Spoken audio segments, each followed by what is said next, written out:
Good morning, honorable members.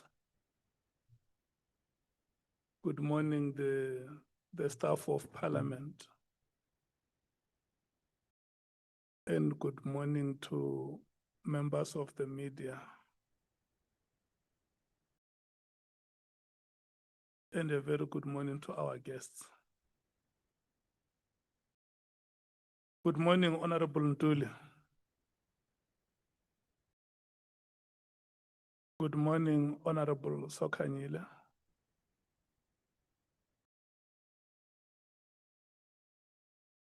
Good morning, Honorable Skosana. Good morning, Chair, and the compliments of the new season. Good morning, Honorable Shongwe. Good morning, Chair, nabasebenzi basekhaya bonke. Good morning, Bangazita. Goeiemorgen, voorzitter. Goeiemorgen, meneer. Good morning, Honorable Sols. Good morning, Chair, and compliments of the new season. Thank you so much. Good morning, Honorable Breitenbach. Good morning, Honorable Kola Barnard. Good morning, Chair. Compliments of the season. Good morning, Honorable Cameron. Good morning, Chair. Good morning, Honorable Thopper. Good morning, Chair. Compliments for the new year. Advocate Arense, good morning to you.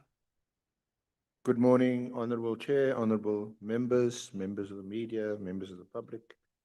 Good morning. Advocate Mkhwanazi, good morning to you.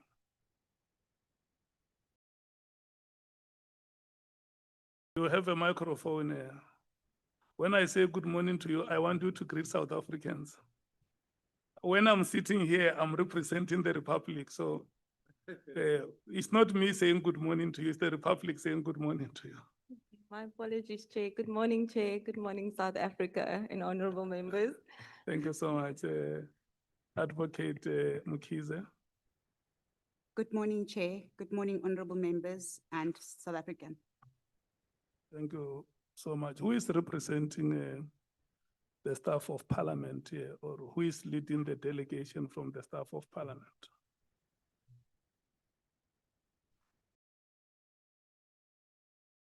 Good morning, Nicolette van Zyl.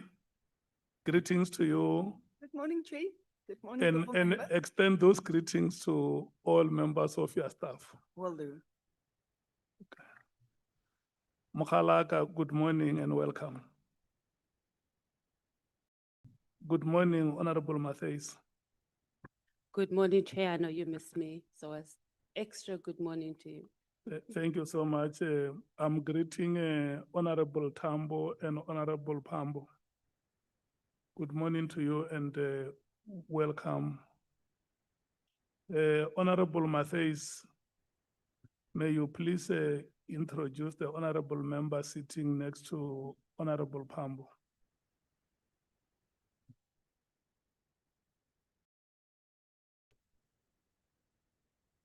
That's our national chairperson of the Economic Freedom Fighters and the EFF's chief whip in Parliament. She's Honorable. Honorable. Mam Nontando. I'm so used to calling her Mam Nontando that I'm even getting confused. Honorable Nontando. Nonchungu. That is the surname. Honorable Nontando. Good morning, Chair. Good morning and welcome. It's a convention in the proceedings of this committee that when a member of the National Assembly or any House of Parliament joins us, we introduce them.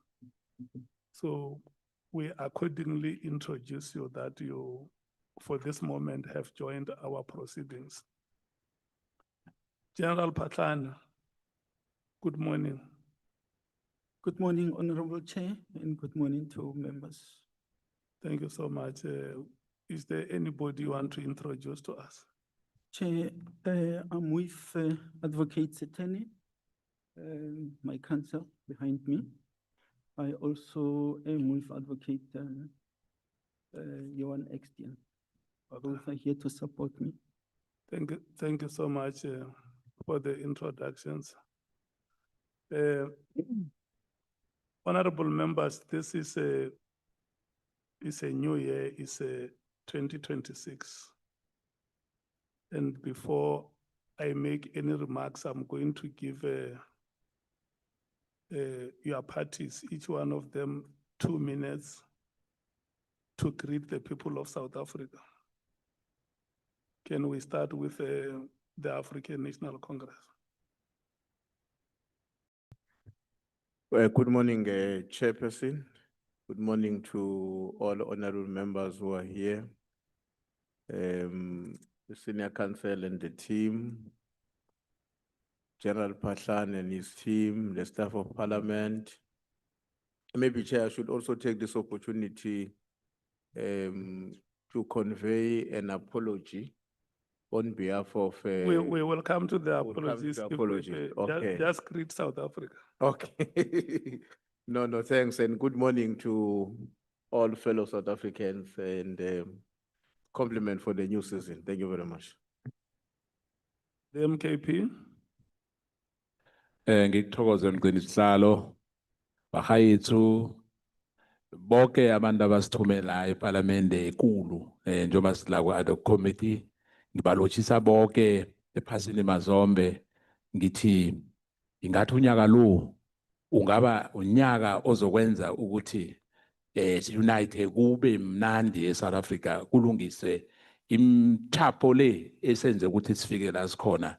Ngithi namakhosi bafundise, amakhosi ngithi bayede, wonke umuntu okhona ngapha ngephasini siyabalotshisa njengomkhonto wesizwe. Ngiyakuthokoza. thank you. The Democratic Alliance, Morning, Chair. Good morning to the members.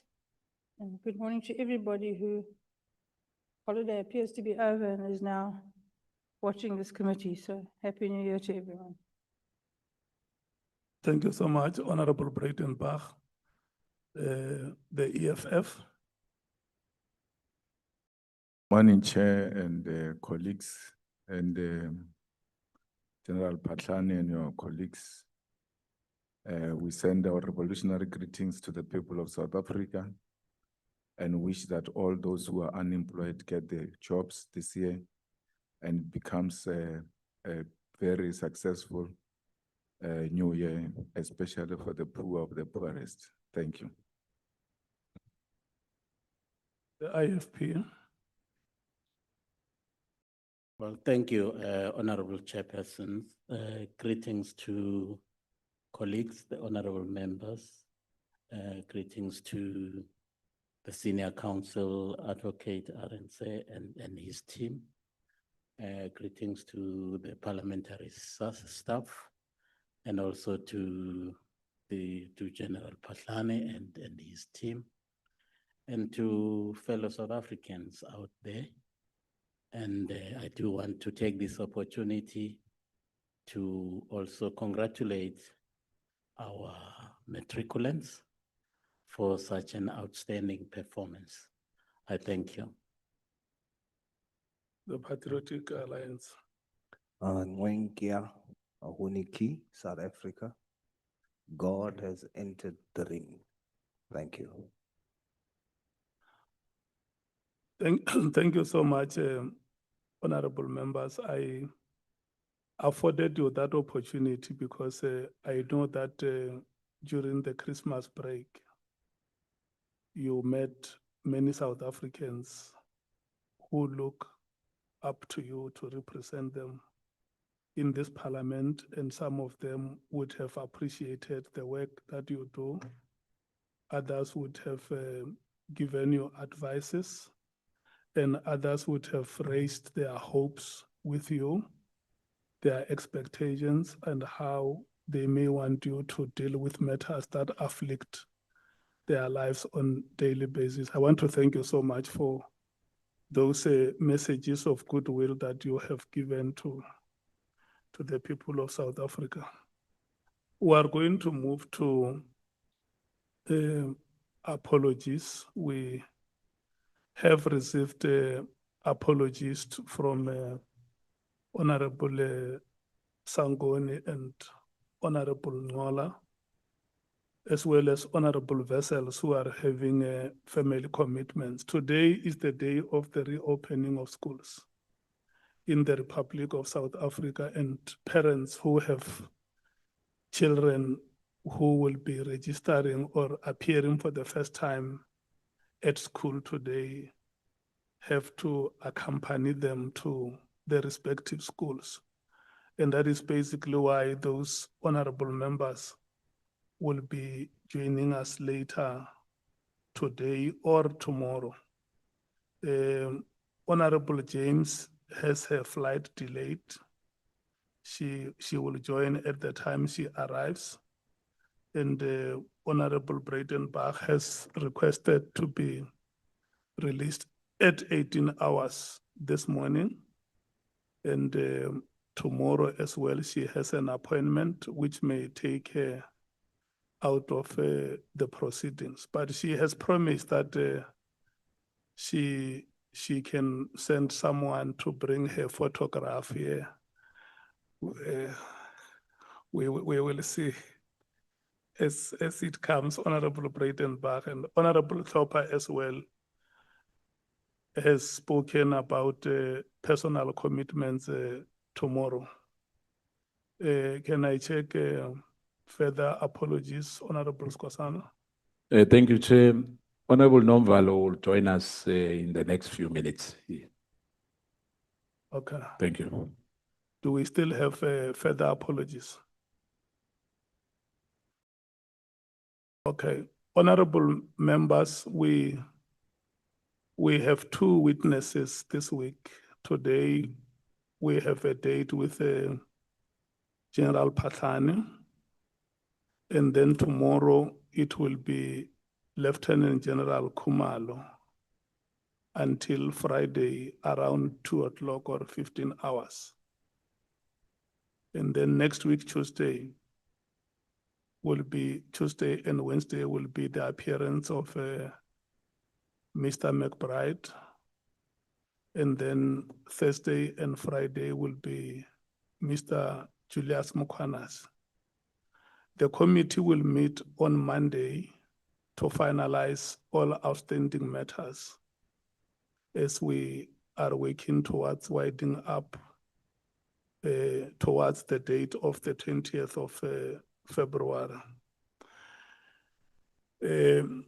General Phahlane has requested that because they had a hectic time preparing for the statement that has been made available to us of about 170 pages. The request is that we run until 20 or 21 hours tonight so that they can have time to rest.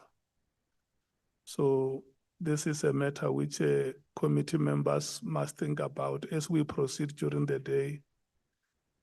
Committee members have any feedback that they want to give to the chair, you can always advise. In case by that time we are not finished, we can decide on Monday when do we reallocate him a day to come back to conclude the proceedings. But like I said, we are a committee, we are here, all of us, we can always advise each other as the day progresses. I think it's a fair request. Let's allow the proceedings to go ahead, and we will make that determination as the day progresses. Can I check Advocate Arendse? Do you want to formally introduce the witness? Thank you, Honorable Chair, honorable members. Good morning, General Phahlane and your team, legal team. We have formally met each other also this morning, and we've been engaging with General Phahlane and his team over the past few weeks. And the affidavit that is now before the committee with the annexes is the result of that lengthy engagement. General Phahlane obviously wants to use this opportunity of clearing the air and raising a few issues on this platform, and it's his right to do so. So he is here today and willing and prepared to give his evidence. So I formally request you to swear him in as a witness. Thank you. Okay. Maybe before we swear him in, may you kindly introduce the advocate next to you formally to the people of South Africa. Thank you, Chair, honorable members, members of the media, and members of the public watching. On my left is Advocate Bongiwe Mkhize. She's a member of the Johannesburg Bar. She was appointed in early December to assist us in place of Advocate Lerato Sikalala, who has been with us up until the end of November, and due to prior commitments that she has during the course of this year, starting early this year, she was unable to continue. It's a big loss to the team. But in the short time that we've had with Advocate Mkhize, she's a more than able replacement. So I've already introduced her online to the Honorable Committee, and she's here in person today, so we welcome her on board. Thank you. Advocate Mkhize, we welcome you to this committee and these proceedings, and we want to wish you all the best in the responsibilities that have been allocated to you. And in the same breath, we want to thank you, all of you, Advocate Sikalala, Advocate Mkhwanazi, and yourself for raising the flag in the name of the women of South Africa, that women are capable, women have abilities, and they can do everything to realize the aspirations of the people of South Africa. All the best to you. Thank you so much. I nearly said advocate, Honorable Malema. No, thanks, Chair. And I'm sorry to come late on this point. When you dealt with apologies, you said people have taken their children to school, and an option we thought we didn't have. Because had you communicated something like that before, we would have done the same. We're sitting here painfully that we have not accompanied our children to school because we thought such an option was not available. But now I hear that I said those children who have today as their first day at school, and I know very well that you and I do not have children who have to start school today. They have been there, they are used to the environment. No, you don't know that.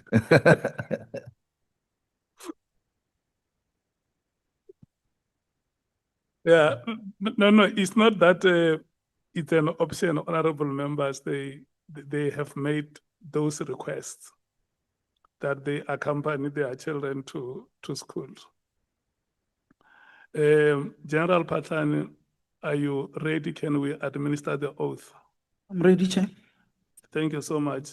Let me just read the following to you, which is a standard practice that we do with every witness that appear before this committee, that you have been invited to appear before this ad hoc committee to investigate the allegations by Lt Gen Nhlanhla Mkhwanazi. You have been invited here to provide information in relation to the ad hoc committee's oversight work in investigating the aforesaid allegations. They include, amongst others, the alleged unlawful disbandment of the Political Killings Task Team, otherwise known as the PKTT or NPKTT. Number two, the alleged moratorium on the filling of vacancies within the South African Police Services, the SAPS. Number three, alleged corrupt relationship between senior leadership within the SAPS. And lastly, alleged political interference in the work of the SAPS. When this invitation was extended to you, you were accordingly informed that you may provide this information to the ad hoc committee if you so wish, under oath in terms of the powers, privileges, and immunities of Parliament and Provincial Legislatures Act. We want to take this opportunity to inform you that by law, you are required to answer fully and satisfactorily all the questions lawfully put to you, or to produce any document that you are required to produce in connection with the subject matter of the inquiry, notwithstanding the fact that the answer or the document could incriminate you or expose you to criminal or civil proceedings or damages.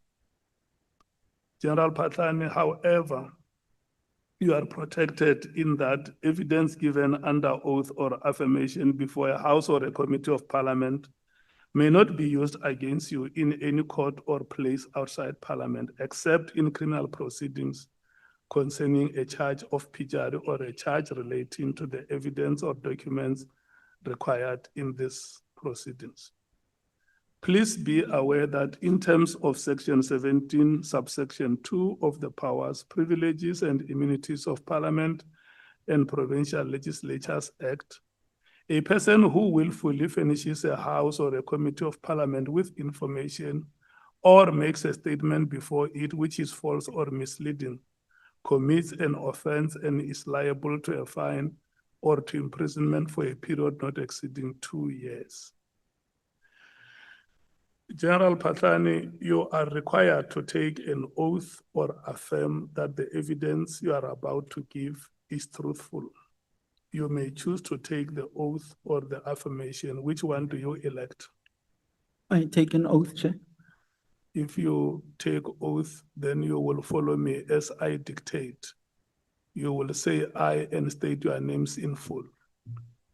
I, Gen Khomotso Phahlane, Swear that the evidence I shall give swear that the evidence I shall give shall be the truth, shall be the truth, the whole truth, the whole truth, and nothing but the truth. and nothing but the truth. And so help me God. So help me God. Thank you so much. I'm handing over to you, Advocate Arendse, to take us through the proceedings until 13 hours. During the proceedings, General Phahlane, if members of the committee want to clarify certain matters that you would have made in your statements, they are allowed, and I think it's something that you must be alive to. Thank you so much. Thank you. All the best. Thank you.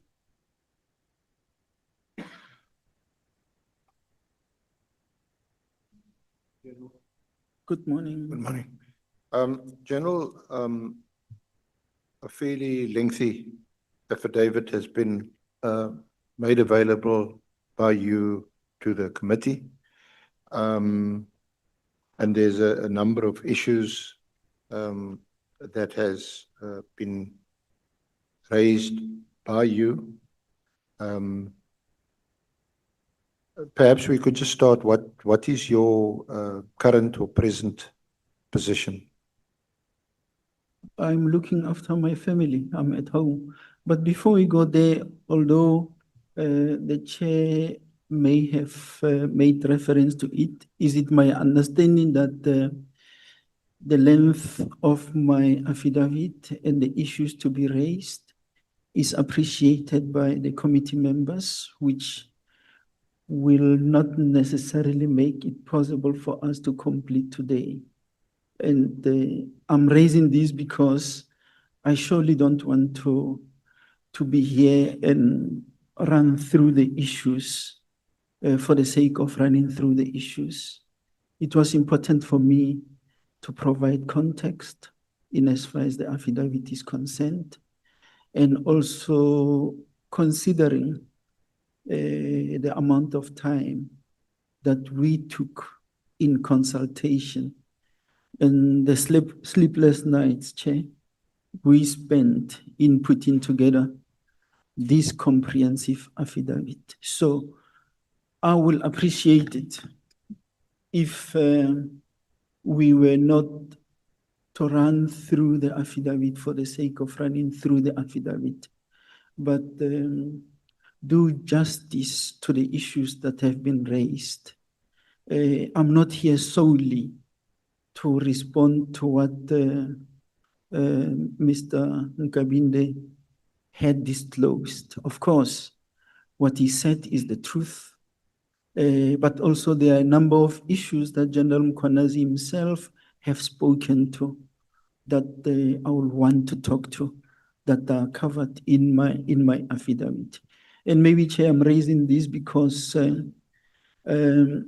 just like General Mkhwanazi, we had thought we would be provided an opportunity by the former Chief Justice Zondo. We provided our affidavits because there were issues that were raised. I was given permission to come, but I was never given a date. So the Zondo Commission came and went without me having an opportunity to respond to the issues in the public domain, which issues remain relevant to the proceedings today. They also are relevant in the Madlanga Commission of Inquiry. And I also thought it would have been good if there was follow through to what the Chief Justice Zondo has said, because he did not make any findings on the security issues. There was a commitment or recommendation made that he's going to recommend to the president to have a commission or inquiry specifically focusing on the security cluster or the justice, crime prevention and security cluster, which let me speak for myself, I welcomed. I thought that opportunity is going to present itself. It never did. So I'm just simply, Chair, raising this to say there is no way that I will be comfortable in going through the affidavit, comprehensive as it is, with evidence in this day alone, because we are not going to do justice. That's my plea. I certainly don't have an issue with proceeding. And in answering your question, I'm at home. I was unlawfully dismissed. That matter is before the Labour Appeals Court. The Labour Appeals Court may pronounce this week or next week, and I don't want to go further into that. That's where it is. Let's allow the courts to pronounce. Honourable Chair, I don't know if you wish to respond to some of the comments made by General Phahlane. I certainly, I'm not in a position to indicate to you now how soon we might get done. I think you're right that we would not want to rush through your considerable affidavit.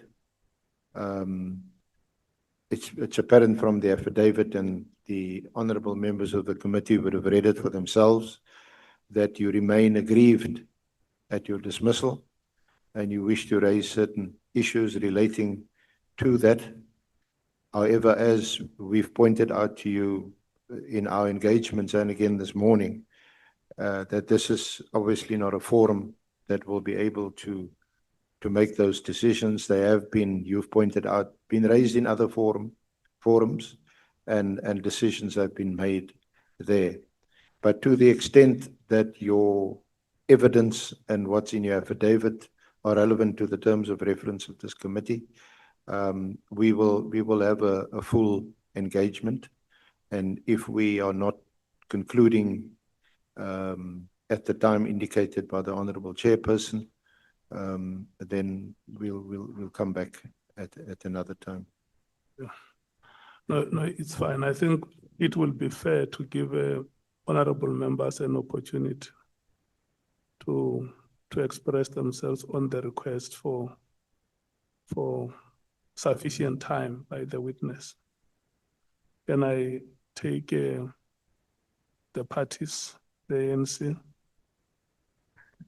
No, thanks, Chair. Chair, I earlier on when you said that we are going to deal with this matter late, we accepted your guidance, but we were a bit conflicted because usually when we start a proceeding like this, we have to prepare as parties, fully aware of the time at which our own engagement will begin with the witness. And so it's going to be difficult to proceed without that plan well known ahead of time. So in essence, I want to propose that we agree with the request from the witness that we should grant him a second day. And therefore, by so doing, it allows us to be predictable today that the engagement is largely going to be led by the senior counsel and his team. As and when the situation requires, we will make our own interventions. But we plan in a way that allows us to know that for today, except interventions, the greater part of the interactions are going to just between the witness and the legal team. I think it will be helpful to plan it in that way. Where I think we may have to decide later, as you said, is which other day can we secure for the witness to come back. But that we agree in principle that it should be today and another day yet to be determined. I want to propose that we consider that approach. Thank you. The MKP. Thank you, Chair. I don't think it's a problem, Chair. I think it's understandable. When you read this submission from General Phahlane, it's a very long one. And indeed, it will be totally impossible for us to finish the day today. And I guess the issue now is about the date. You know, when we agreed that when we have to finish, whether it's I think we've got a shocker block calendar for next witnesses, but indeed, with your wisdom, I guess that we will be able to have a date, you know, soon for this submission to be completed. Thank you, Chair. Okay. The DA. Thank you, Chair. Must be because it's the beginning of the year. I agree with Mr. Ntuli. Let us deal with the matter in that fashion. And we'll need an extra day in any event, so it makes little difference. I noticed, Chair, that we're not sitting on Mondays, and I know that Mondays are a constituency day. But given the severe time constraints of this committee, perhaps we should consider sitting on Monday. Thank you. The EFF.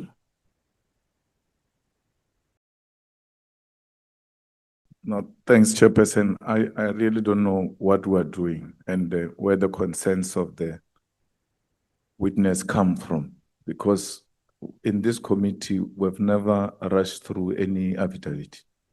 And there must never be such a suggestion that we rush through affidavits. And in this committee, there's never been a witness which left here unsatisfied that my issues were not sufficiently canvassed. And therefore, where that concern comes from, I don't know. When you told us that was going to finish at 9, the chief whip of the ANC and everybody else knew what you were saying. When you said 9, we knew you were talking 1 o'clock or 2 o'clock, because that's what you say. But we are going to finish at 9. At 9, we start renegotiating again to finish at 11, and we finish at 1. That's how effective we are. We are very serious about these matters.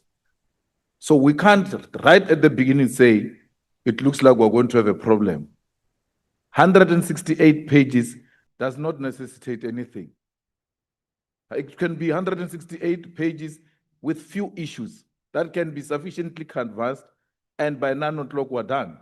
But this committee at all times, when it is not satisfied itself, it will stretch itself and come to a conclusion that we need another day. But we can't start by saying we need another day, and the reason is it's 168 pages. That cannot be a criteria. This issue which I'm picking up is that the concerns are, I can't just come to rush through the thing, and I'm saying we've never done that. We're going to give this matter the attention it deserves, and by the time General leaves here, you'll be satisfied like the rest of others who came before us here and they left satisfied. Thanks. Bangazit. Well, thank you, Honorable Chairperson.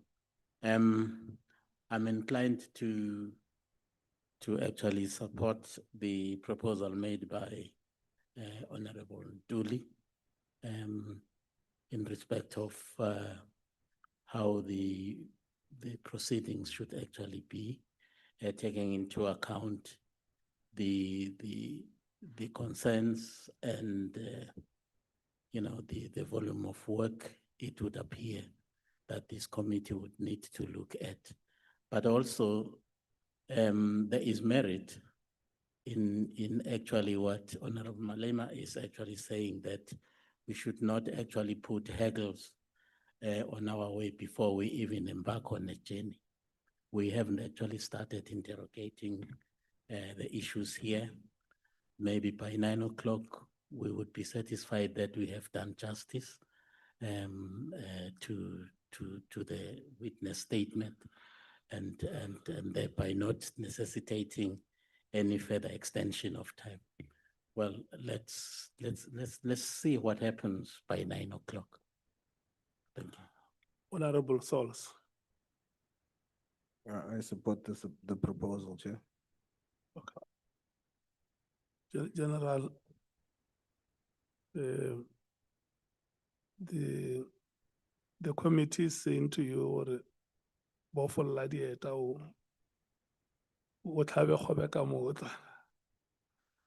you must not be worried that there is any matter that is in your statement that will not be given due consideration.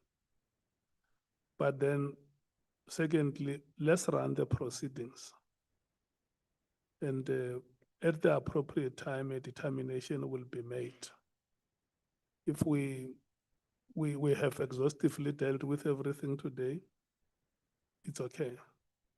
And if the committee feels that there is a need for an extension, it will arrive at that decision. So, yeah, all the best. Thank you, Chair.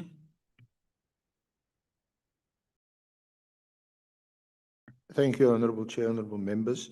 General Phahlane, perhaps we can, however, get through some of the formalities quicker. And here I'm referring to your academic credentials and your career in the South African Police Services. And if you could just confirm, you matriculated in December 1984. You entered the police as a constable on the 8th of November 1985. In 1982, you obtained a National Diploma, Police Administration. You also obtained a Bachelor of Arts Honours in Public Administration in 2014. And in 1999, you obtained a certificate in Management Services and an advanced certificate in Management Consultancy. Can you confirm that? I can confirm, Chair. Thank you. So that's quite an impressive background, and it's of little surprise, no surprise that you ended up in the most senior position in the police services, albeit in an acting capacity, because it also appears from your career in SAPS, which, as indicated, commenced on the 8th of November 1985, that you served over many years in various capacities and in various components that make up the South African police services. You spend time in crime intelligence. You spend time in the detective service, in crime prevention, in visible policing, in human resources, in organized development, in strategic management. You were appointed, you also spent time in communications, and then you also spent time in the senior management services, holding the rank of Lieutenant General, again, which points to you being eminently qualified to hold a senior position in the police. You were appointed on the 1st of September 2007 to the rank of Divisional Commissioner responsible for personnel services. From there, you also held a position as the head of forensic in the forensic division, and until your appointment as the acting National Commissioner of Police. It's correct. It will be evident from that I'm not a fly-by-night cop. Many years serving the South African public as an officer in various capacities. I became a senior manager, as the records will show, in 2001. And I'm occupying the rank of Lieutenant General since 2007. That's when I was appointed to that level. So I did not ascend to that level only when I became appointed as an acting National Commissioner. It was a, by the way, I was a temporary worker then as an acting National Commissioner. Yeah. Okay. And it was on the 14th of October 2015. Sorry, Chair. No, Chair, I was trying to raise my hand earlier and you couldn't recognize me. I just wanted to ask a quick question, as if you don't mind, that the General mentions the high school he went to, mentions the college where he went to, and then he mentions further studies. But in the further studies, you don't mention the institutions where you obtained those further studies. All right. I may respond. My bachelor's degrees are from the University of Pretoria. Both my BA in Public Administration, as well as my honors degree. I acquired them through the University of Pretoria. My national diploma in policing, it used to be offered by the institution it was called Technicon SA, which when the institutions were amalgamated, became part of UNISA. But that was the institution that offered the qualification. And in terms of the management services and management consultancy courses, which is more system management and organizational development and so on, that's offered by Tshwane University of Technology. When I was there, it was still called TUT. Yeah, that's I suspect I covered them all. Thank you, Chair. Okay. You can proceed, Advocate Arendse. Thank you, Honorable Chair. Yes, just in relation to that question by Honorable Malema, we did ask General for your curriculum vitae, and you said you need to just update it and you'll make it available to us. We've got a copy here, but you make a copy available to the committee members in due course. Yeah, you must tell the committee, Honorable Chair, that I grudgingly gave you that CV of mine because I'm not a job seeker. I'm not an applicant. You're not looking for a job here? No. Okay. Thank you. On the 14th of October 2015, you were appointed as the acting National Commissioner in place of the suspended then National Commissioner General Ria Piecha.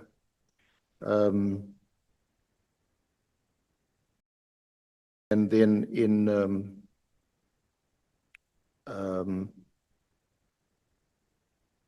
at that point, did you engage with the minister or the president in relation to your appointment? In actual fact, it's interesting. I was in this committee when I was appointed, in this room. We were making presentation to the Portfolio Committee of Police. General Pierre was sitting somewhere here. Yeah. When the announcement was made, Francois Bietman, the former chairperson of the Portfolio Committee, was up there. And an announcement was made that General Piecha is being suspended. For few minutes, General Sithole, who was the Deputy National Commissioner, was appointed by the chairperson to be acting. Not long after that, an announcement was made when I was sitting here that the president, then President Jacob Zuma, appointed me as an acting National Commissioner of the South African Police Service. That was the 14th of October 2015. Appointments at that level are not made by the minister. They are made by the president. He appoints and he disappoints, if English says so. So you were appointed then by then President Zuma. And on the 1st of June 2017,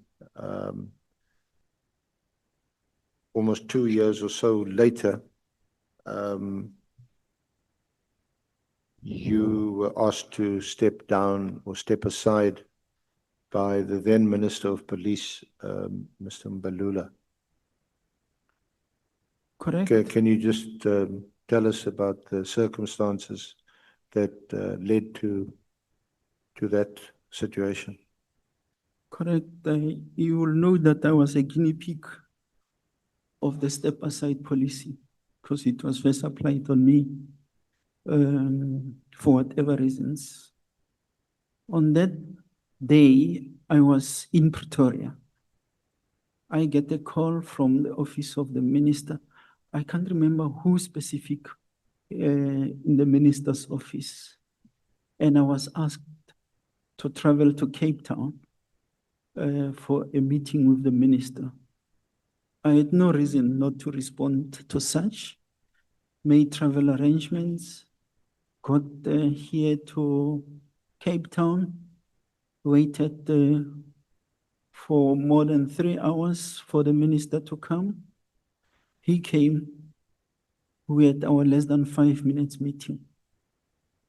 He was there with his deputy. I think the deputy then was Mr. Bongani Mkongi, if I'm not wrong. Yeah, Bongani. So at that time, the media was dominating with Phahlane and Phahlane and IPIT and Robert McBride and O'Sullivan.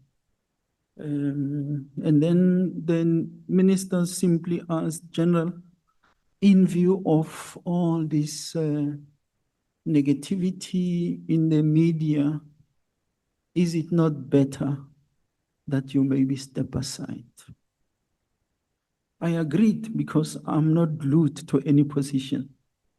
And I accepted the role of an acting national commissioner from the president, knowing that as a member of the South African Police Service, you can be deployed anywhere at any given time, as long as it's to serve the people of the Republic. I only asked 2 questions to the minister. Who do I hand over to? And he said, no worries, don't worry about that.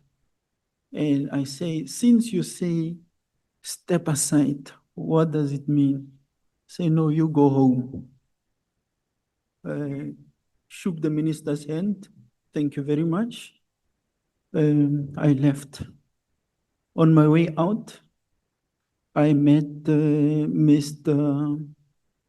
Bo Mbindwani, who was, I think, a political advisor to the minister. I was coming from the 9th floor in the building, on ground level. As I was stepping out of the lift, Mr. Bo Mbindwani was entering, leading Lieutenant General Mutiwa, a colleague of mine. I left for the airport, waiting for my flight. And it is there, when I was sitting there, that I was following the minister, making an announcement to the effect that I am removed. I was asked to provide reasons within 48 hours why I should not be suspended, and that he is now, or Lieutenant General Mutiwa, who is incorruptible, is now the new acting national commissioner. I was at the airport. Now, I'm giving you all that to say I was not removed by the President of the Republic of South Africa, as the Constitution and the Police Act dictates. I was made to step aside by the Minister of Police then. No law provides for such. That's why I continue to say that my removal from office cannot be found anywhere in the prescripts. Later, I think it was on the 7th of June, I then got a call from a colleague of mine, Lieutenant General Skete, who was saying, hey, General, I'm being asked to deliver documents to you. And I said, what is it? I mean, I've worked with General Skete for years. And he said, I've got these documents. It's a notice of suspension. And I said, General, you don't have to go through the trouble of traveling to my office. You can just ask one of the officers in my office. In actual fact, I sent my driver who went to him to fetch the documents and bring them. When I received the documents, the first thing I did, I called General Mutiwa and I asked him, General, are you trying to sort out the mess that the minister has created? And he was very apologetic. He said, General, I'm very sorry. It is true. It's a mess because you never suspend someone verbally without documents. And if I were to be suspended or removed from office, it was to be by the president who in the first place appointed me. To date, I don't have a letter signed by the president which is saying you are being removed as an acting national commissioner. Following the first, I think it was the second or the third. There was a media, there was, I can't remember the president's spokesperson, it's Dr. I just forget the surname. He issued a statement and said, the president thanked me for my services. That's in short what I can say about that removal. Unlawful, irrational, but it doesn't belong here, it belongs in the courts. That's why I'm ventilating that matter in the courts and the public protector of South Africa. But at the time, you didn't firstly protest your innocence in relation to the allegations then in the media and in the public domain. You didn't take issue with that when it was raised with you by then Minister Mbalula. You also never took issue with the minister that, according to you,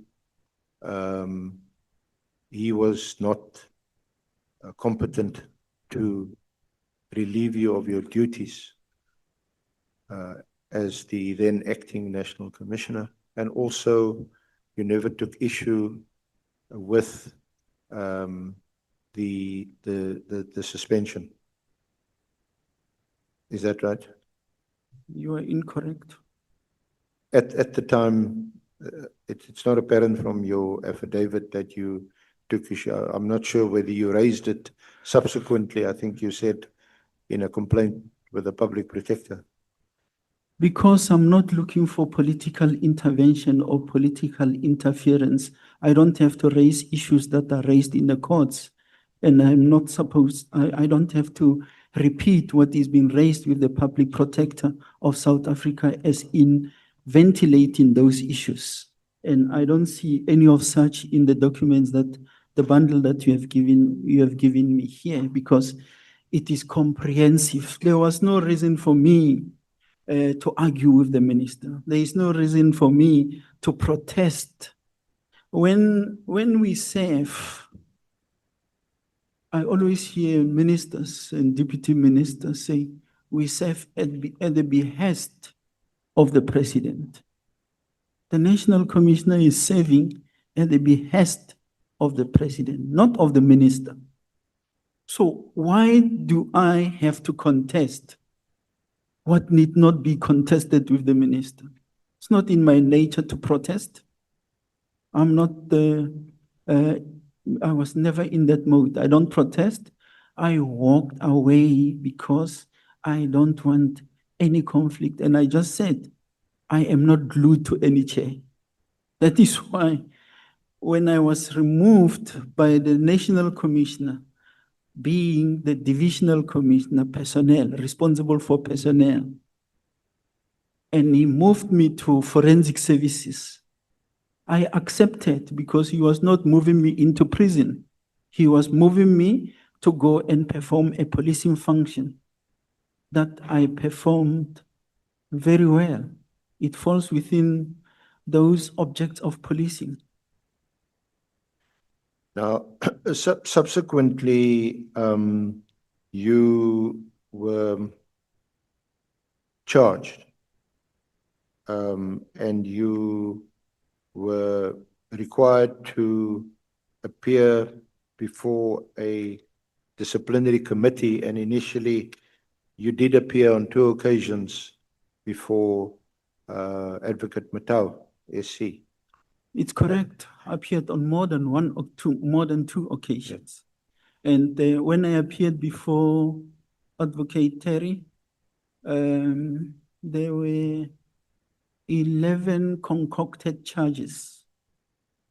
If you want to have a look at those charges, I'll give them to you and honorable members at some point. But those charges were disappearing day by day because the charges, the people who were supposed to be charged were actually those who were charging me. At that level, when I was in forensic services, I was not responsible for appointing people as senior managers. So now, if you charge me and say, you have appointed so-and-so, go and charge the appointing authority who happened to be the National Commissioner then. So those charges were slowly falling away until there were only three charges left. And we were calling for reconvening. My counsel here was representing me. We were calling for the reconvening of that session. It never happened. As we were calling, come the 6th of July 2020, a certain Lieutenant General Reed gets sent by Sithole to me to serve me on new charges completely different from what was there. And concocted by him, Sithole, and everyone. I actually saw in this file, but let me not go there. I'm not the evidence leader. After they concocted those charges, they initiated what was referred to as an expeditious process. Those three charges, which were left from the 11, I never had an opportunity to respond to. Frivolous, just like the charge with regard to the expeditious process. So just to recap, the disciplinary procedure that was invoked the first time, that was in terms of Regulation 9. No. Regulation 8. Regulation 8. Regulation 8. That was the one where you appeared before Advocate Matau, SC. You say there were initially 11 charges, which were then reduced to 3. But in any event, you were never asked to plead to those charges. So those, even though you appeared there on a few occasions, that hearing, in fact, never got off the ground. It never commenced. No. Subsequently, the disciplinary action was then changed to Regulation 9, what is called an expeditious hearing in relation to senior management's officers of the police. No. May I allow, Chair, sorry, am I allowed you to must correct please you? comment. If Yes. I don't have it right No, or I have it wrong, then you must please Yeah. correct me. You then, that resulted in your appearance before Brigadier Riet. Lieutenant General Riet. Lieutenant General Riet. Yeah. Yes. That is called an expeditious, what's it, expeditious hearing? Expeditious process, Regulation 9, yeah. And that's before him as a single officer, disciplinary officer. Those proceedings are also set out. Can I refer you to the exhibit bundle, item 1, and item 2 is a record of that process. That is the formal notice of this expeditious process. Is that right? Which one? The exhibit bundle. Yes. Not the big one. Yeah, I'm on it. That one, yeah. Your own exhibit, Yes, not mine. Okay. Yes, our one. Yes. Yeah. It's right at the beginning. Item 1 is a notice of outcome of the expeditious process on the 24th of. Yes, the first item.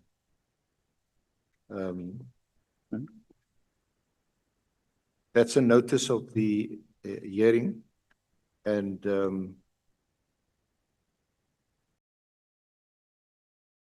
the outcome is at Annexure G, if you page a few pages down, and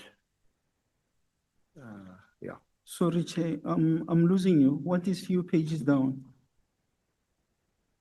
The first item is called the notice. No, I can see 1 and 2, the Yes. record of proceedings, Yes, and then, yeah. So it's really just to reference the process that I was referring to, and you were okay. busy trying to correct me. yeah, So it's just a matter of process. okay. Yeah. So that process took place not in front of Matau, but in front of Lieutenant General Riet. And that was a process that was different to the initial disciplinary process for which you were asked to appear. Okay. Am I, Yeah. so, if I'm allowed, in responding, but also correcting you, the expeditious process is not meant for senior managers. The expeditious process is a provision within the South African Police Service Discipline Regulations 2016. And I happen to be the accounting officer together with my former minister, Minister Lt Nhlanhla, that signed those regulations into operation. And that expeditious process is currently being abused while people are spectators. The expeditious process is supposed to be used where, for example, there is direct evidence, something that you cannot contest. For example, we were sitting with an issue of members, somebody who is being arrested in the middle of a cash heist. This member was maybe either the driver of a getaway or he was part of the group. In that particular instance, all what is required is a factual report. When the expeditious process was put in place, it was in inverted commas to make provision for a summary dismissal, because there can never be any justification of a member of the South African Police Service involved in crime, whether it is rape or what. But in cases where there is evidence, there is witnesses where people must be called to either corroborate or deal with the issues, the expeditious process is a wrong process to follow. It is for that reason that I'm saying expeditious process was not meant for senior people. It is meant for all. Now, coming back to me, even the Terry Motau process, let me tell it that way, the one where he was appointed to chair, it was unlawful in my case because the discipline regulations do not apply to the National Commissioner or the acting National Commissioner. The acting National Commissioner or the National Commissioner is to be subjected to a process provided for in the Police Act and the Constitution in terms of holding a fitness board. So both processes were not to apply to me. I just said in the beginning, I was removed from office by the minister who was by law not allowed to do so. Now, the question is, when I left the 1st of June, where did I go? I never went to any police office. I've never seen a police office till today. I went to my house. So, if they wanted, they could have allowed me to go to my position as the Divisional Commissioner of Forensic Services and then take action in line with the discipline regulations, because they would have fully and squarely applied on me. Now, I'm to some extent disappointed because I've got a half-baked document here which you say it's evidence. If you look at this document, you will see the first document. The first document is read is document. Then you have here what comes from Nhlanhla, which allegedly, according to the discipline regulations, is supposed to be an investigation report. No. General Phahlane, we also do our own research and we make efforts to find relevant documents. These documents have been presented to you and are placed before the committee, not to argue with you. It's to place certain issues on the record. You've made your position clear. It's not apparent, though, from the proceedings before Lieutenant General Rit that you raised that as an objection. But be that as it may, can I move to the next item? No, but Chair, you can't attribute something to me and move on. That has been ventilated. Okay. So if you raised it before Van Riet, the proceedings are there before you. Can you point out where you specifically take issue with him and say you are not competent or you don't have jurisdiction to conduct this investigation or this hearing? It's Chair.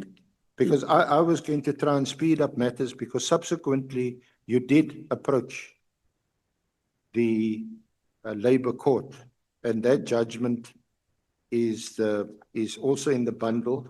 Unfortunately, Honourable Chair, Honourable Members, we didn't have time to index or there is an index, but we didn't have time to paginate the bundle. So if I may just ask for some indulgence as we page through this, but there's a judgment of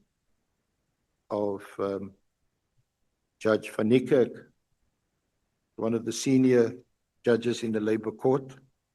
General Phahlane, did you manage to get there? It's item 3. Item 3 is the judgment of Judge Van Niekerk.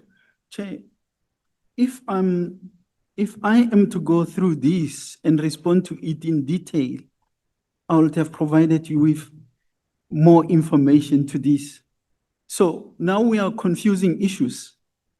Judge Van Niekerk's process came after the initiation of the charges.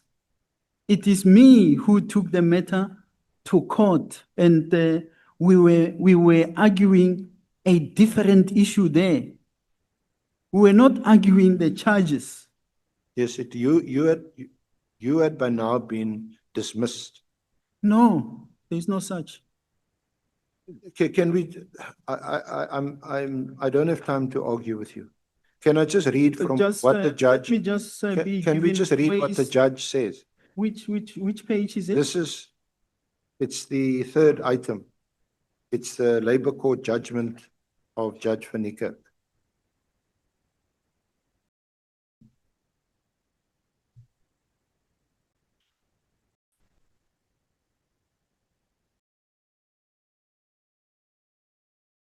It's in the exhibit bundle. Have you got it now, General? I have it. Yeah. So you'll see from page 2 of the judgment, this is what the judge says. This is an application in which the applicant, that you, seeks in terms of his amended notice of motion to interdict the second respondent, that's the National Commissioner then, from confirming or ratifying a decision taken by the third respondent, that's Lieutenant General Rit, to dismiss him and to declare unlawful and set aside disciplinary proceedings initiated against the applicant in terms of Regulation 9 of the SAPS disciplinary regulations. In the alternative, the applicant seeks an interim order pending the institution and finalization of an application to review. So this is where the judge summarizes your complaint, and which is what you indicated earlier. The applicant's complaint is that the first respondent, the SAPS, is using Regulation 9 to circumvent a disciplinary process already underway in terms of Regulation 8 before an independent chairperson, Advocate T. Matau SC. Then the judge goes on to say the regulations are in the Gazette. They're based on a collective agreement between SAPS and the trade unions. And then he records that Regulation 9 provides for an expeditious process. And as the title implies, it provides for certain cases of alleged misconduct to be determined by way of an expedited hearing. And then in paragraph 3, it deals with some background of how you appeared before Advocate Matau, and your allegation that the SAPS was now acting mala fide, because you can't defend yourself in an unbiased forum, as you put it. So after the argument, the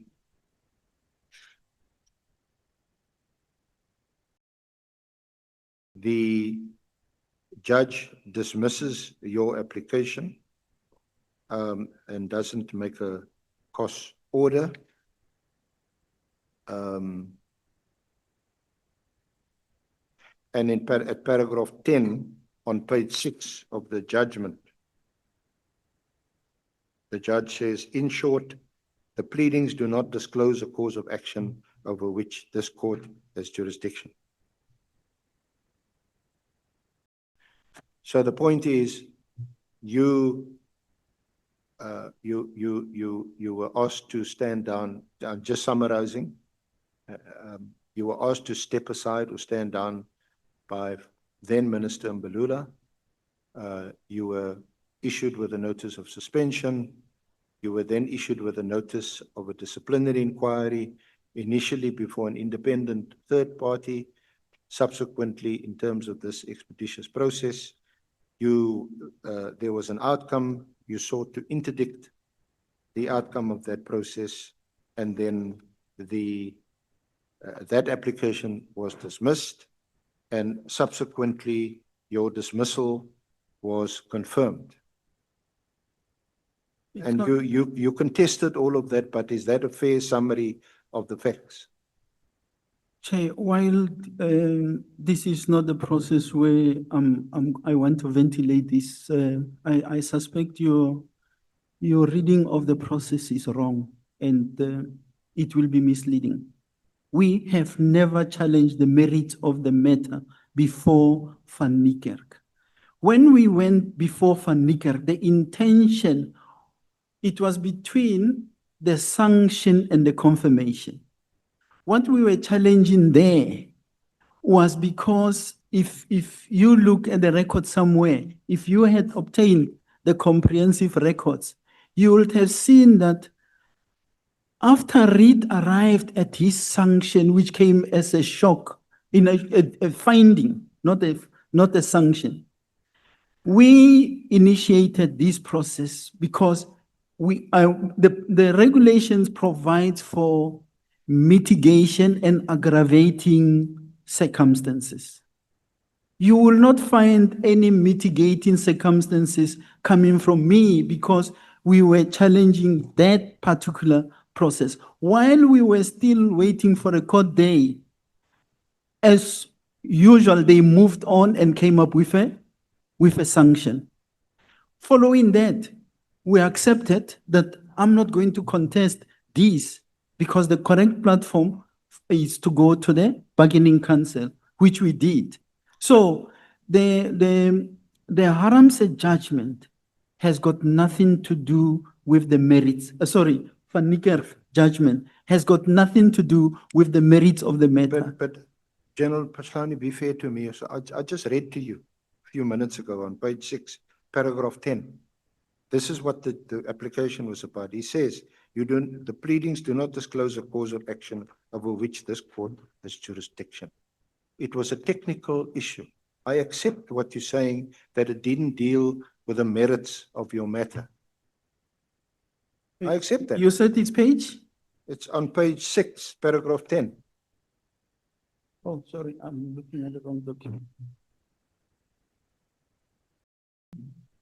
And he expands on it in paragraph 12, where he says in the second sentence on page 7, the applicant appears to indicate that he intends to invoke this court's review jurisdiction in terms of section 158(1)H, that's of the Labour Relations Act, which entitles an applicant to review any decision taken or act performed by the state in its capacity as employer on any grounds permissible in law.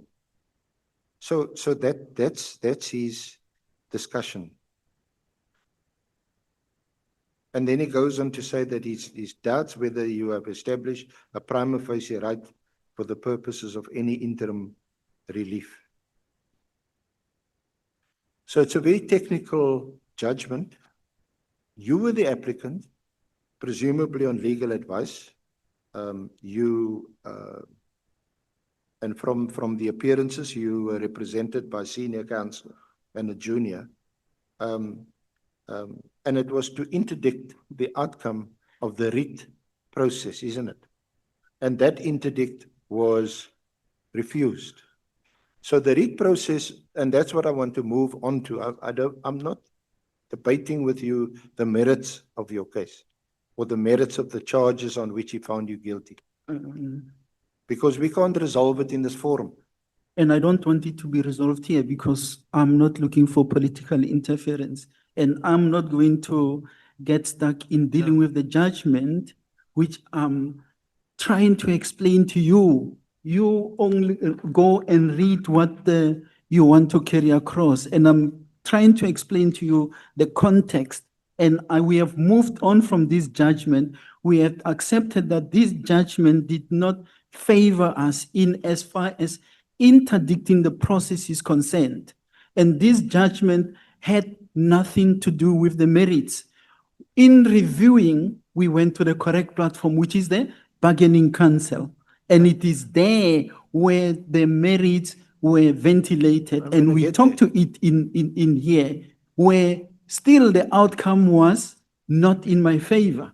I then went on to the labor court. Again, it was not in my favor. I am on the doorstep of the Labor Appeals Court. We are awaiting judgment on that one. So I don't want to spend time talking about the Van judgment, which was I never challenged it anyway, because I accepted that there is a need to move to the right platform, which is the bargaining council, where the merits and the process were to be dealt with. There are no merits in this particular case. General Phahlane, at the outset, everybody, all the honorable members, all of us accepted that we will not speed through your affidavit because you're entitled to fully vent whatever views you have. In your affidavit, a considerable affidavit, you spend 9 pages on challenging what you regard as the unlawfulness of your dismissal. So, and we had these engagements over the December holidays with you and your council. We discussed the issue of relevance to the terms of reference of this committee. So now you tell me, no, you can't go there and read from what Judge Van Niekerk had to say in this application. That is what I'm doing. If you want to speed through it, then I'm quite happy to agree with you. One, that the Van Niekerk judgment didn't deal with the merits. The first time the merits of the charges against you are dealt with is in this arbitration award, which is the next item, which I want to come to.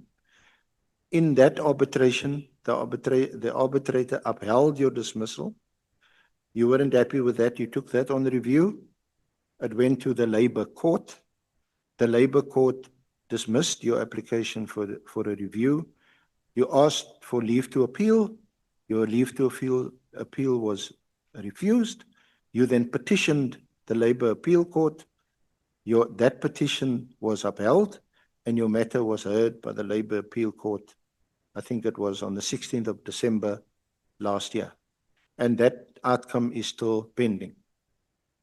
It's not correct. 16th of September, 2025. So is that a fair summary of where we are? No, 16th of September. 16th of, what did I say? December. I was busy with an affidavit on the 16th of December. September, sorry.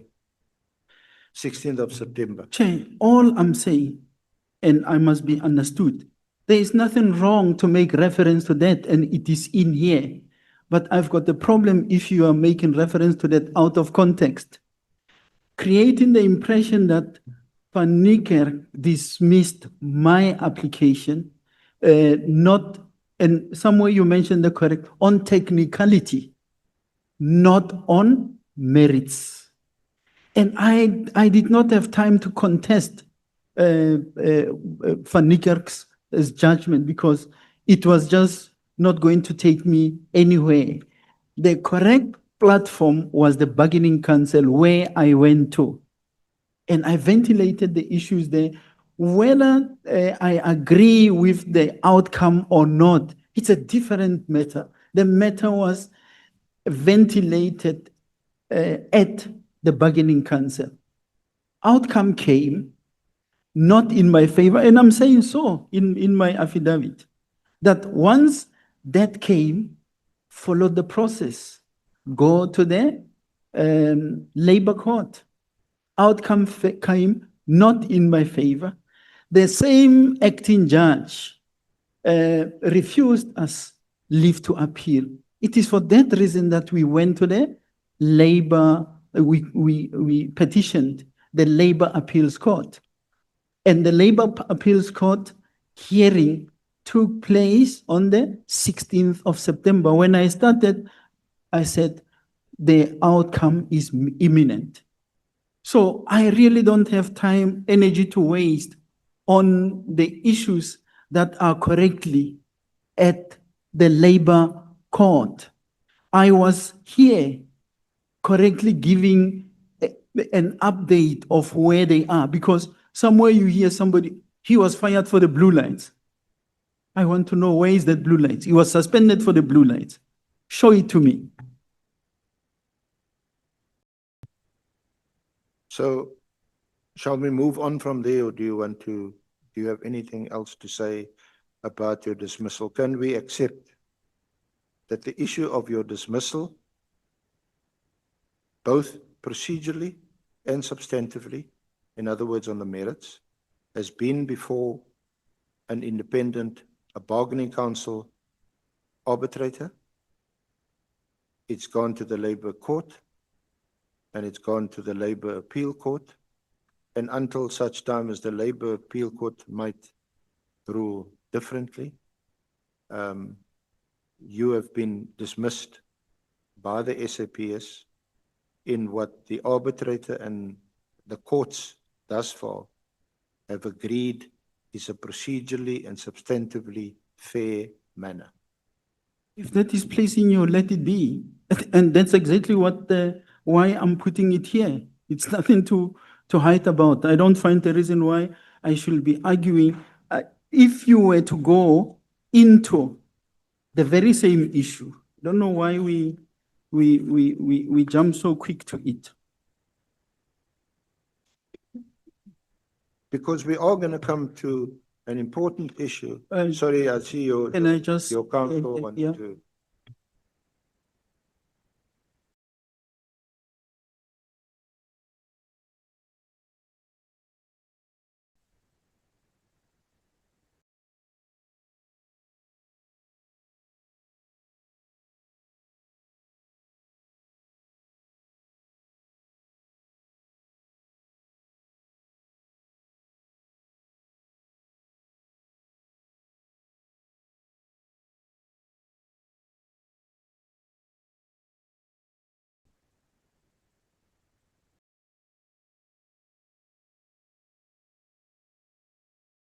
Sorry, Chair. I was listening to some learned people here behind me. Yeah, I'm all yours.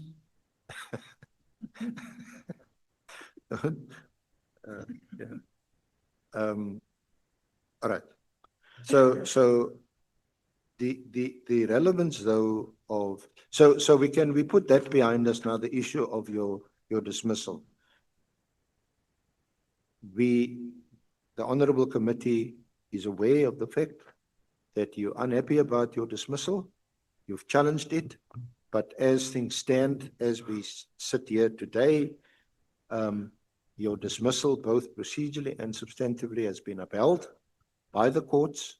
And yes, you've challenged it, but to the extent that you now argue or contend in your affidavit that you've been what you call unlawfully dismissed, that has been dismissed by the courts. Can you at least accept that? What must I accept? That your complaints and your case against your dismissal has been dismissed in arbitration and by the courts up to now. The question, and I know I'm here to answer questions. The question is, why do you put that to me while it is part of my affidavit? And that's exactly what I'm saying. I've outlined a process which allows you and the honorable members to have background to that. And I emphasize, I am not here for that. This is a matter ventilated elsewhere. This is a matter that belongs elsewhere. This was by way of background. Where am I? What is happening? Somewhere you started by asking me, where are you working? And I'm saying, I'm working in my garden. I'm at home. Now I'm giving you background. Why am I in my garden? Because I was unlawfully dealt with, and the matter is at the Labor Appeals Court. Let's make peace with that. That's where it is, and go into the issues that need to be dealt with. Part of what I'm saying there, I'm also showing you, giving you even why why I'm even going to an extent of talking the unlawfulness and people in authority who disobeys the laws. I'm giving even annexures. I gave you documents to that effect. But for the sake of progress, I've never came here to say I'm still employed. No, I'm in the Labor Appeals Court. We're waiting for a judgment. So we can move on. Thank you. Now, one of the big issues that came up in the expeditious hearing and subsequently in the arbitration was the tender relating to the 360 by 180 degree cameras. Where in my affidavit are you, Council? Don't you deal with the Itemba tender? You deal with it in your affidavit. Yeah, but it's very much at the heart really of your complaint. For me not to be lost, because now one moment we are moving away from the dismissal and so on. Now you go back, because that's part of the reason why this matter is before the Labor Appeals Court. I thought that we have agreed. If we have to deal with the tender, General Phahlane, let's do like this. The statement that the witness has deposited with us is numbered in paragraphs, isn't it?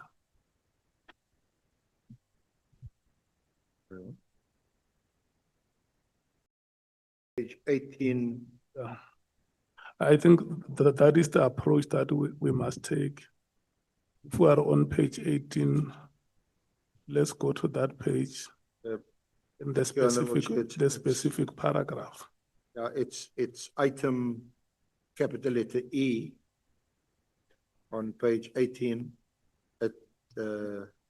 General Phahlane deals with the procurement contract bid 19/1/9/1/187, that the supply and delivery of the 360 by 180 panoramic image capturing system. Did you get that page, General? I'm there, Honorable Chair. Thank you. Let's proceed. And General Phahlane, you and I had agreed that these court process, arbitration processes, that's now where they are, and it's subject to the Labour Appeal Court now also sitting and considering your application to appeal. But in relation to the merits of the case, that's where I'm moving towards now. The merits of the case, the matter is dealt with fully, not perhaps to your satisfaction, but dealt with fully in the arbitration award, which deals with, amongst other, this particular tender. Do you want me to take you to the relevant passages, or do you accept that this Itemba FDA issue was dealt with in the arbitration award? No, Honorable Chair, I'm not going to accept that approach. I'm not going to accept to be taken through an arbitration document while I'm contextualizing that issue. Here in my affidavit, it's 8E, paragraph E, and we are from 44 going forward.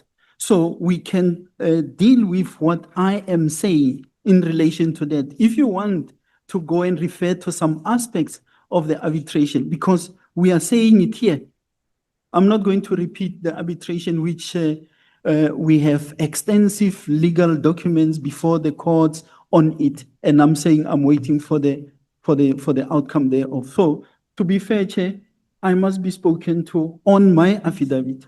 The issue that the council is trying to talk to is traversed from page 44 of my affidavit, and it goes on. Sorry, paragraph E, paragraph 44. I talk to it not selectively. Can we understand this? Advocate Arends and General Phahlane. General Phahlane, Chair, you say that the matters on which you are being questioned are still before the court. Yeah. So you are essentially saying to us that the what do you call it, the award of the arbitration award has been appealed. Yes. And that the judgment of the Labour Court as well, yes, has been appealed. And now we are awaiting the judgment of the Labour Appeals Court. Yes. And you argue that it may be unfair to ask you questions on matters that are still lis pendens, that we must wait for the judgment of the Appeals Court. No, am I allowed, Chair? No, that's not what I'm saying. Because I have spoken to the issue myself in the affidavit. It is here, paragraph E, from page 44 until page 81. What I've got an issue with is that now I must go through the arbitration award, which I did not even bring here. It is council and them who went to go and fetch it from wherever they fetched it. So because it's something that I've dealt with extensively, challenging that arbitration award, challenging the Labour Court review award or judgment, and the same matter is now where it's pending before the Labour Appeals Court. So all what I'm saying is that don't go and take the pieces of the applications that we are lying there. I have spoken in detail. Now the council was talking about the procurement contract of the what is it? The 360. Here it is. So why must I go and look at a document which the reason why I'm challenging it is because I don't agree with what the arbitrator wrote there. Now I must now go and argue with counsel on something as if I'm before the very same arbitrator. I'm saying, let's talk to it. But here is my affidavit. It's talking to the issue. You say that those matters are on appeal.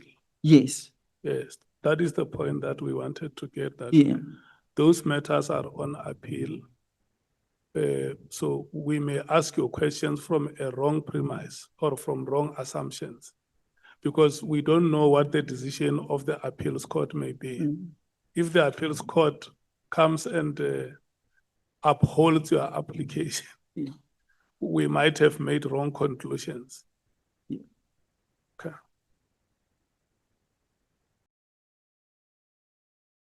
So General Phahlane,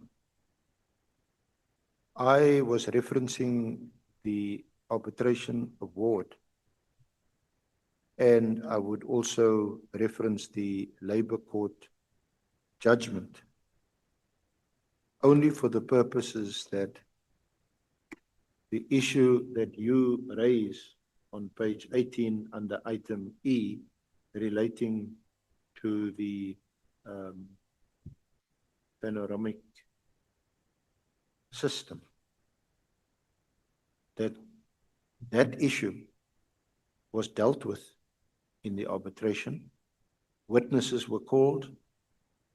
You were entitled to cross-examine those witnesses. You yourself led evidence.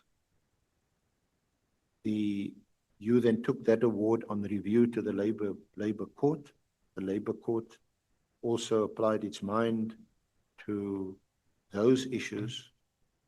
That is all that I'm trying to establish in response to your narrative, which appears from page 18 on the procurement, on that very same procurement contract, and which runs for a number of pages in your affidavit through to page 32, paragraph 81. That's all that I tried to do. I didn't try to argue with you. I didn't try, and I'm certainly not trying to persuade this honorable committee that you are wrong and that the arbitrator and the Labour Court was right.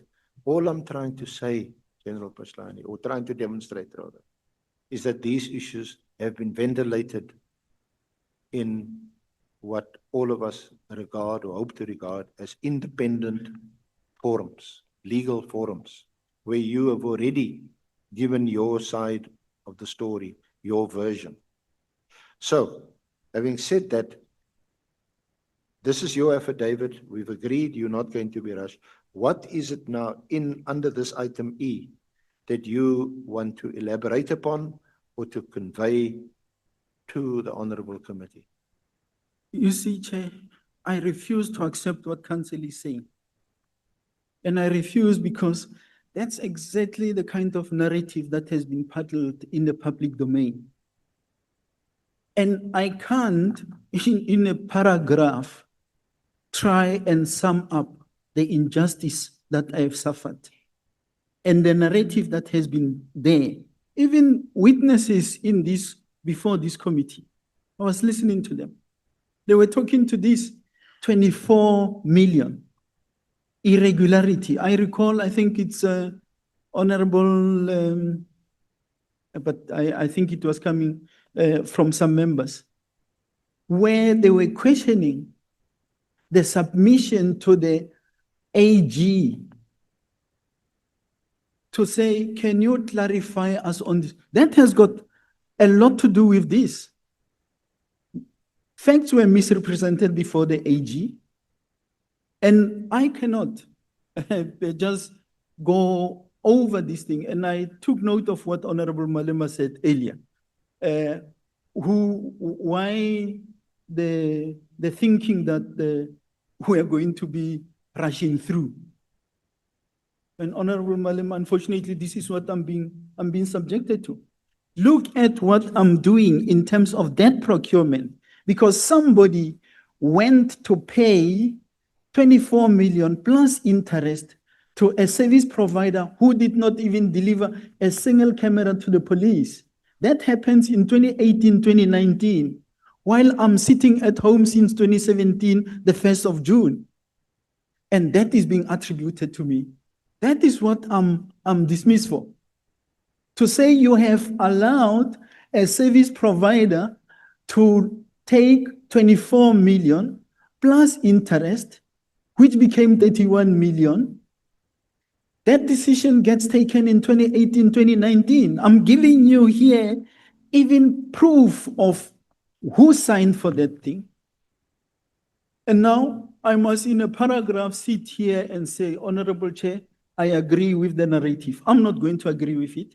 And if we are to do justice, let's traverse this issue on paragraph E on the panoramic camera. It's not as small. The very same arbitrator that you are referring to misunderstood what is at play here.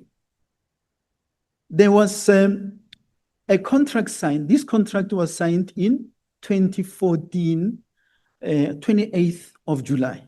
Yes, when you were the head of the forensics division. Yes. So That let's is take why it's members relevant. into confidence in as far as what this happened and not just narrowly go to this narrative that has been hating to listen from people who are so uninformed. I was trying to be of assistance because that's exactly what the arbitrator does. No, that arbitrator misunderstood. Wait. Can you take a breath, both of you? I want us to do the following. The General Phahlane has accepted here before the committee that there are unsuccessful bids that he made to overturn the arbitration award. And then the last is the judgment that is awaited from the appeals court. If the matters that you are leading now, Advocate Arendse, are matters that are before the court, sitting here ourselves may not make an assessment or a review of the proceedings in a court of law. And I will want us to move to matters that pertain to our terms of reference. Unless if in those matters there is something that the witness wants to bring before this committee. To say, in terms of the 4 pillars that you have read before me, Chairperson of the committee, that you are investigating, there are the following matters that I want to bring to your attention, and I think they will help the committee to move forward. But I'm reluctant that we should confine ourselves to matters that are now before the court or take much of our time dealing with matters that are judgments or the arbitration award contained in the arbitration award or judgment of the labor court. Because both of you agree that those matters now are on appeal. So I will give you an opportunity. If there is any matter that you think you want to bring to the attention of the committee, which is not a matter before the court as we speak now, let's deal with those matters and allow the committee to move forward. Honorable Nomaan. Yeah, no, thank you very much, Chair. Chair, it's a clarity because I want to be on the same page with you. In fact, I was tempted to ask a question when the General raised a concern regarding some questions that are posed to him. Now, Chair, the question is, because my understanding is that to a greater extent, the senior counsel has asked questions in relation to matters deposed on the affidavit. For instance, the 360 tender or contract is deposed on the affidavit by the general. So it's not something which is outside and which is now an ambush. And my understanding is that 80% of issues raised on the affidavit are issues which are before court, the contract, because most of those issues influenced dismissal of the general. Now, the ruling that you are giving, Chair, is confusing, really. I'm confused. So how do we identify matters that he should ask and matters that he should not ask? Whereas those matters, all of them, are on the affidavit and were voluntarily put on the affidavit by the general himself. So I'm confused. I just need clarity. I'm not arguing with your ruling. I just want to be on the same page, because we will ask questions after the senior counsel. And when we ask questions, we must comply with the ruling that you have made as the chairperson. So that's where my confusion is.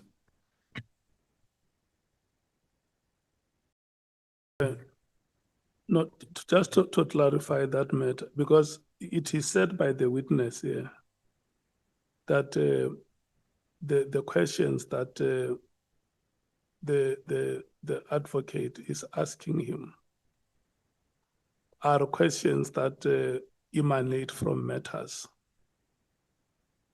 that are now on appeal. That is what you are saying, General? No, Chair.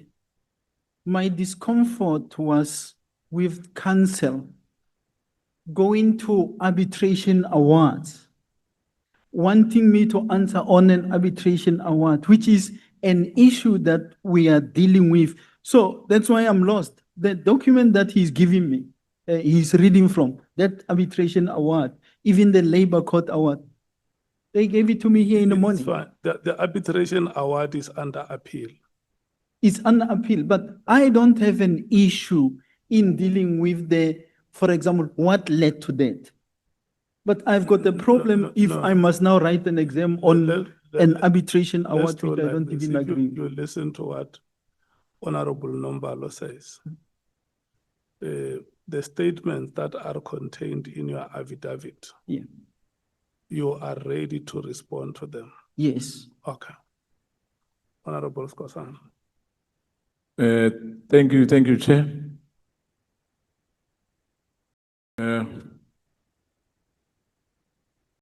Lotshani likupi, General Phahlane? I'm here. Ngiyabonga. Lotshani likupi? Asikhona njani? Siyathokoza. Thokozile. Now, Chair, I think what the General is raising is the issue. In fact, I want to ask, I'm going to ask about what I heard now. He said he was given a statement this morning. It's the other one, which it was for the first time you see that statement. That bundle. Yeah. You only saw it this morning. Okay. Must I answer, Chair? I just wanted to find out, because if I heard it well, he said that he only saw this morning. Am I right? You can respond, General. Chair, the documents in here are not foreign to me, but these documents are not part of my submission in terms of annexures, because I have accepted that here I am not in the labor court, or I'm not in the labor appeals court. It has been dealt with there.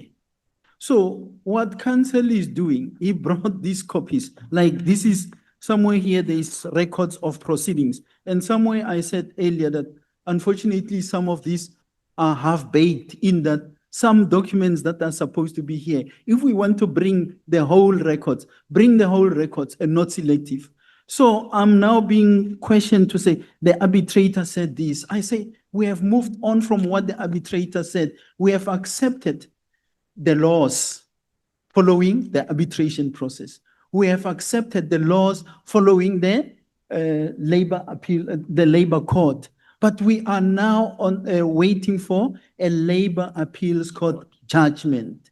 So why must I go into this? The issues, Chair, they are raised. It's me who raised it. Maybe, let me say, I may have instigated them. That's why they are part of my affidavit. That's why they are comprehensively addressed.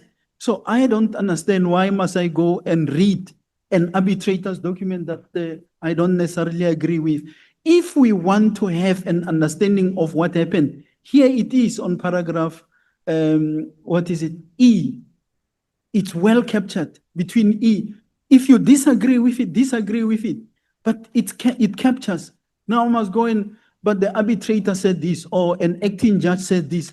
I hold a view on those people. And that's why I don't agree, Chair. I'm not saying we must not. We must deal with the issue. Because, for example, the 360 camera issue, the 24 million, it's very critical. It's being brushed over. Every time an issue is being asked, even from management, they say, no, but he was dismissed. Dismissed for what? If I'm to be dismissed for 24 million, it's not me. That decision gets taken in 2018, 2019 by a sitting national commissioner who decided to settle with a service provider who laid their hands on 24 million, that became 31 million. That man left the country with that money, unfortunately died. But now they say, Phahlane approved this. How do I approve something in 2019 while I'm sitting at home? The last day I was in a police office was when I left, before I left Parliament. But this is the issue. So I don't understand why we should escape it. Why must we go to a bargaining council thing, which is not talking to the real issue? The same issue is sitting before the Portfolio Committee on Police. I was listening to them, listening to material irregularity. When that issue is being raised by management, no, but the person who was responsible has been dismissed. I listened even when you were at Kgoshi-Mampuru, the CFO said so, to say, no, that matter has been dealt with. Whereas the merits are being misrepresented, the facts are being misrepresented. I hope I'm clear, Chair. It's now 13 hours.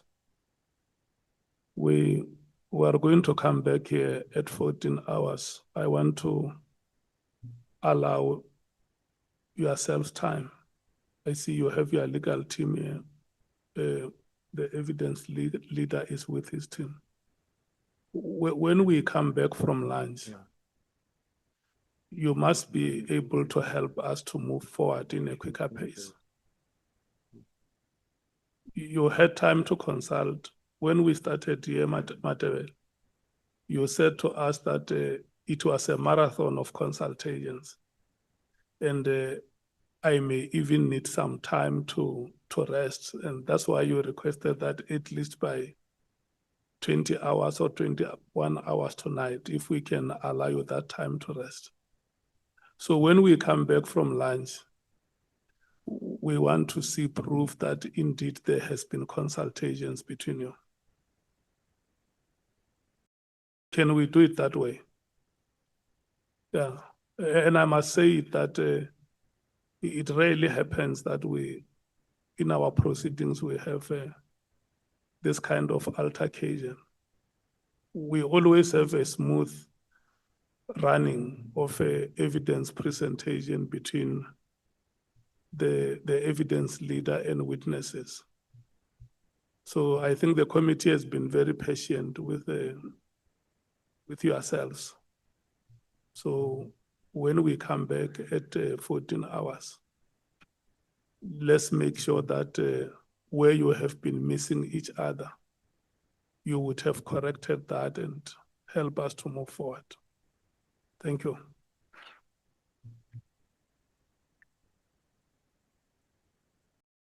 We're going to adjourn now, Honorable Chair. Yeah, we're breaking now. We are coming at 14 hours. Thank you. Thank you.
General Phahlane,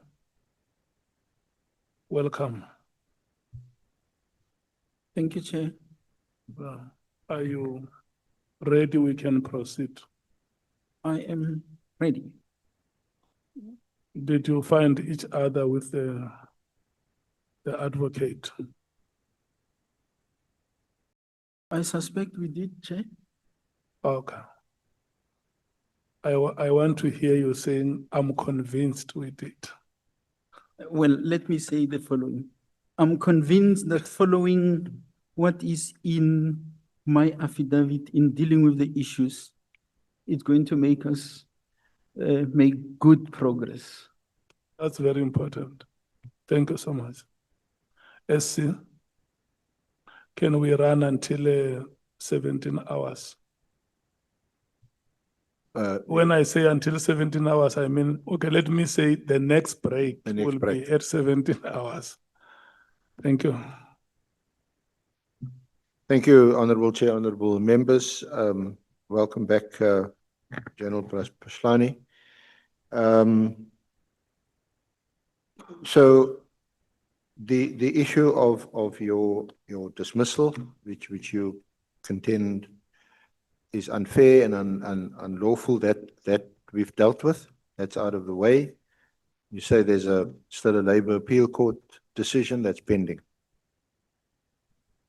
Yeah, I thought, Chair, we must move away from that one by allowing me to close it with these paragraphs which are in that particular portion, and then we can go to the 360 that you were making reference to, without going into the details, whether it is the arbitration or the Labour Appeals Court. And somewhere I think me and Council are talking past each other, because unless I have it wrong, you talked about the arbitration. Now there are two arbitrations. There is an arbitration award that relates to the 360 that led to the payment of the 360, and there's a triple SBC award. Now that award, the Labour Court judgment, is a subject of the current pending matter before the Labour Appeals Court. Therefore, I don't think I will want to go too much into that. We have said a lot. What I will talk to is the arbitration award, the Judge Haramse arbitration awards that relates to the 360 and the awarding, the subsequent payment of the 24 million. But I thought maybe just to close off the issue on the dismissal, just to sum it up, if I'm allowed to refer to those paragraphs in my affidavit. Yeah, you may do that if you want to, but I just thought that I agree with you. And just for purposes of clarity and to honourable members of the committee, we are talking about the same tender. That's the 360-degree camera. But in relation to the one arbitration award, which involves your dismissal, that is your conduct in relation to that tender and that contract. Then there's the other award of Arms, LTC Arms, the appeal judge, retired, where he confirmed the payment of 24 million. The tender itself, the 360-degree camera tender itself, is worth over 90 million. The arbitration award of Arms was when there was in inverted commas, settlement agreement, which did not involve you at all. And that is also the nub of your complaint. You were not consulted, you were not asked. It was actually a settlement agreed to by National Commissioner Sithole. All right. I think this is where now I'm very calm and I'm going to relay the facts so that the disinformation is not continuing. Council just referred to 92 million. Haramsa's judgment has got nothing to do with 92 million. Yes, I agree. 92 million is the bid, the same panoramic contract bid camera, the 360 cameras, forensic services. When the contract was awarded on the 28th of July 2014, the value of that contract was 92 million. Now, it gets awarded. Once it is awarded, obviously, my environment, forensic services, is the end user because these are cameras that are used by crime scene experts. So ordinarily, we are to place an order and buy from that particular contract. That contract is awarded to Etemba.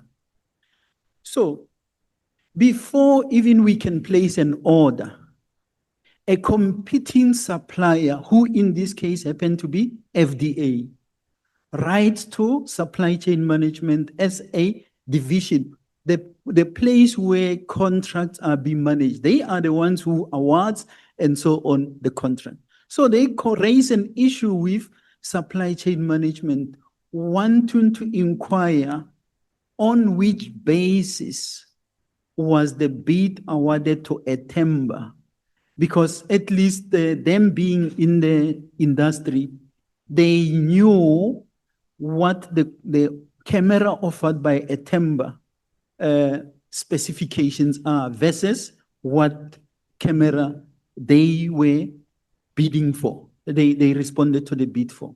So once they raised the issue with supply chain management, I think the letter of FDA, which is part of the records, was the 22nd of August 2014. They now, supply chain management, instead of them dealing with the complaint, they opt to send it to me in forensic services.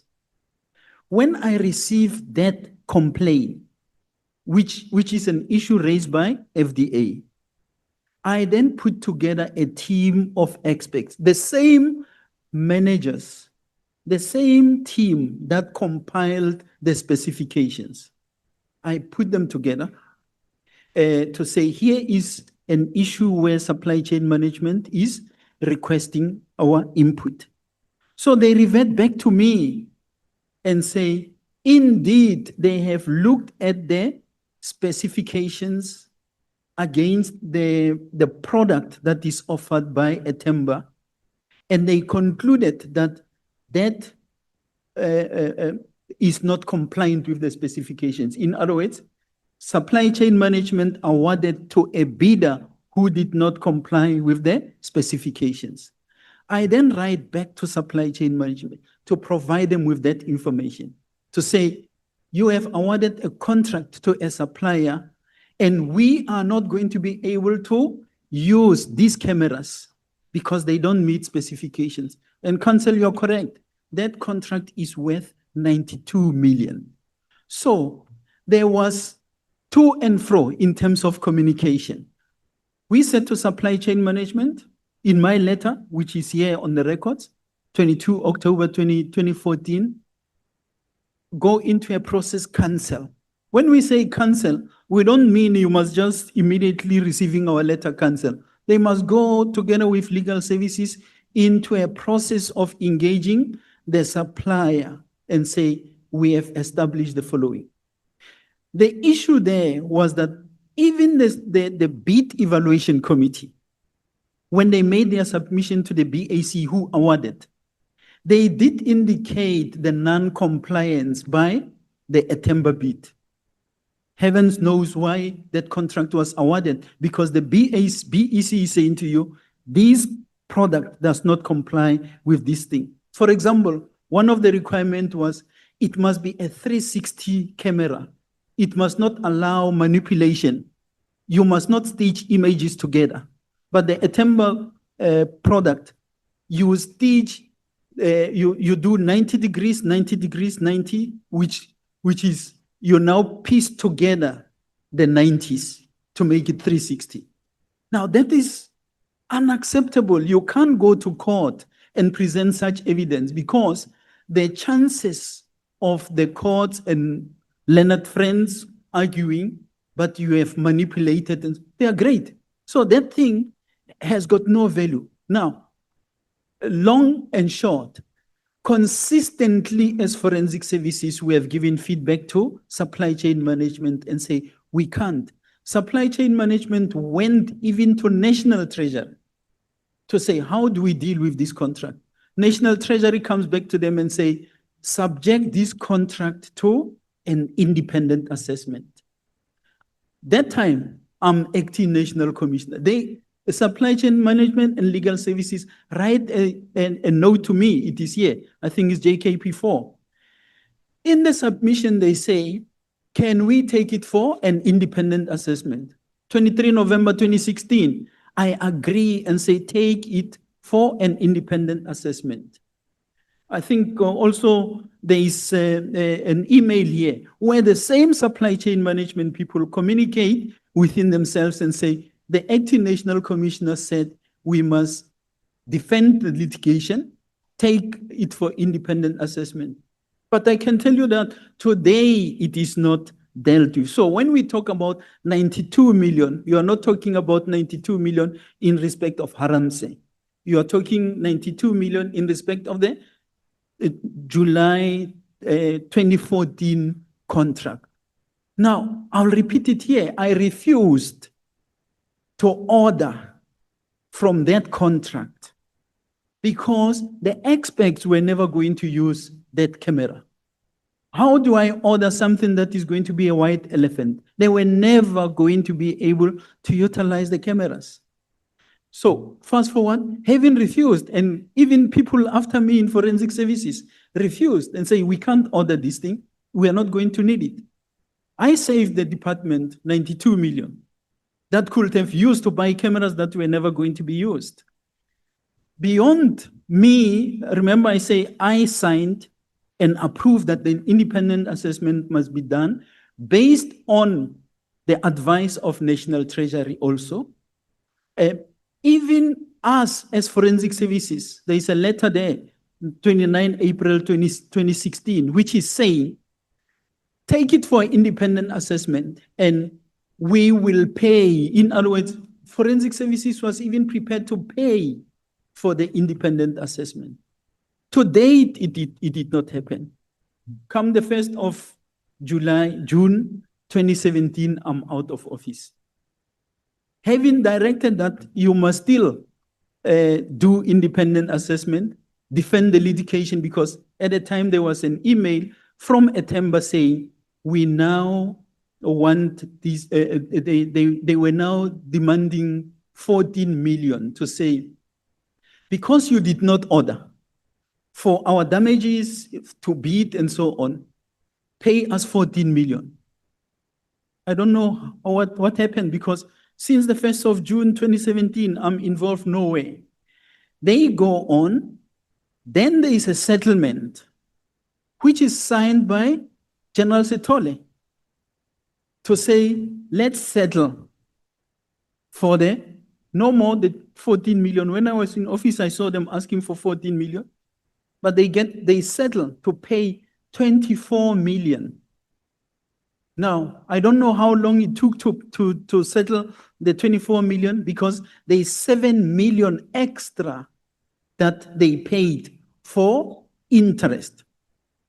Now, Honorable Chair, my question is, I'm not going into the merits of the dismissal or whatever. My question is, what do I have to do with payment that was settled by General Setole in 2018, 2019, when I'm long out of office, despite the fact that everyone consistently in forensic services was opposing and saying, we can't pay. No one of forensic services was involved in a litigation, deliberately excluded. And when they pay, after they paid, that's when they come running to me and say, you cost the state 24 million rands loss.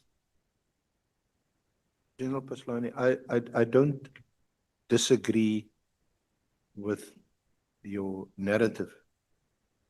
That's why I asked you if we can agree that whether it's the 92 million or whether it's the 24 million award of Judge Harms, it's about the same contract.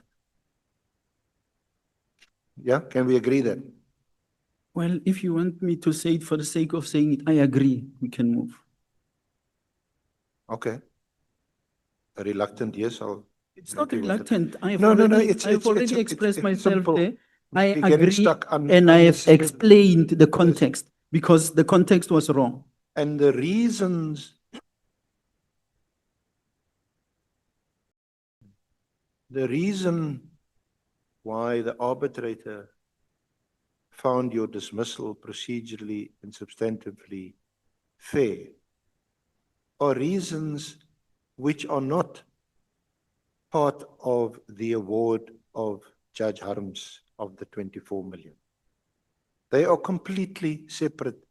That is, the 24 million is after there'd been demands made by the successful bidder.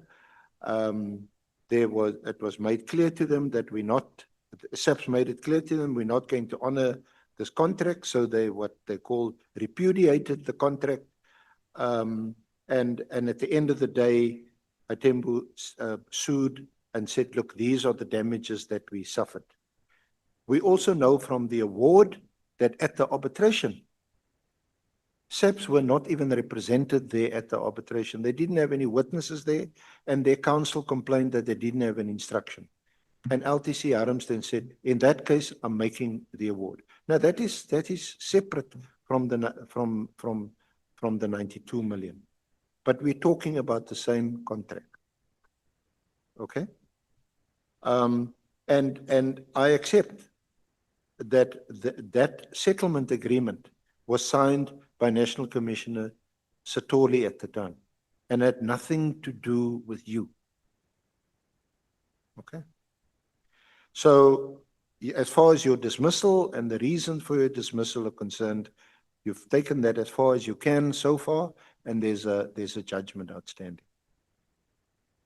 The 92 million contract, or at the time the full contract that was before the arbitrator, that related to your, let's call it, alleged conduct or misconduct in the process of that tender.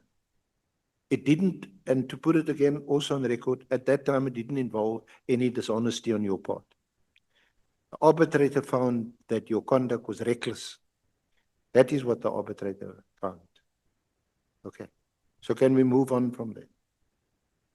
But the contract itself, it does feature later on in this whole narrative for other reasons. Am I allowed to Of course. talk? Paragraph 41. Even the acting judge at the Labour Court found no element of dishonesty that Lieutenant General Reid attributed to me, and the learned judge ought to have found that the commissioner completely ignored or failed to deal with material information placed before her. That's on page 17, paragraph 41. The learned judge also found that my dismissal was procedurally and substantively fair on charge 1, only one charge. With the leave of the Labour Appeal Court, my application for leave to appeal was granted and the appeal was heard on 16 September 2025. To date, we wait for the judgment of the LAC. I'm also awaiting the outcome of an investigation conducted by the Public Protector of South Africa on the complaint I lodged in relation hereto, registered with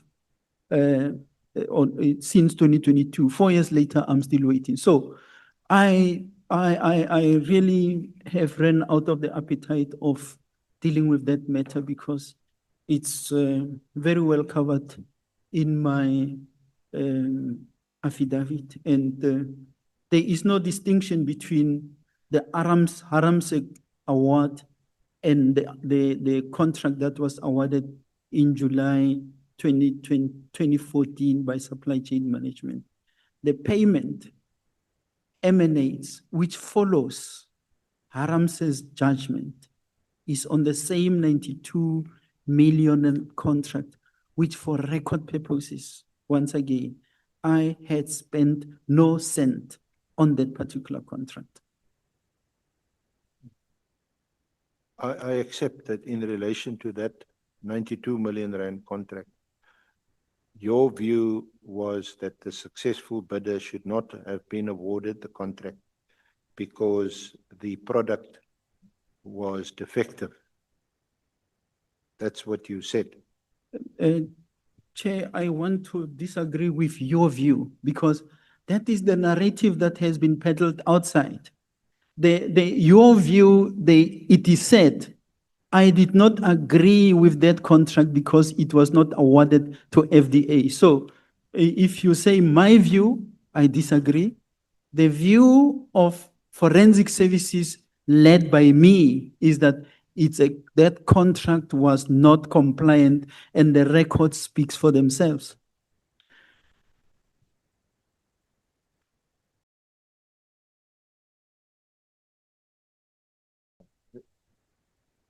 Again, General Phahlane, let me not be quoted because I'm referring only to judgments that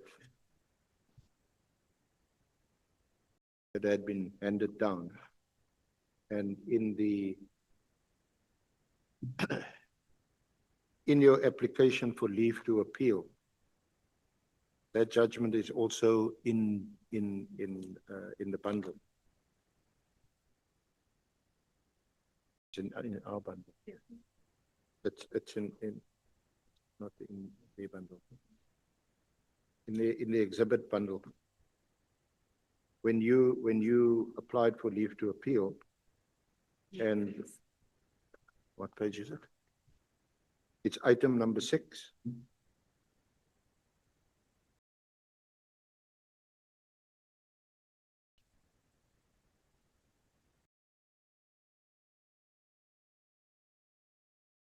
Where is the but can I refer you to paragraph 26?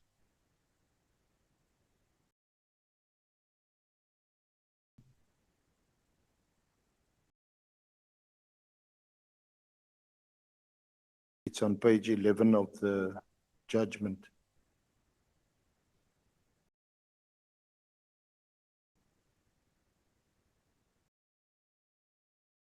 You see that? The applicant's conduct did not need to amount to serious insubordination, for it constituted serious misconduct. Regulation 9 sets out serious acts of misconduct to include serious insubordination or similar misconduct.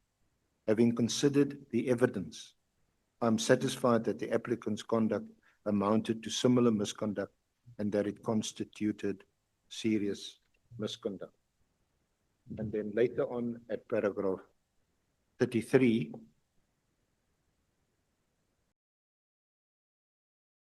and this is in relation to the 24 million, the LTC Arms award. Although the applicant was not involved in the settlement process, he set in motion the sequence of events that led to the first respondent, breaching the contract with EFG, that's the successful body bidder, and ultimately resulted in EFG having a claim for breach of contract against the first respondent. This ultimately resulted in the first respondent paying EFG an amount of 24,494,000. Again, that's what I'm reading to you. That's what the judge found. Judge who? Sorry? Judge? Judge Davey. Oh. Acting All Judge right. Davey. Chair, ordinarily, I will not want to dignify what that judge wrote there out of respect for the judiciary. Because if this was to be correct, it is me who on the 22nd of October 2014 sent supply chain management in response that you have awarded a contract to a bidder whose product doesn't meet the specifications. It is me on the 4th of November that I write again to supply chain management after I called the two. Maybe you will tell me when you are to listen to me. Okay, I'm responding to questions. I suspect that I'm to be listened to by the person who asked questions.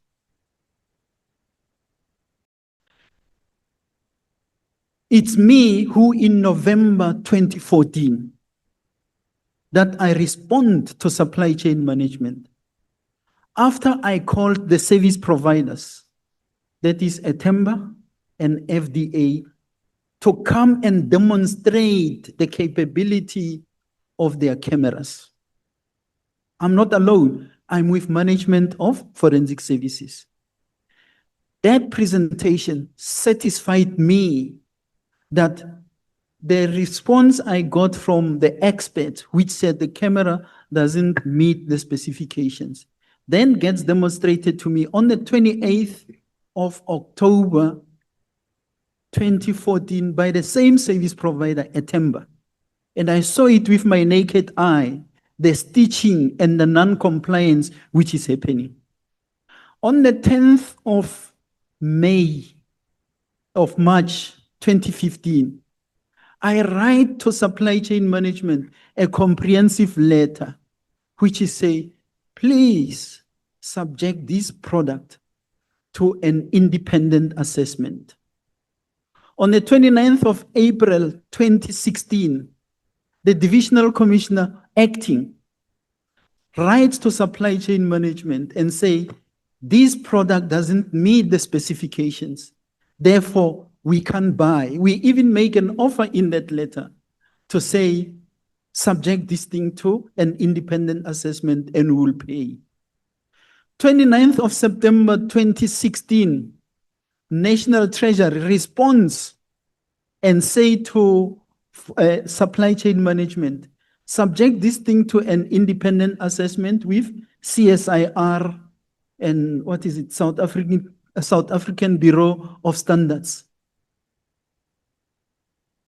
23 November 2016, in my capacity as an acting national commissioner, I approve and say, subject this thing to an independent assessment. It's not me who wrote, it's supply chain management after they receive the National Treasury letter.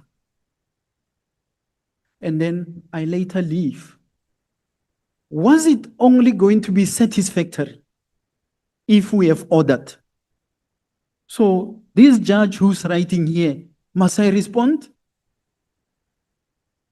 Was it going to be acceptable for us to have spent 92 million on a non-compliant contract?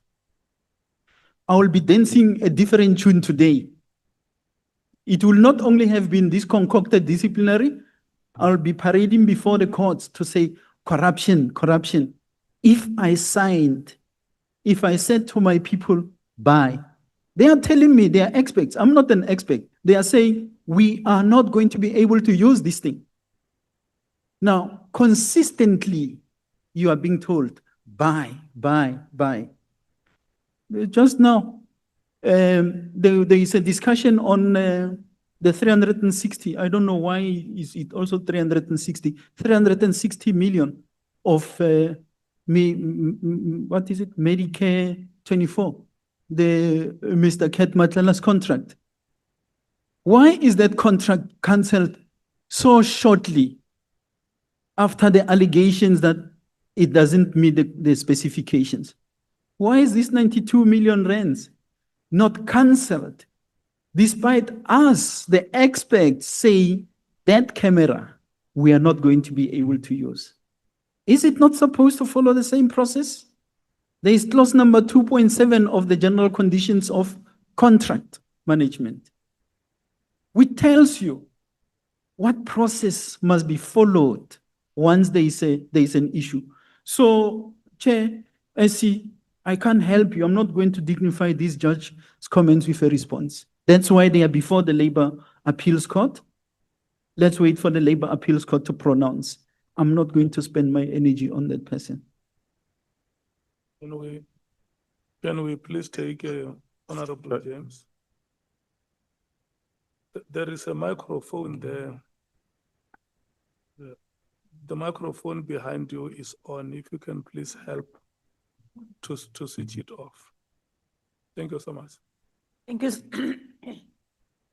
Apologies. Thank you so much, Chair. I wanted to ask this question almost 5 minutes ago already. General Phahlane, you make mention that you wrote to supply chain management, you wrote to National Treasury. Now, like we've said previously to the witnesses that appeared before this committee, here when we say we wrote to, we want names. So we really need you to mention the names of the people that you wrote to that ignored those letters. Thank you. Honorable Nomvalo. Yeah, no, thanks, Chair. It's a follow-up question. I just want to establish if I have the correct understanding of what the General has said. Do I understand you, General, to be saying, when you said they must subject the product to an independent assessor, do I understand you to be saying you wanted them to make an assessment of whether the product does meet the specification or not? Do I understand you correctly? That is correct, Honorable Chair. I did not want, because remember, one, this complaint is informed by a complaint that is lodged by a competing service provider being FDA. Now they complain about a product of a timber. I take that complaint, which did not come to me, it went to supply chain management, the right place where it's supposed to be. They now send it to me. What I did is to put together my experts. Remember, those specifications that they used to publish the bid were developed by the end user, the experts, because they know what is it that they want. So I now bring them together and say, there is a complaint, can you please assess and come back to me? They then respond to me with an information note to say, indeed, we have found that this contract or this bid, this camera, which is now on offer, it will not meet this specific, it doesn't meet these specifications. Based on that, I write to the Divisional Commissioner, Supply Chain Management. It's my letter dated, I think, the 22nd of October, which is here on file. Now, once that happened, there were meetings, including me and the Divisional Commissioner, Supply Chain Management, to raise this issue. But surprisingly, I was getting letters from the same supply chain management saying, place orders, place orders, place orders. And my question is, why do I get this? So ultimately, 29 April. I'm sorry, Chair. So ultimately, the independent assessment was made. No, to date, it's not made because not made. National Treasury, like I mentioned, was the last authority to respond to supply chain management and say, subject those cameras to an independent assessment.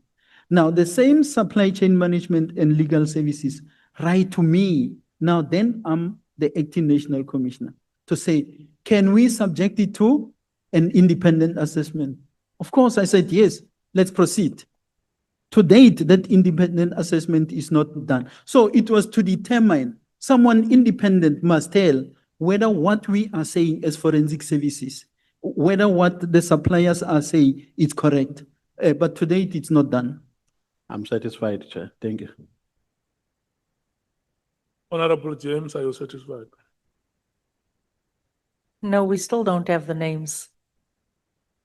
Thank you. Chair, I'm using a document which is full of pages. Can I just look? But I know that my letters were all directed to the Divisional Commissioner Supply Chain Management. At the time, the Divisional Commissioner Supply Chain Management was General Kruse. I think. Yeah. I think what we should do when we break at 5, yeah, you can look for those names and make them available. Yeah, but it's easy, Chair. Unless if it's very easy for you to find them now. Yeah, if you look at annexure JKP4. Now, JKP4, it's the information note that I have approved. Sorry, what is 201?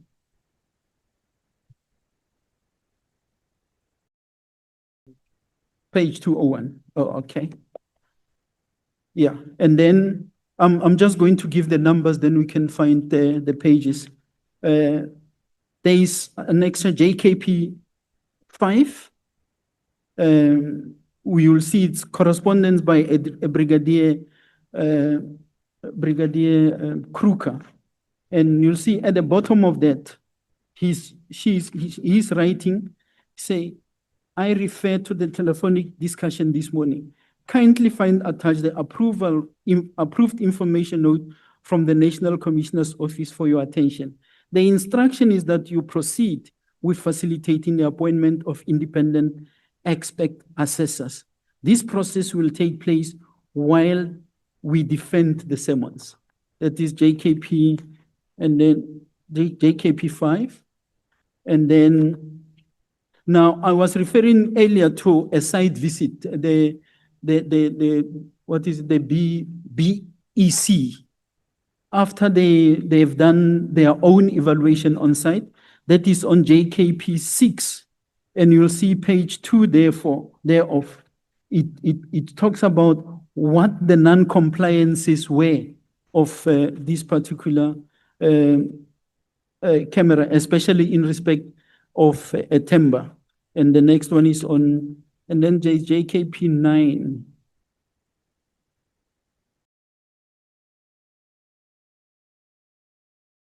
On JKP 9 is my first letter, the one that Honorable James, I'm referring to, that I wrote to supply chain management. It's on JKP 9. And then you also look at that in relation to JKP 10. That JKP 10 is a response from within supply chain management. The chairperson of the BAEC, who's now saying they have made the, unfortunately, they say they did not have technical experts on the bid adjudication committee. That's why, that will explain why at the end of the day, it was approved. And then my last letter as the Divisional Commissioner, Forensic Services, there it is, JKP 11. I wrote on the 10th of March, 2015. And you'll see my last sentence there. Based on the above explanation, the Division Forensic Services does not support the decision made by the Bid Adjudication Committee to award the contract to Etemba. It's 249, this same, yeah. On page 249, I'm told. 249, yes. I hope I've answered a few of those questions in terms of the correspondence that was there. I think in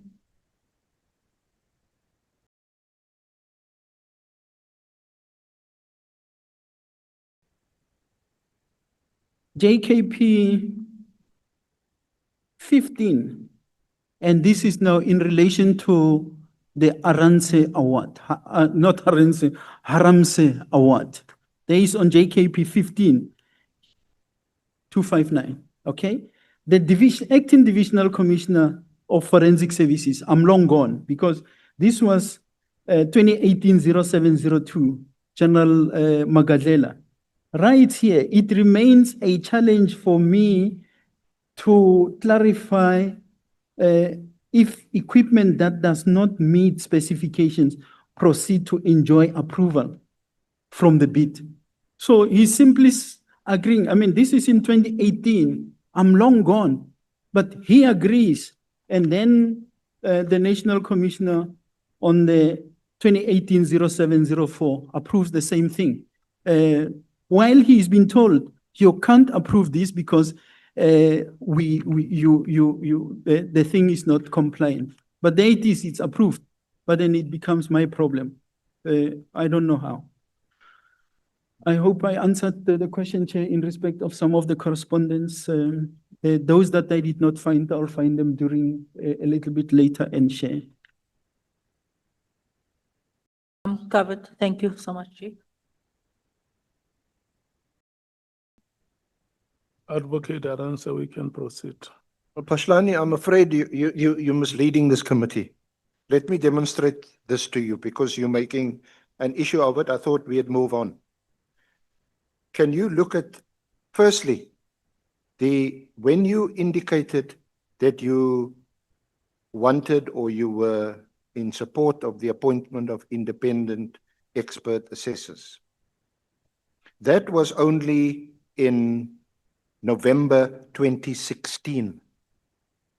And in November 2016, you were now the acting National Commissioner. Is that right? Chair, I'm allowed to take offense. Can I go what I'm with trying you? to demonstrate? That is my first correspondence as the acting National Commissioner. My only correspondence. I've just shown you, Council, 10th of March 2015. That is the last letter that I've written as the Divisional Commissioner for Forensic Services. And I've shown you the letter dated 22nd of October 2014. If with reference to annexure, your annexure JKP4, which is at 201. Let's start there. Chair, I'm also human. I suspect I'm allowed to take offense. I can't be told that I'm misleading when I am tendering here factual information. And I'm going back.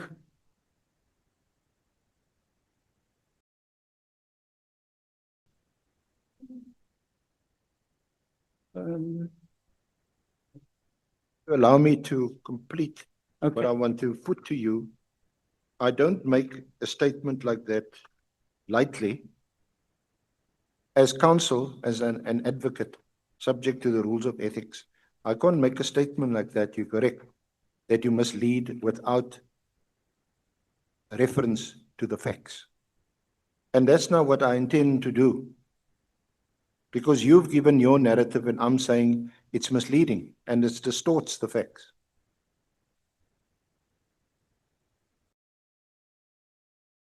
Yeah, I'm listening. Are you listening? I'm listening, sir. Now, the losing bidder, FDA, lodged a complaint on the 22nd of August 2014. Correct. About Itemba's conduct. Correct. You, and at that time, of course, you were still the head of forensics. Not the head, the Divisional Commissioner for Forensic Services. Well, Divisional Commission, the divisional head of forensics. And you, when they lodged a complaint, you signed it on the 22nd of October 2014. Sorry, just I signed? This complaint. Yeah. Your own complaint was signed on the 22nd of October 2014.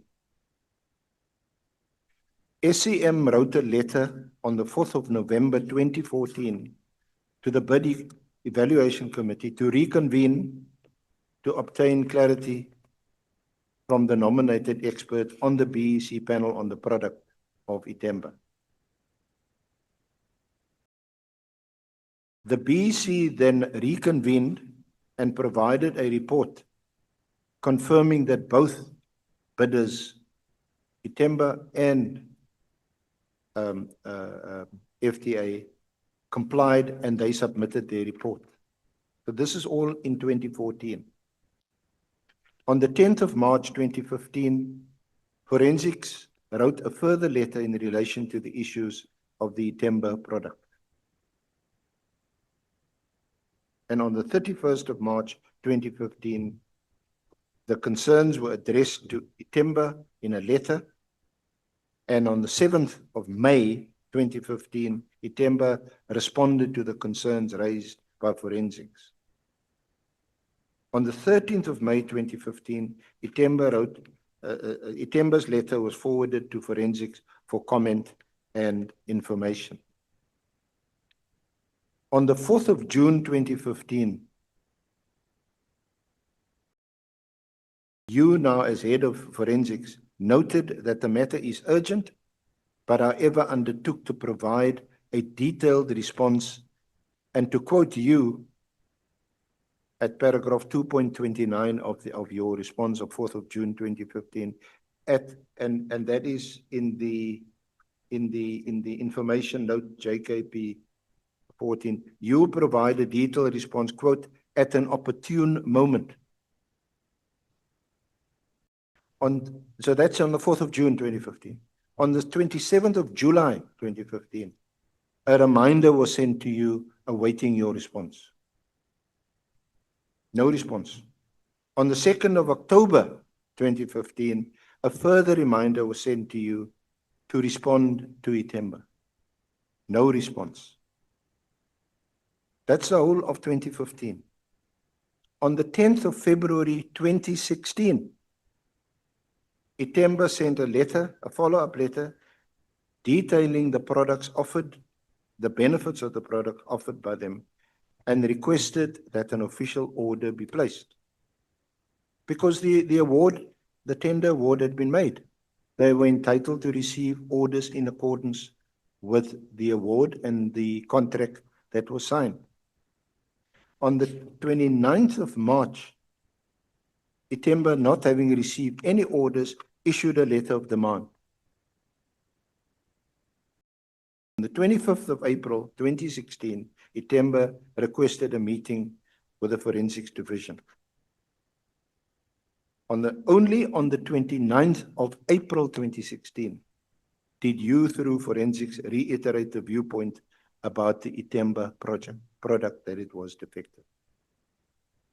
Itemba then says, look, you are repudiating, your conduct is repudiatory, and we are now cancelling the contract. On the 14th of July 2016, Itemba accepted the repudiation and cancelled the agreement.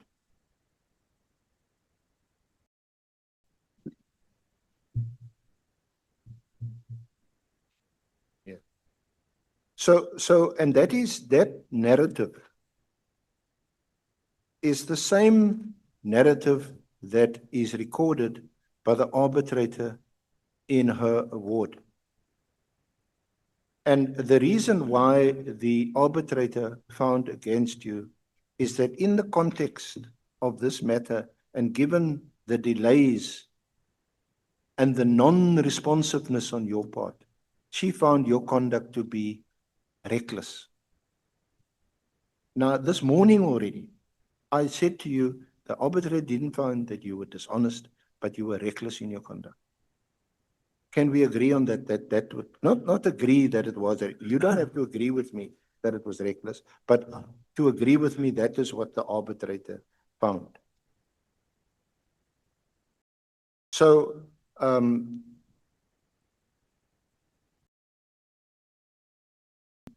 if you also look at page 213 of this JKP4,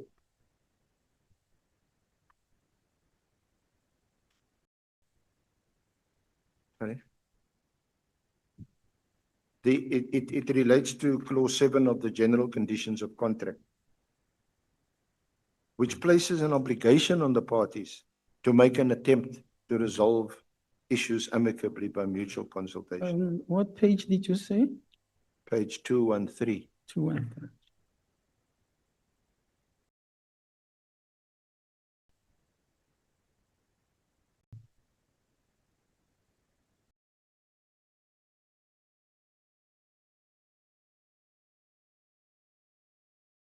These provisions, I put it to you, had been blatantly disregarded. There were attempts, the bid evaluation committee and the nominated experts and supply chain management and Itemba had made attempts to engage and to put their concerns to forensics, but these attempts were either disregarded or ignored.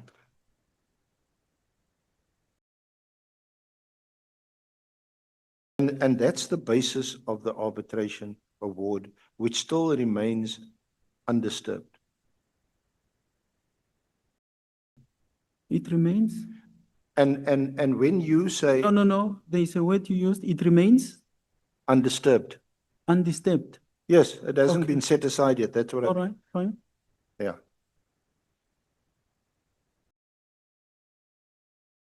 So, I put it to you that this reference to I think it's JPK 5, the one on page 219 of 28 November 2016, is a complete afterthought. It was belatedly sent after the contract had already been cancelled. Which one, which letter are you referring to? JKP? JKP 5. Okay. A complete afterthought. This is the one where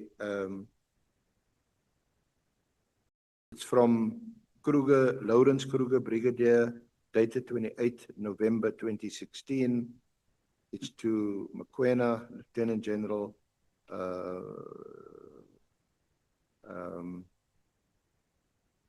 the subject matter, appointment of expert assessors, Itemba Group. Dear Lieutenant General Mkhwana, please see the trailing email by Major General Mnisi, Legal and Policy, as well as the attached information note signed by the Acting National Commissioner, that's yourself, to approach an independent third party for an expert assessment as to whether the product offered by Itemba Forensic Group complies with the specification.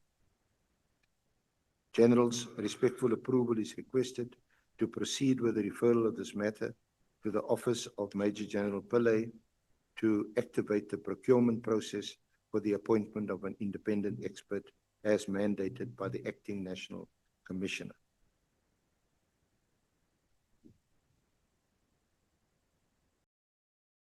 So that is the narrative in its proper context. And it's in that context that the arbitrator found against you.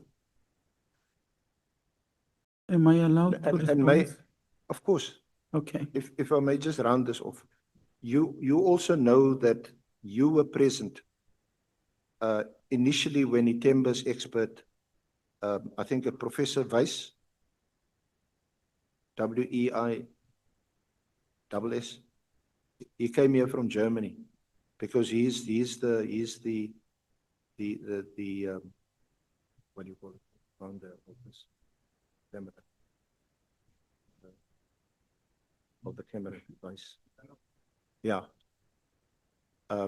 He came and you were in that meeting with all the senior management, and he made a presentation where he in fact said that this camera is not defective and that it does comply with the specifications, and he then undertook to ensure that maintenance on this camera is done on a regular basis as required by the contract.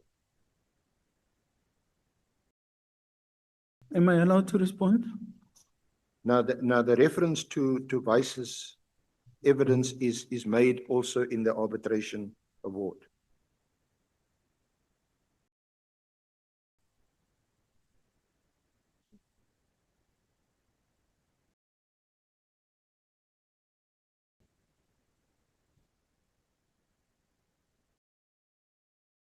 And this is in JKP 10 at the bottom of page 247.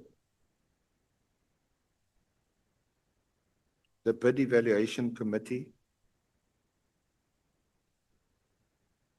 Brigadier Magagula, chairperson of the Bid Evaluation Committee, on the 20th of November 2014, they recommended that the issues raised by forensic data analysts in their complaint were not found to be part of the bid specification, can therefore not be considered for the cancellation of the contract. However, an agreement was reached that the matter should be referred to legal services for advice and proper guidance. It's at page 247. Annexure JKP10 is 246, and it's an information note. That's addressed to the Divisional Commissioner at the time of Supply Chain Management, Lieutenant General Cruiser.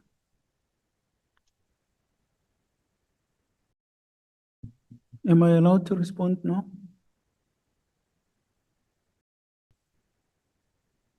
Yes, of course. Chair, I'm asking. You don't need my permission. I have put to you what I wanted to put to you, and you can now respond. I will never say to an older person you are misleading because of how I'm brought up. Worse, I can't say it to counsel. But I seriously take offense when such is attributed to me. And I'm presenting here factual information. Page 213 that councillors referred to, 2.27.1.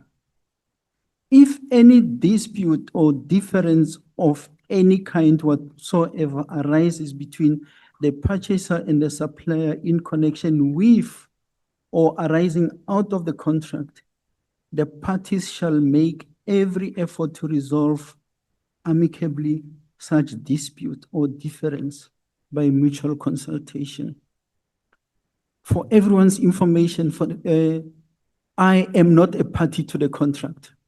I did not sign any contract with anyone.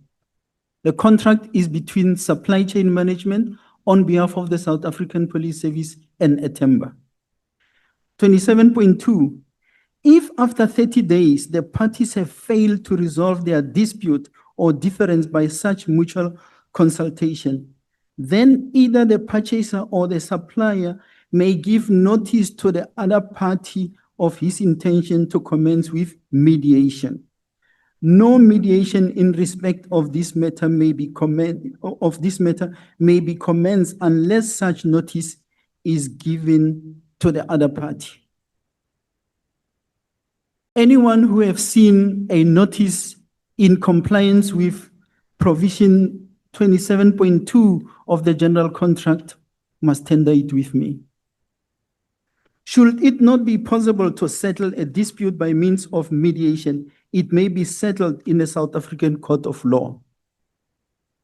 Mediation proceedings shall be conducted in accordance with the rules of procedure specified in the SCC. That is on page 213. I just want to check what the annexure is this. Is JKP?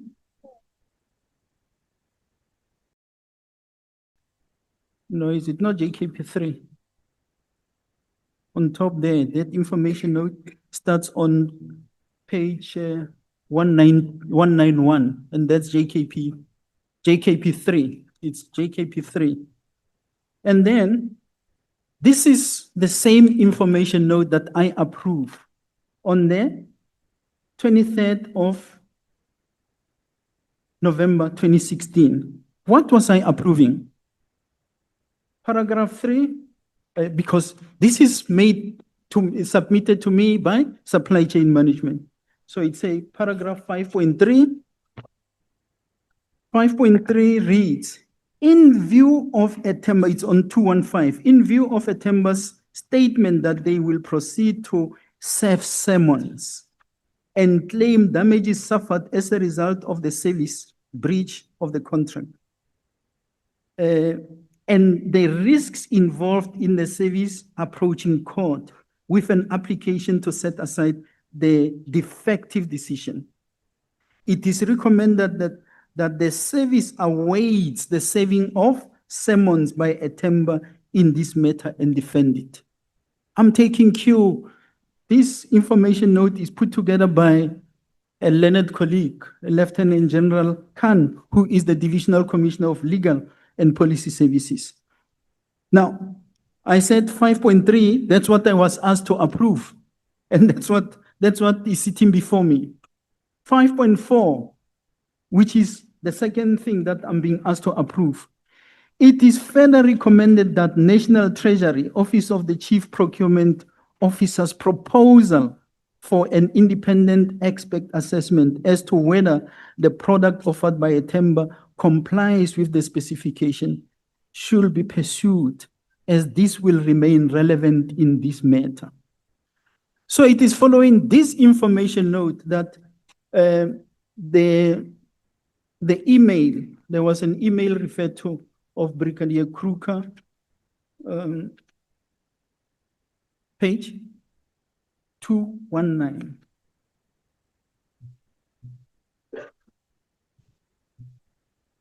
Maybe I'm not staying here.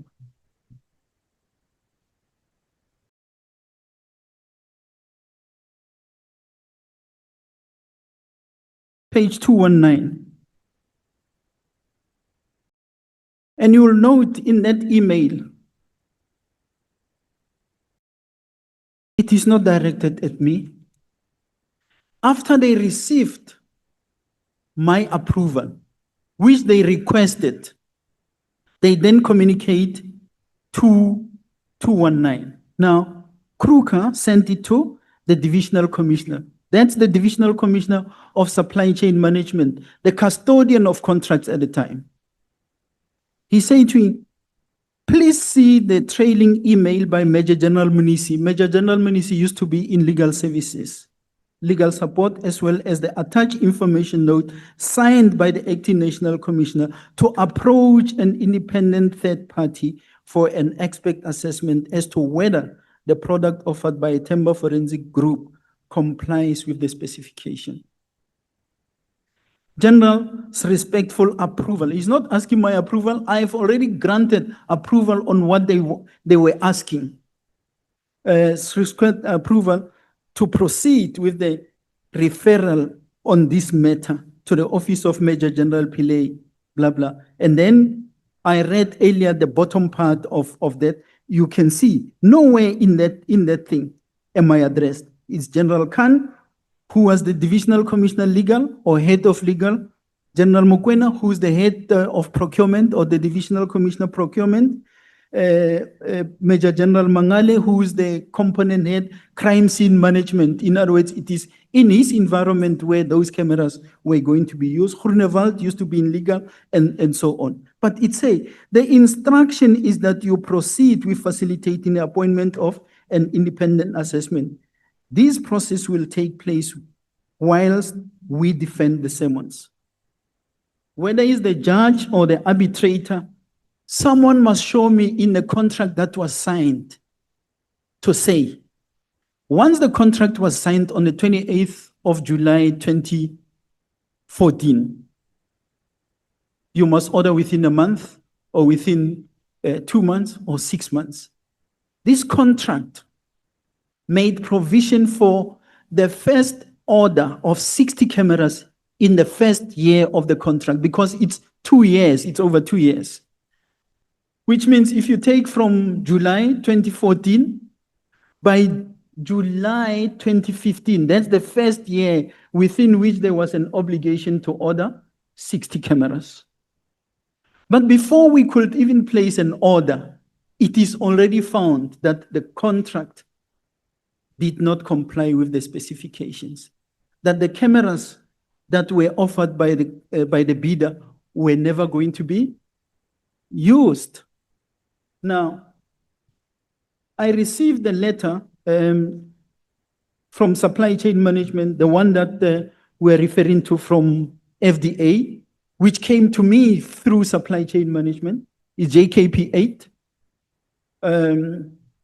That letter of the Divisional Commissioner Supply Chain Management it's dated 2014-0904.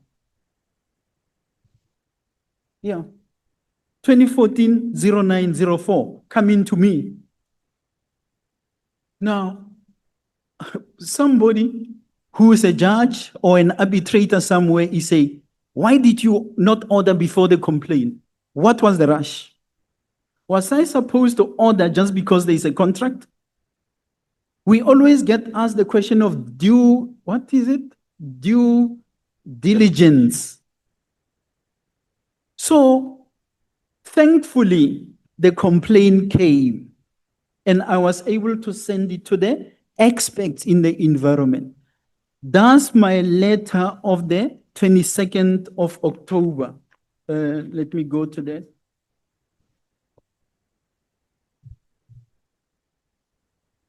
There is my letter of the 22nd of October. That's why, Chair, it can never be an afterthought. In this letter, I communicate paragraph 2, which is JKP 9, on page 244. It is alleged in the inquiry that the product of the successful bidder doesn't comply with several criteria as stipulated in the bid specifications. Paragraph 3, it says, the bid evaluation committee shortlisted 2 bidders from the companies, namely Atemba and for FDA. Both bidders indicated that their products comply with the bid specification. The shortlisted companies were subjected to further evaluation, which included supplier site visit and product demonstration. It was not apparent to the bid evaluation committee that the bid offer from Atemba Forensic Group may not be compliant to any of the specifications. On paragraph 4, we are telling supply chain management, our findings are that subsequent to the awarding of the bid receiving the inquiry, it is found that the bid offer of forensic Atemba Forensic is not compliant to the following critical specification, underline critical specification. Clause 3.5.1, the specification required the spherical camera that rotate, capture, and capable of scanning and also create a full panoramic image during one single rotation by turning on motorized rotation device. Now, there we are saying the product of Atemba does not provide one single rotation scan, but rather rotates and then scans a limited view, repeating this process several times and requires stitching by the user to provide a panoramic image. I can go on. Those are the reasons advanced in the letter that is communicated to supply chain management. Now, Council mentioned JKP4 of JKP10, sorry. That is the letter from within supply chain management. This person who's writing this letter is the chairperson of the bid adjudication committee in supply chain management. And this submission of hers, it's prompted by my submission. There it is. To give feedback to the divisional commissioner on the outcome of a meeting held, the letter with reference blurb dated 2014 was received from the divisional commissioner supply chain management to reconvene and discuss the complaint received from divisional commissioner forensic services on behalf of forensic data analysis company. Exactly. Here it is. I'm complaining on behalf of FDA. FDA lodged a complaint with supply chain management. It is supply chain management that submits a complaint to me and say, can you input? Can you look at it? I respond. But no, it's a complaint because even in the records that the council is reading of the arbitration, somewhere you will see they received a complaint from me. I never complained. We responded to a complaint. But important, if we were to take the honorable members into confidence, page 247, findings of this particular bid adjudication committee. That is bid evaluation committee. Thanks, Council. In the light of the above facts, the following findings were made. Now, after reading them, whoever is confused, maybe I'm confused with. If they are not confused, I'm also not confused. It says, the technical experts were part and parcel of the committee who agreed that both bidders met all requirements during the evaluation and site visits. Now, this is what I was referring to. Nobody took the responsibility of leaking confidential information to forensic data analysis as contained in their complaint. Thirdly, it says, the technical experts indicated that their representatives who visited both bidder sites were not competent enough to make informed decisions after the visits. It's them, it's not me. They are saying they were not competent. The reason why they were not competent is because a nominee of forensic services who was an expert, a crime scene expert, was excluded from participating in the evaluation. So this bid was evaluated by non-experts, and the Treasury regulations demands that when there is an evaluation, there must be an expert. The final recommendations of the panel did not highlight the concerns raised in the complaint received from their division. Now it's again their division. They were only highlighted as pros and cons. Now, those pros and cons is exactly the non-compliance issues that are being raised. Now, my letter of 2015-03-10, I was still in the office as the divisional commissioner. I've already mentioned paragraph 14 of that letter, 252. Based on the above explanation, the Division Forensic Services does not support the decision made by the Bid Adjudication Committee to award the contract to a Timber Forensic Group. If you go and look at paragraph 11 on top, it says, forensic services cannot be placed at risk and under no circumstances will the expert status of crime experts be compromised. So, Chair, if this is an afterthought, it is an afterthought. 2016, the letter you are referring to of 2016, I am long no more the Divisional Commissioner of Forensic Services. There is an acting Divisional Commissioner because I left the environment on the 14th of October 2015. And in this letter, the general who wrote the letter, paragraph 7, it's on page 256. On the 6th of August 2015, a further meeting between Lieutenant General Phahlane, Lieutenant General Kruse, and other members from Division Forensic Services and your office were held. During this meeting, the concerns as raised above in terms of compliance of this item to the bid specification was again discussed. When that discussion was taking place, I am still the Divisional Commissioner, Forensic Services. And I convened this meeting with General Kruse to go and discuss this thing because we are saying, can we just be helped? We are not going to buy from this thing until such time that the issues are resolved.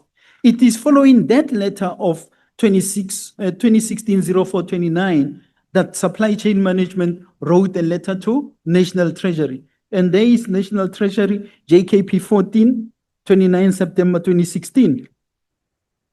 So, Chair, I'm not sure in which way am I misleading. What I can tell, and I will tell it until I die, I will never spend public funds on something that is not going to be used, especially 92 million go down the drain just because there is a glorified service provider somewhere who has been given a contract and I must append my signature and say, place an order. I will never do that. So again, I'm not going to debate this with you any further. I'm not here to provide the answers, but this is the way, all that what you said now, this is how the arbitrator has dealt with it and subsequently confirmed on review in the Labour Court. And I'm looking at the award. It is item 4, dated the 18th of the 16th of July 2021, from paragraph 81. The applicant's conduct, in my view, was reckless at this stage. There was a threatened legal action. The applicant, that's yourself, held the view that supply chain was insistent on this procurement despite the alleged non-compliance. He, however, failed to see that it was him or his division that were making it difficult for supply chain to act appropriately in this matter.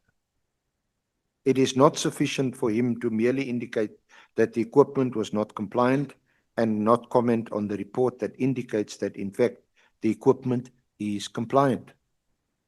What compounds the matter is the fact that the inventor, that's Dr. Weiss, of both these cameras, was the person who was providing the opinion on the effectiveness and compliance of both. The evidence of Dr. Weiss, which of course was not contested in the arbitration, you were entitled to contest his evidence, that he was the inventor of both and understood how both these cameras worked, was not disputed or challenged. On the 2nd of October 2015, another letter from Supply Chain Division was sent to the applicant, referring to the previous correspondence where a request was made for comment. And it was indicated that this was required in order to assist supply chain to finalize the matter. Because you're the end user, you must use it. The applicant in his testimony indicated that he did not respond to this email and said that, quote, he could not grace this with a response. Again, I find the applicant's attitude to be grossly reckless and a clear dereliction of his duties. Despite the applicant's views on the compliance or non-compliance of the equipment of Itemba, there was a contract that was concluded between this entity and the respondent.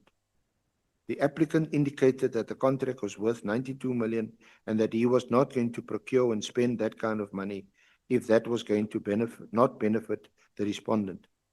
But unfortunately, by failing to assist supply chain in this regard, he was actually putting the respondent at risk of being litigated against and not even having any way of defending itself. During his testimony, General Phahlane emphasized the fact that he was not in supply chain and he did not understand why he was dragged into the contract engagement. So the arbitrator took into account exactly what you have told the committee, that it's not you, but it's supply chain. Whilst it is so that contract management falls squarely within the domain of supply chain, the facts must be considered in the context of the prevailing circumstances at the time. The prevailing circumstances were that the respondent, through supply chain, concluded a contract with Itemba, and the end user, led by the applicant, was saying that the procured product was not compliant. Itemba provided a report that addressed the concern raised by the end user. Supply chain was simply saying to the applicant and or the division to provide your comments on the report to assist in determining the way forward. The applicant indicated that the reason why he could not, quote unquote, grace the correspondence from supply chain with the response was because already in August 2015, there was a meeting that he held with the Divisional Commissioner, Supply Chain, and that in this meeting, he had indicated that supply chain must get an independent expert to provide advice on the suitability of the product of Itemba. The challenge with this version is that it is not corroborated. On the documentation presented in the hearing, it appears that there was a meeting, but there was no minute of this meeting. Further to this issue was discussed at the meeting testified by the applicant. I cannot understand why he could not just respond to the division, to supply chain, and tell them that he had already discussed the issue with Cruiser and it was agreed that an independent expert be appointed.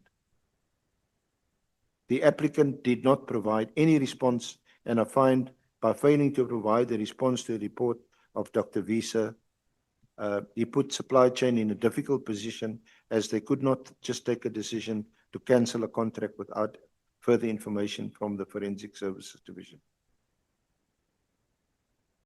So that is how what I had read back to you based on the information note and your narrative. This is now the concluding remarks of an arbitrator who conducted a hearing, witnesses testified, you testified, and this is what he concludes at paragraph 98 of the award. On the totality of the evidence, I find that the respondent has proved on a balance of probabilities that the applicant intentionally caused the non-compliance in respect of contract 19/1/9/1/187 for the purchase of 360-degree panoramic cameras.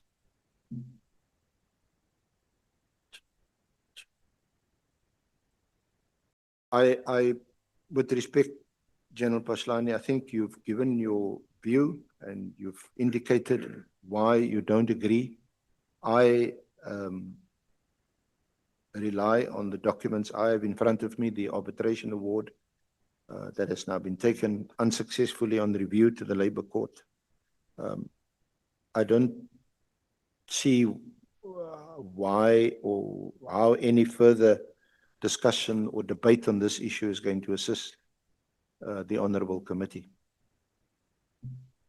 I think your views have been made known pretty strongly, and they will obviously take that into account. Chair, may I say the last thing?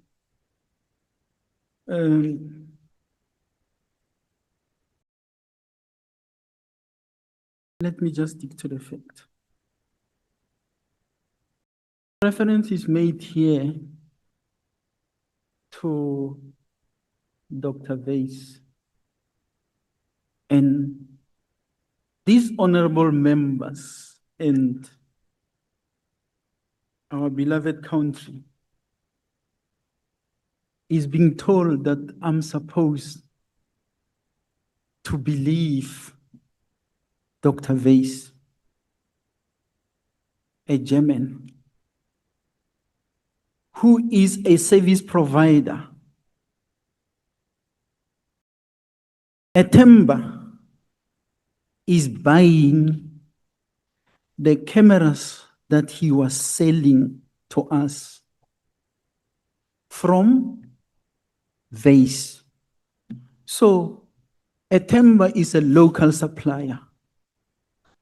Weiss is an overseas manufacturer of this so-called 360, the Civita that you are talking of. Weiss happens to have worked for the company that manufactured Spheron, the 360 camera that we as the South African Police Service have deployed successfully. So that 360 camera, the Spheron, actually assisted us immensely in the Oscar Pistorius case. That's the first big case where that camera was being used. Weiss happened to have left Spheron having stolen the intellectual property of Spheron, and he went to establish his own Civita camera, and he now sells it to us through a timber. Now, when you say I had a meeting with him, it was me, I refer to it in my testimony, that on the 28th of October 2014, after my letter of the 22nd of October 2014, I called both a timber and FDA to come and demonstrate their cameras so that we can have a closer look. What is the capability of these cameras? Because this local supplier, a timber, was just a middleman. They were not able to demonstrate that particular camera. They brought the German Dr. Weiss to my meeting. I never invited Weiss. I invited the suppliers who were bidding. I have invited Temba because they were awarded the contract. Now, whether it's the judge, whether it is the arbitrator, now I hear today, I'm supposed to have believed what Dr. Weiss is saying.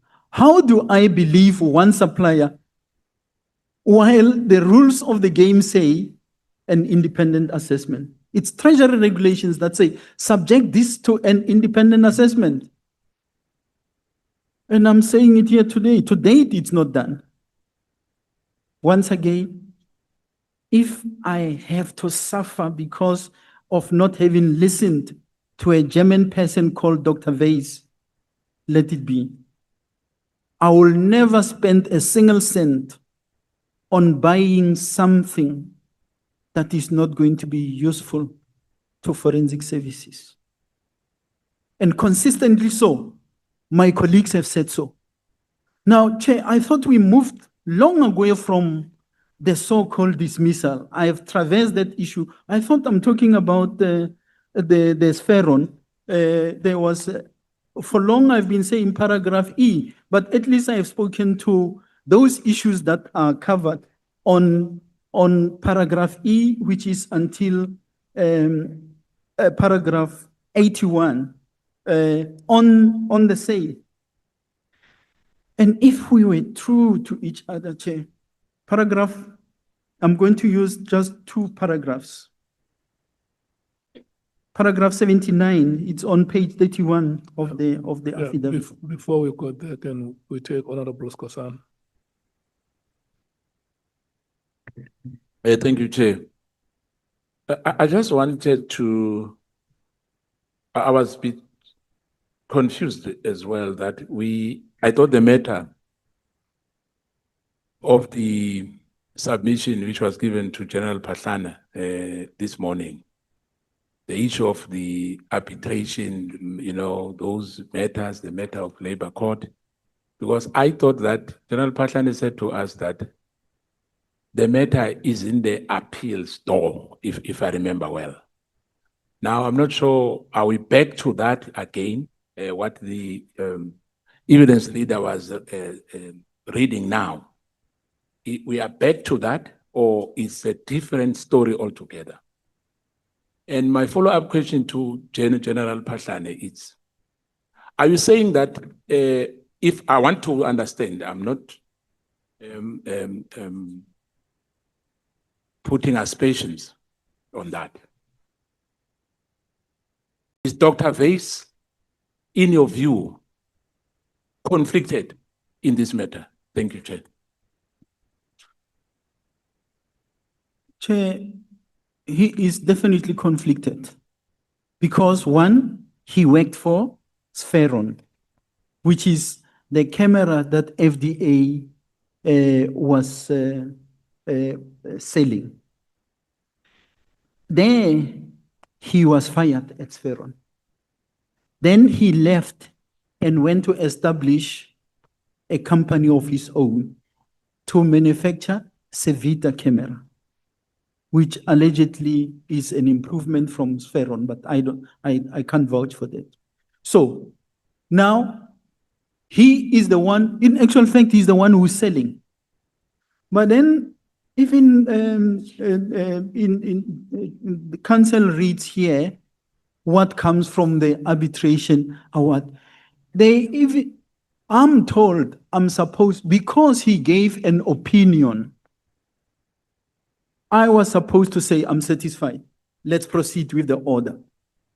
A conflicted person, he's the one person. He actually is the one who is selling through a timber to us. Now, I must disregard the prescripts.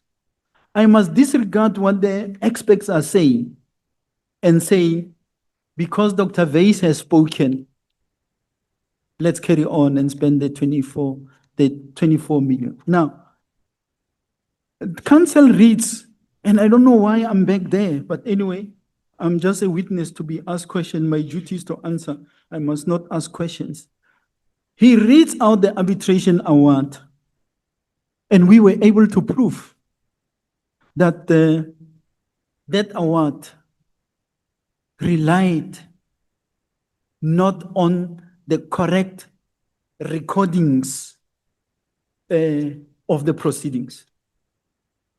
Because somewhere, for example, in the award, they say, Phahlane did absolutely nothing. If I did nothing, what are all these correspondences? And my job was not to answer documents of saying order, order. My job is to make sure that there is a product. And I'm being mistaken for being an end user. I was hearing counsel saying so. End user are crime scene experts. I just happen to be a manager of experts in the South African Police Service. So I take cue from what they are saying. I don't impose things. Whoever wanted the 92 million, unfortunately, they did not get it. But Sithole gave them 31 million. I think they are smiling. They did not even deliver a single camera. And then it is me. But this matter is before the Labor Appeals Court. I don't know why I must be going through it. I had it in my affidavit to give background to what has been happening in this regard. Thank you, Chair.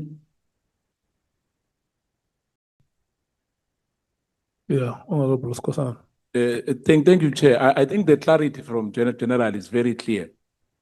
24 million plus interest, 31 million was paid without any camera delivered to South African Police Service. Whether the judge said so or the arbitrator said that he found you, whatever, those issues which I don't want to go to.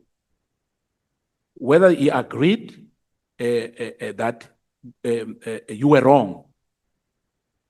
But the issue which you are putting to us here is that you saved South Africans. You were saving South African money, not to pay for something which we are not going to use for this country.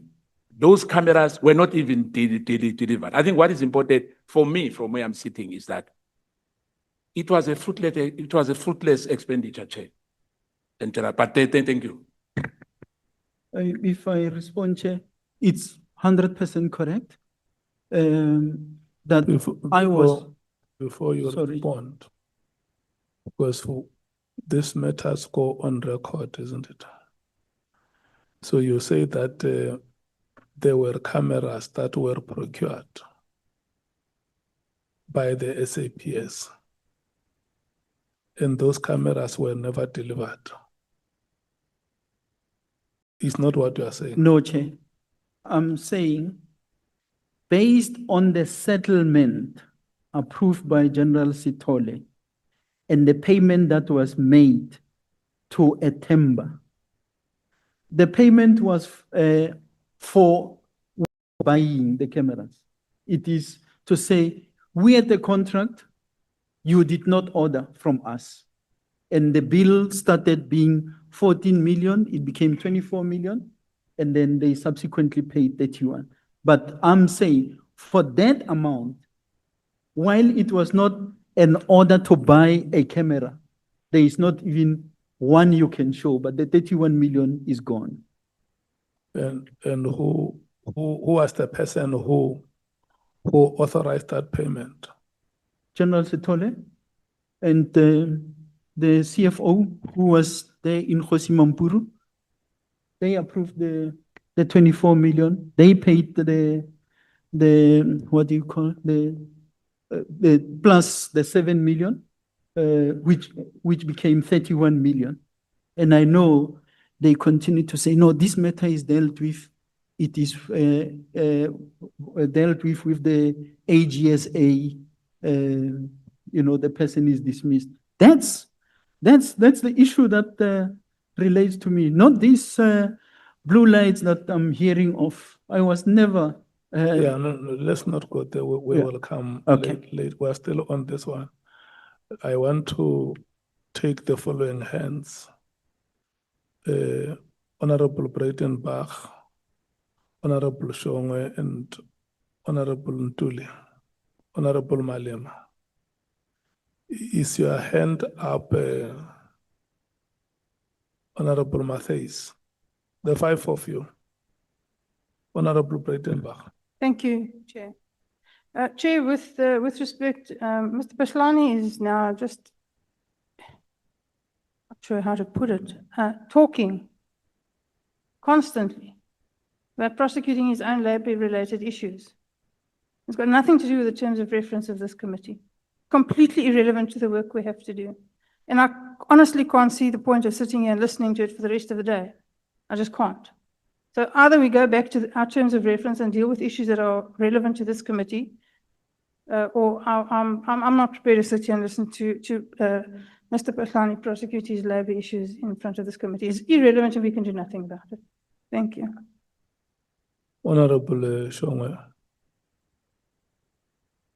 Thank you, Chair. I think Honorable WDA must understand that Mr. Phahlane is led by the SC here on that matter. So either it forms part of TOR or not, but he's led. What I want clarity on, Babu Phahlane, is le mali ekhokhiwe ikhokhwe ngoba umthengisi uyakhala ukuthi awuthenganga kithi. And how did they arrive to this amount? What was the formula? What was the determination ukuthi kube so much millions for ukuthi angithenganga kuwe? Two, I think we missed an opportunity CFO Dimpane, but I also second Honorable Nomvalo Magat. Some of these people must come back. Chair, to you, I really want to appeal on behalf of South Africans. Yes, we want to arrest people very urgently. I have a few of them that must be arrested soon. But we can't miss this opportunity of closing this committee because some of these matters, we are on, I think we're still on stage one, if I may call it like that now, of this statement, General Phahlane. We haven't even started to go further probing it as the booklet is so big. But I'm hearing that there is a need for iskati esiningi, Chair. Because I need to understand exactly how do we get to so much millions because asithenganga kuwe. Thank you, Chair. Chief Whip. No, thanks, Chair. My first question is linked to what Honorable Shongwe has raised. And the last one will be a very brief comment in relation to what Honorable Breitenbach is saying. On the matter of the sequence that has been presented to us, just to briefly recap it, a contract is awarded on condition that a number of cameras are going to be ordered within a period of a year. And before you get into the end of that first year of the 2-year contract, certain developments unfold, which include challenging the legitimacy or the appropriateness, relevance, whatever the correct description of the contract. But around the same time or simultaneously, the person who has been awarded a contract is already complaining that you have given me a contract, but we are not placing orders. And I heard your responses to be saying, we are not duty bound to give you orders immediately, because in terms of our contract, we have at least 12 months within which we must order the first consignment of 60 cameras. Now, the question then generally arises in this context. The payment that was then subsequently made, 31 million in total, divided into 2, was a payment in compliance, with the grievance that the company launched with the department or with SAPS, in which they were saying, we have a contract with you, but we have not ordered, and yet the year had not ended.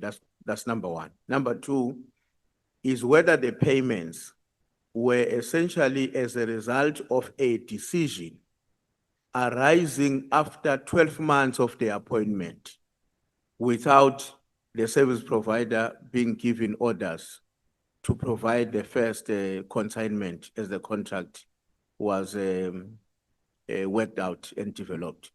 So I hope you got that question. That's a question I have for you. But then I want to comment on the point that Honorable Bredenbach is raising. I mean, I've been talking to my colleague next to me, Honorable Sangoni, saying to her, I'm not sure, Chairperson, I'm not very certain where are we traveling to, given the extent to which the senior counsel is engaging the witness on the matter at hand. But my own attitude is always to wait a bit before I can intervene, because sometimes you intervene earlier or when you are about to arrive at a destination where you are being led to. But the concern that Honorable Bredenbach is raising is a valid concern. I also have heard that concern, Senior Counsel. I thought we were overdoing this part of the questioning to the witness. But like I'm saying, I thought maybe one should give you a benefit of a doubt. We may be getting closer to where we're going, but I was worried we're taking longer. And I was beginning to talk to Kusela that I'm not sure where exactly are we going to be ending on this aspect. Especially because that's my last point, Chair, and my approach for being long. Especially because where there are contentious matters or there are disputes of facts between what a judge and somebody else, I can't remember the name, has done, and the witness. And we spend a lot of time on that conversation. How does that help us to resolve our own issues as the portfolio committee? So that's an area that I would like our senior counsel to reflect on, consistent with what Honorable Bredenbach was raising. Thanks, Chair. Thanks a lot. Thank you so much, Honorable Malema. No, thanks, Chair. I think the Chief Whip dealt with it and the Honorable Bredenbach. If we were to calculate how much we made from 9 until now, working for Parliament, it will not be worth it. You're actually going to eat people's money for nothing. I don't know what we're doing from the morning until now. I don't know what this exercise we're engaged in helps this committee with in relations to the terms of reference. Can we please get somewhere? We need to move, because really we've been keeping quiet, all of us. And some of us, it's unlike us, to allow a situation where we spend a lot of time on a matter that we've been told is actually even before the courts. And you intervened and said, you heard that this matter, our awaiting judgment is on appeal or something like that. Trying to caution the senior counsel on try by means to avoid going deeper into that thing, because a judge will come and say, actually, this is the position. Still, even after that intervention, we're still not making progress. When we break, go and talk to each other and agree on the direction we're going to take. We come back, we proceed as if there was never a break to engage on this matter. So, Chair, please, we need to leave this point. We must leave it and go to issues that are relevant to this committee. Thanks. Honorable Matthews. I've been covered now, thank you. Okay. Can I take your response before I speak on the matter that the honorable members have raised? There are questions that you have been asked, General. Are you able to respond to those questions? Those that I remember, because they were long, but I'll try. First, maybe I start with Honorable Breitenbach. It's not me who brought the... Yeah, don't respond to that one. In actual fact, it's paining me to be taken through the very same thing. which has got inaccuracies, things that I don't agree with, but maybe there is a reason. In respect of what the honorable member duly raised,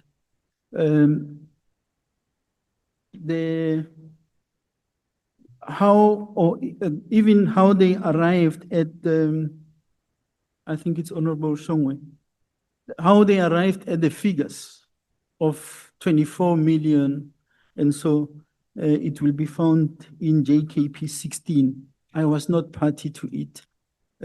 I see here there is a memorandum which was drafted to the State Attorney's Office by DP Dupree SC and Botma. On the pages, I think paragraph 4 also until 6, the figures are there, how they arrived at. But I cannot tell the reasoning behind these particular figures. What I saw before November 2016, the first letter of demand was 14 million.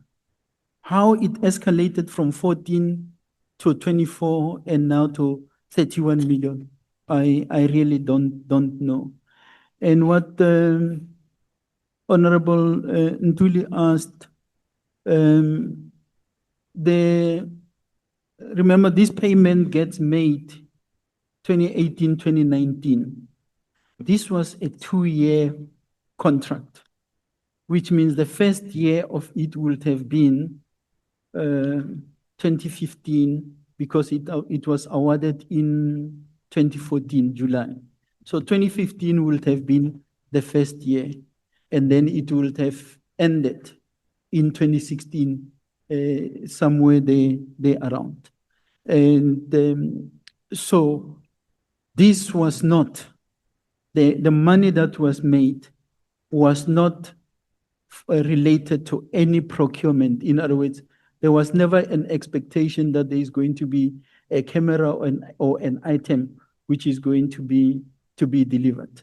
It is the civil claim. I see somewhere here, they even say the South African Police Service was not able to justify or bring anything on the table in respect of the quantum.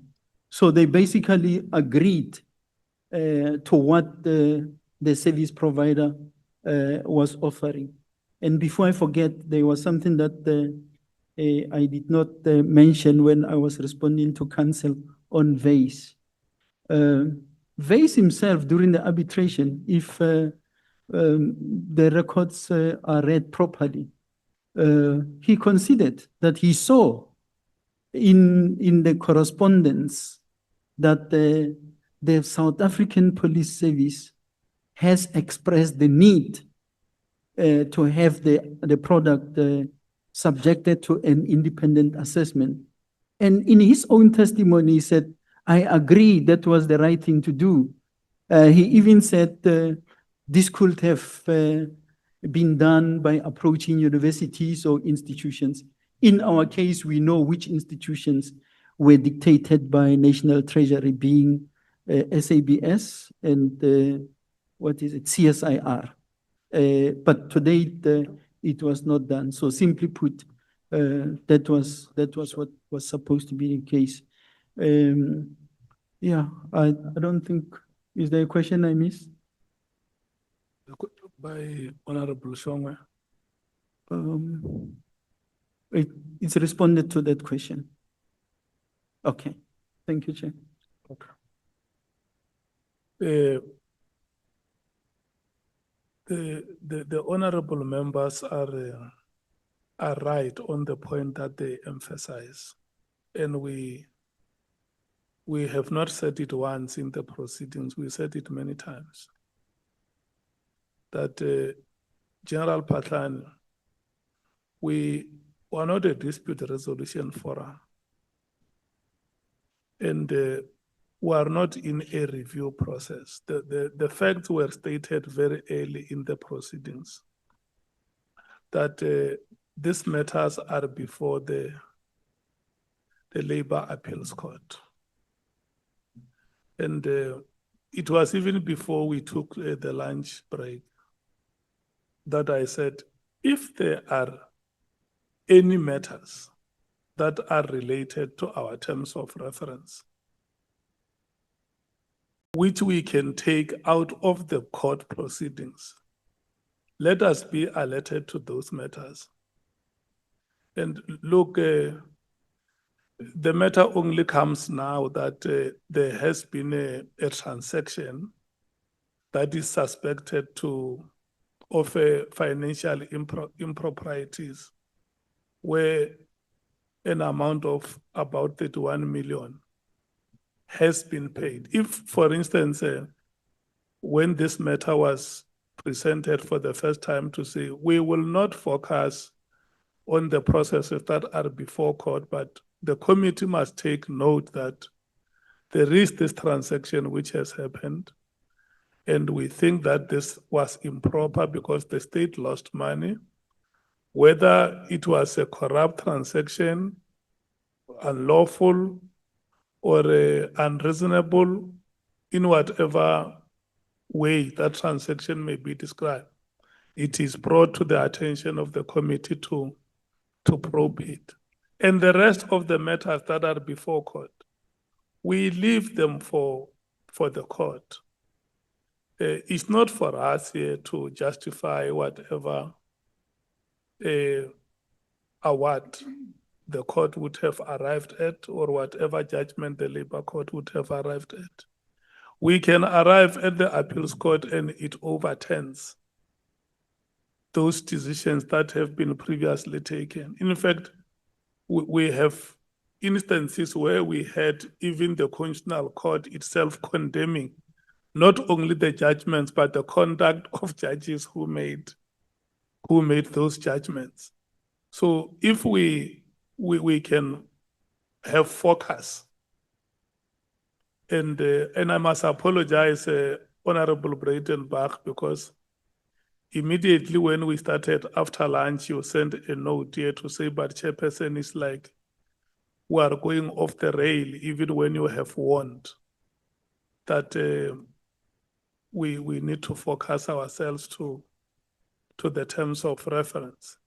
So can we take up matters that fall within the terms of reference of, we no longer want to hear anything about the arbitration award. Look, General Phahlane, when you leave here, if there is an arbitration award or a Labour Court judgment, this committee will not change it. If there is an appeal pending, this committee does not have any influence over that process. We can't influence it in any way. We are going to wait for, like you, for the day that a judgment will be made. And SC, we are appealing for the last time that it is not the purpose of this committee to demonstrate to General Phahlane that the judgments or the awards that have been made are right or are wrong. It's not our purpose. Let's look for matters that fall within our terms of reference and deal with them. If there is any, we have said it in many occasions, witnesses that come before us are not accused persons. They are South Africans who come here to have a conversation with us as a committee and help us to probe the allegations that have been made. If there is corruption in the SAPS and there is a witness who has information that helps us to probe those corrupt activities, let's allow that witness to give us a chance. For instance, now, if you have any information about the 31 million that has been paid, and the South African state, you allege that the South African state would have lost money, give us that information. We will deal with it. and make the necessary recommendations on how that matter has to be processed.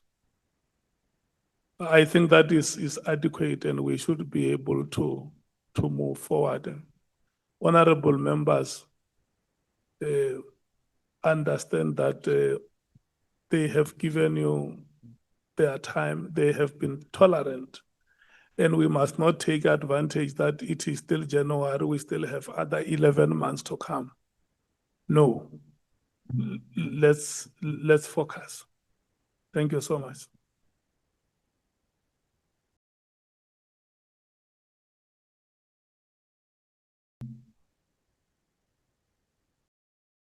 May I say one thing, Chair? No, I think I have spoken to you. I have drilled what the honorable members have said. So I'm now handing over back to yourselves to continue with the presentation of evidence. But it must be within the confines of what members have said.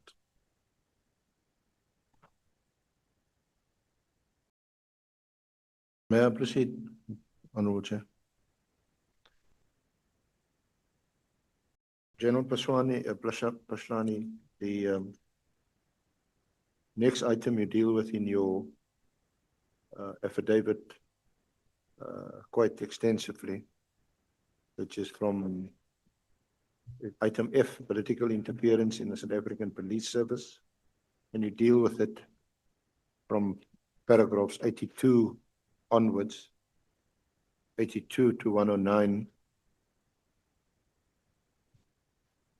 I want to ask you specifically about the allegation that in relation to crime intelligence, the appointment of Richard Ndluli, which is at paragraph 92 of your statement.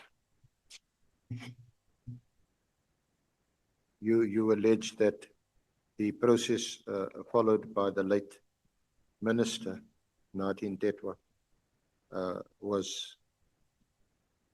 fell outside of established practice. You allege that the late Minister had failed to present a submission to Cabinet for the appointment of the head of intelligence, which you allege was the practice at the time.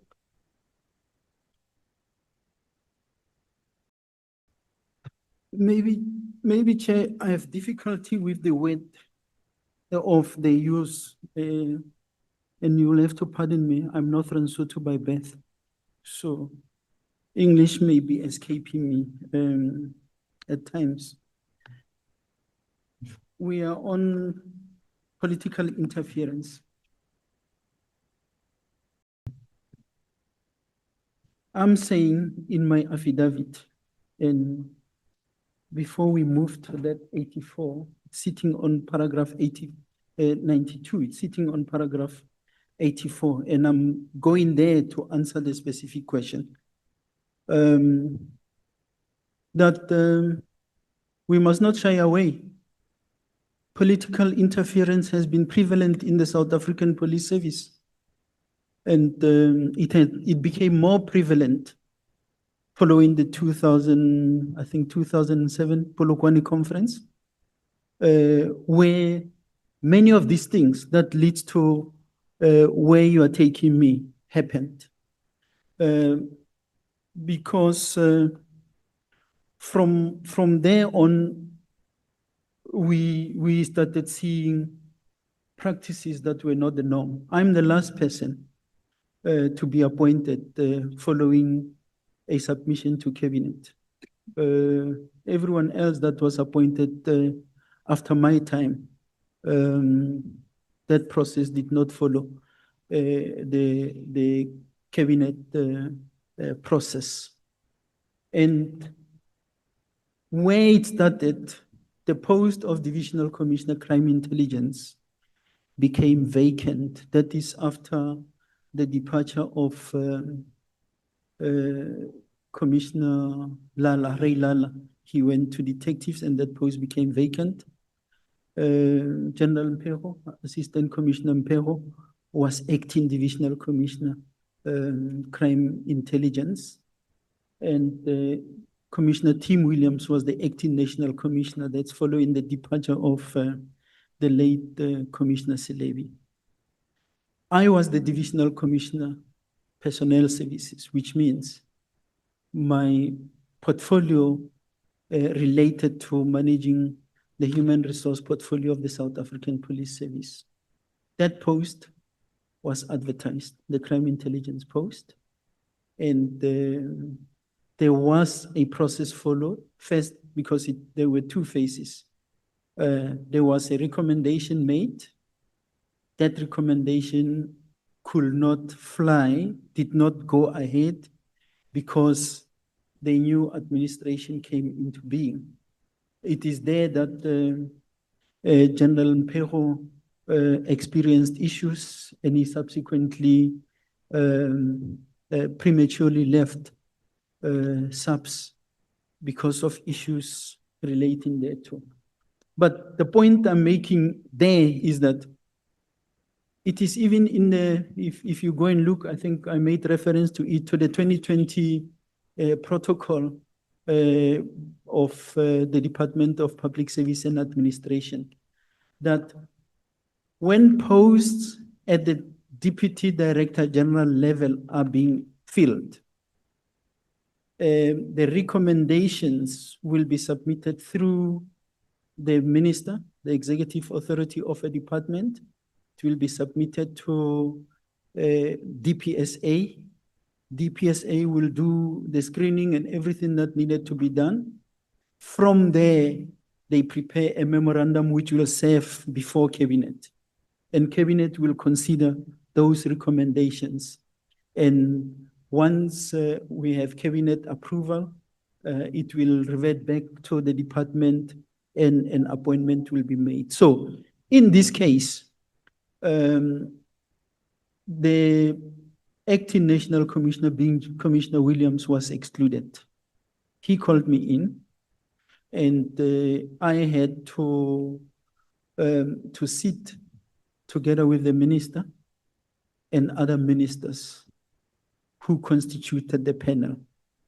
The only official was he's the current ambassador, I think is it the UN or Netherlands, advocate Vusi, I just can't remember the, yes, sorry, is it Netherlands? Madonsela. It was advocate Madonsela. He was the only official that was who formed part of the panel. That panel was chaired by our late minister, and I think there was the Minister of Home Affairs, State Security, and our Deputy Minister initially said only on the shortlisting, but not on the panel itself, the interviewing panel, because I think he had transport issues from Joburg to here. So that recommendation was made. And again, it's not an allegation, it's a fact because it's done by me. A memorandum was put together, submitted to the minister. From the minister, it went to DPSA. In actual fact, it went to DPSA a day before Cabinet was sitting. The morning when Cabinet was going to be sitting, I got a call from the Office of the Minister of Public Service and Administration to say that submission is to be returned so that the appointment can be made. There is no need for it to go to Cabinet. The reason why that position was taken was to say only the president appoints the National Commissioner, and the minister later was the one who appointed the head of the Hawks according to the revised act. So that appointment was made without Cabinet approval. and it became the norm since. Now, I was speaking to that issue because again, when I was listening to the proceedings, somewhere there was reference to you wake up one morning and somebody is a lieutenant general. Or maybe the process that is followed in other departments must be followed. My position is there's absolutely no need to reinvent the wheel. The process is already there. The National Commissioner appoints a panel, chairs the panel. If it is a divisional commissioner, in other words, a lieutenant general at head office, a nominee will be ordinarily the deputy minister of police became a member of the chair. If it is a provincial commissioner's post, the Constitution and the Police Act say a member of the executive council of the province will have a sitting. So ordinarily, the premier will nominate whether it's the MEC or a designate of the provincial executive who sits on that particular panel. And then the recommendations are made and then you follow the same cabinet process. I don't think it's a process that must be, invented. It's already there. It's a question of making sure that there is alignment. And in actual fact, if you look at what we call a national instruction, that national instruction was never changed to factor in, the other provisions that are not consistent with the law. So that's in short on that part of it.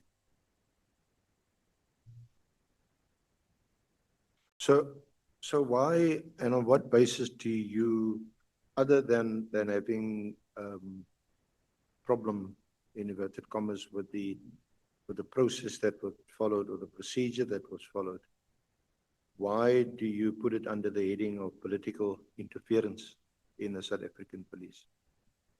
What was Richard Nhlanhla not qualified for the position, or is he qualified, or was he qualified for the position?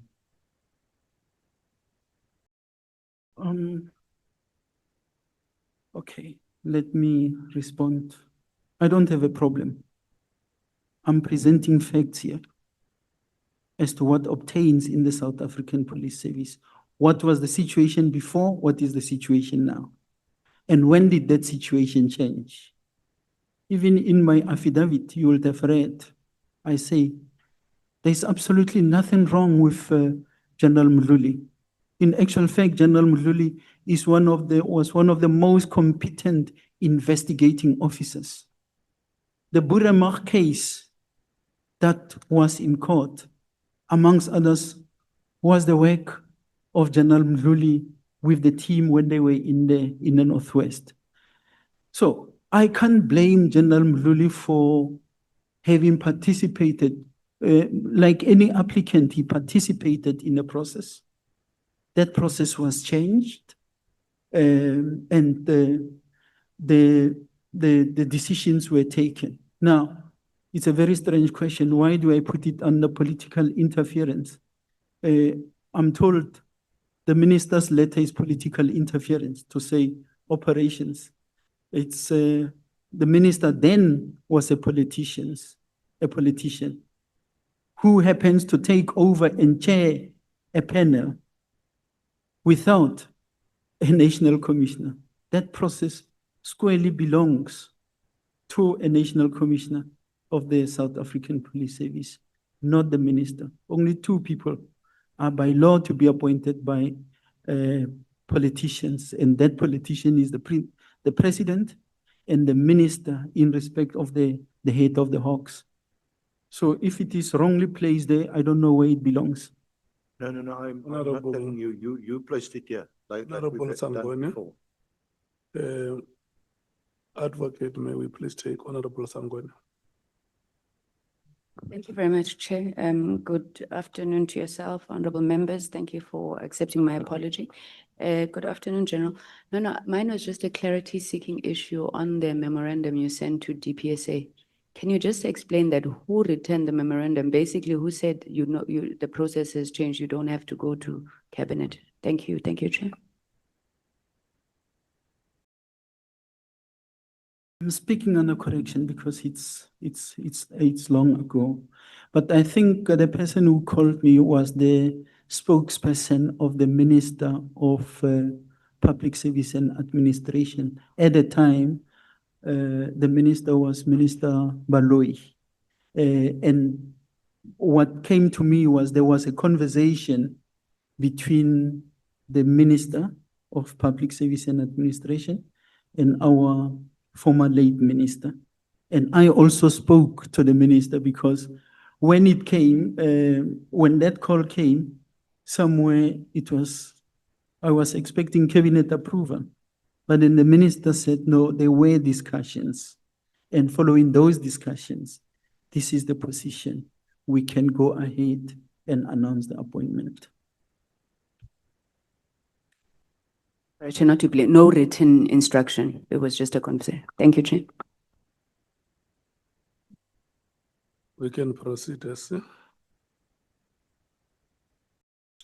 General Phahlane, you put this issue of the appointment of General Mkhwanazi under the heading political interference. That's why I'm asking you.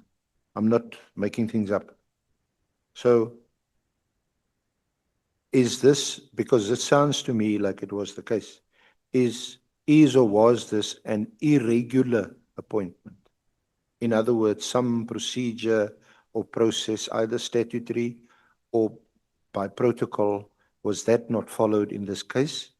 Or was it a case of an executive authority overreaching and using or abusing that authority to make an appointment for political reasons? Can you clarify that for us? Chair, that part of an appointment made for political reasons, I'm not going to respond to it because I don't know. All I know, which is what I have already said, was that there is a set process. And that process was the National Commissioner advertises, the National Commissioner appoints a selection panel, the National Commissioner makes a recommendation. Those recommendations are forwarded to DPSA through the Minister of Police. They are being signed off, go to cabinet, come back, an appointment is being made. So I'm not going to dwell into whether it was irregular or unlawful. I'm saying the law, I just said the Constitution say only 2 police people are appointed by the President. First, the National Commissioner. 2, the head of the Hawks. I'm now talking about the South African Police Service. There is no provision for a minister to put together or chair a panel, whereas in this case, you did not have even the National Commissioner. I was not there as a panel member. I was there facilitating the process. So I'm not going to take it further than what it is.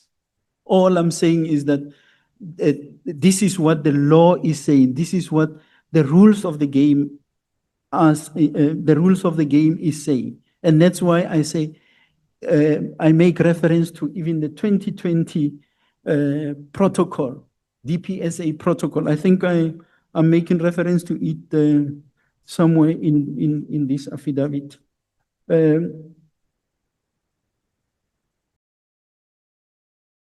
I'll find it and talk to it later.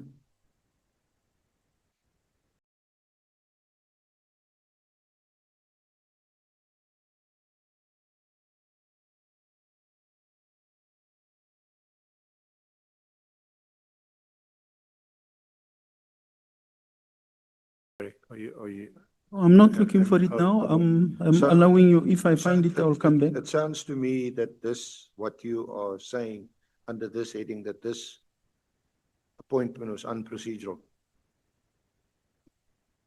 You said in your evidence that you don't have a particular issue with Richard Nduli, and in fact he's qualified as a police person, police officer.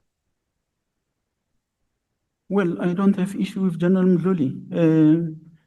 He may not have been in crime intelligence before his appointment, but he was appointed there. He did not appoint himself within crime intelligence. So whoever makes noise about him being the Divisional Commissioner of Crime Intelligence, they've got reasons for them making so. But as a fellow colleague, someone that has done work for years, I can't take away anything from him in as far as a manager and an investigating officer or a commander of investigations are concerned. I'm not going to dwell into other things that are being said about him. They are outside my scope. But he's a fellow officer. I actually trained with him when we were on officers' course here in Paarl, way back in 1993. There's two reasons why I... Honorable Sokanyile. Thank you very much, Chairperson. General, I wanted to check on the issue that you're raising, where the panel was chaired by the minister. That's an anomaly. Then after that, because there are working relations between the head of the administration and the political leader within that department, then the working relations, if you want to have a sound department, there must be those working relations that are sound. Did you raise it with the minister, this anomaly, so that it is not referred to as a precedent? Because it's an anomaly as you are raising it. Did you raise it with the minister, or you simply kept quiet, or the relations were no longer good? They were sour between the minister and yourself. Honorable Chair, maybe, Honorable Member, let's not make a mistake. I was not the National Commissioner or the Acting National Commissioner at the time. The Acting National Commissioner was Commissioner Tim Williams. I was the head of HR, and I report to the National Commissioner. That is why when he could not sit on the panel and he was not happy with that process, he said to me, just facilitate this process.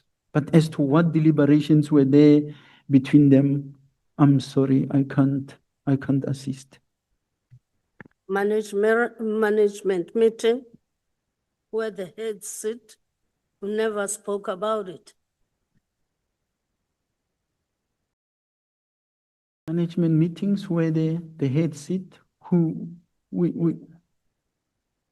well, that's why I'm talking about it. It's something that I never kept quiet about it. It's something that we have raised. I was the head of HR, and while I say, and the reason why I was putting this, it's if we say there's political interference today, let's not narrow it and say this is political interference. We can't be selective.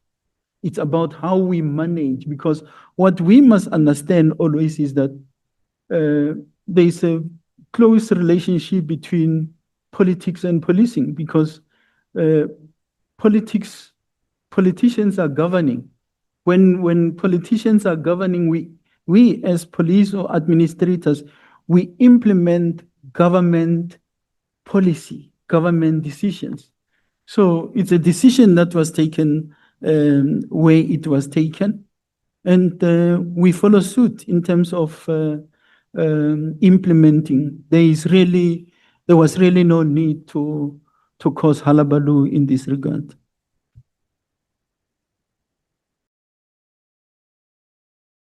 Are you fine, Honorable Sokanya? May we proceed? Let's see. Thank you. The reason why I asked you, General Phahlane, is the three. Firstly, you raised the issue of the appointment of Richard Nkabinde under the heading of political interference in the context of you, and your words, saluting Lt Gen Mkhwanazi by taking the country into his confidence and saying that the issues raised by him was because of political interference in the administration and operations of the South African police has been prevalent for years, especially post the African National Congress Polokwane conference. The second reason is that you use at paragraph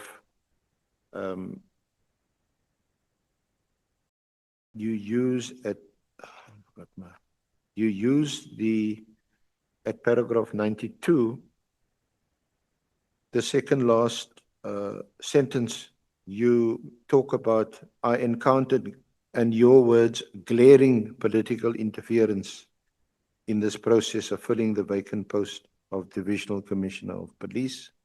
And then thirdly, your reference at paragraph 90,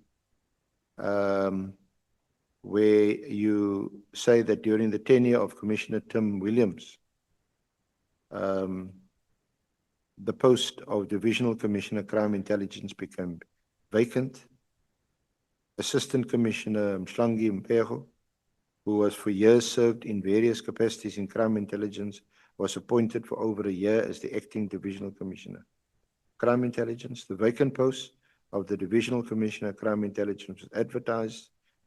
Mkhwanazi, together with others, expressed their interest and applied for the post. The candidature and recommendation of Assistant Commissioner Mkhwanazi was questioned with some underlying political undertones. The discomfort with the recommendations and candidature of Assistant Commissioner Mkhwanazi resulted in the post being withdrawn and re-advertised. So that is the context in which I ask you that question. But today, with respect, we get some sanitized answer that actually, yes, I'm using the word sanitized. And I'm inviting you to expand on your answer, because it seems as if this is a procedural irregularity that the late minister, may his soul rest in peace, had used some other procedure for the appointment of Richard Nkabinde. Chair, I don't know what is sanitized, and this is where I've got some difficulties. I've already, while council started by moving away from the beginning of this F, I took you back there to say, let me take you back and do. So there is no sanitization here. The issues which are in here stands unless we go verbatim on what I've written, which is, I'm glad to talk about. In paragraph, let me first talk about the General Mkhwanazi statement and why I say I salute him. General Mkhwanazi went public on issues which are of national importance. And when he went public, that was not the first time that he's raising those issues. I know he said he was in Parliament, I think on once or twice, on the related issues and so on. Nothing happened to those issues until he went on the 6th of July 2025. Here we are. We have got an ad hoc committee. We have got Madlanga. Could it not have happened after the March parliamentary sessions? Even worse, if the National Commissioner did not agree with the decision of the minister, why did we wait until Parliament? Because this is within the ambit or area of responsibility and the mandate and scope of the National Commissioner, where we could have assisted the process by saying, hang on, Minister, I think we are now a step too far in respect of this, if that was the case. So it did not have to wait until March. It did not even have to wait until February. But I'm putting it here. General Mkhwanazi said it before the committee that he had deposed an affidavit. He wanted to go and speak at the Zondo Commission of Inquiry. I'm saying the same here, that I had an affidavit. On these issues of McBride, O'Sullivan, and so on, I was called to the Portfolio Committee on Police on the 16th of May, 2016. Nkabinde raised these issues thereafter. If you go 16th of May, 2016, fast forward, I get to the point where I'm told I must go and sit home. Who addressed the issues that were there? If they were addressed, we will be talking a different story. Counter investigations and so on flew. So it is on that basis that I'm saying General Mkhwanazi did the right thing by speaking on the issues that are of serious concern. And here we are, we have got the platform at least to address it. If the commission or the inquiry that was recommended by Judge Zondo was in place, maybe these things would have been ventilated there. He is not the only one who would have wanted to go there. These issues would have been raised lately in that platform. Okay, am I talking to myself? We are here, General. No, I know you are listening, but No. You are appearing before the committee. You are not appearing before. So I must not worry about. You're not appearing before Advocate Arens. No, it's fine. I just wanted to hear. I must not worry about their conversation. No, nobody says you must not worry. Okay. What we are saying is that you are not appearing before Advocate Arens. You are appearing before this committee. All right. Thank you, Chair. Yeah.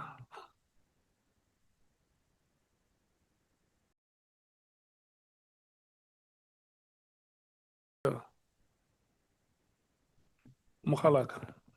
And Chair, to be fair to the SC, sometimes when SC ask him questions, he will be busy looking at the documents while the SC is speaking. It happens in this kind of proceedings. Yeah. So we must be patient with each other here. And like you said, it is not the SC's committee, it's our committee. We're listening. Yeah. And we're taking everything into consideration. So SC has to be consulting, because if he asks us to adjourn and then he speaks to his colleagues, when are we going to finish? These colleagues of the SC, they're not here for the sake of being here. They need to help him. And when he's paying attention, it looks like he's now being treated unfairly. It's unacceptable what is happening to the SC. Not done. General Phahlane, when Advocate Arens speaks to his colleagues who are young African female advocates who in the history of this country never had an opportunity to be at this level. We want male South Africans like yourself to appreciate and marvel at that moment.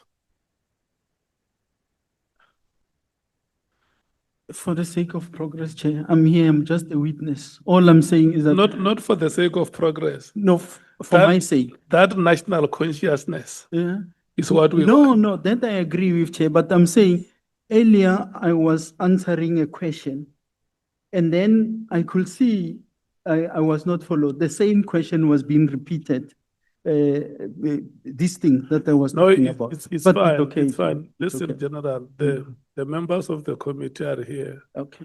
If you listen to what Honorable Malema says, we are here, all of us. And that is why you see from time to time they come in and ask questions for clarity. And there were moments where they also allowed you to move your chair back to get counsel there. And you also said it by your own mouth that I'm speaking to learned people here. So let's have that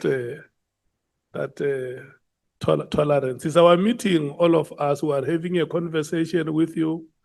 And for sure, up until now, you can see that there are no adversarial interactions in this meeting. So let's proceed in that spirit. We are going to break at 17 hours. I mean, the next break is to break at 17 hours.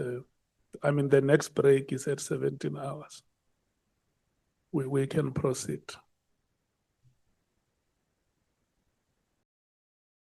At Honorable Breitenbach, 10 on the econ. Okay. Bonani, you heard that. Yeah. But Chair, you know there is a tendency of sleeping. Please turn on the air concept before they sleep. Yeah. You know the air has a tendency of sleeping at work. So they will sleep if you don't turn on the network. Listen. No, Breitenbach, wait, let me respond to that. You know, I said this and it's not 10 minutes up. I said the year is still very long. We're still in January. Yeah. Do let me respond. Even when we're asleep, we're better than him.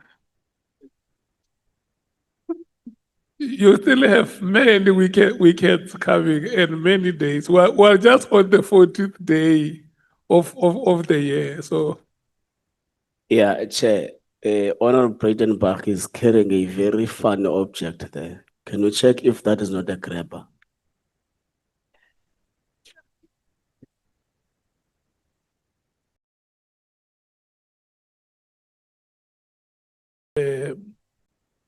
Honorable Breitenbach, that object is not funny. It's not a funny. He says you are carrying a funny object.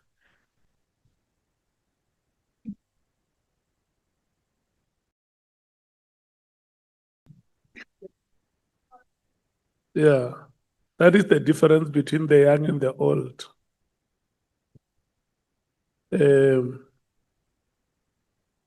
Advocate Arendse.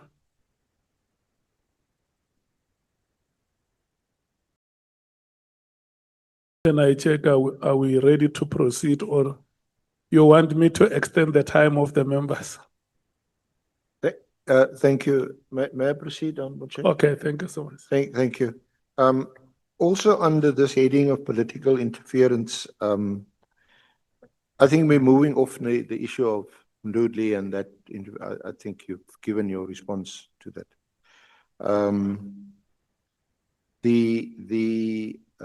Yeah.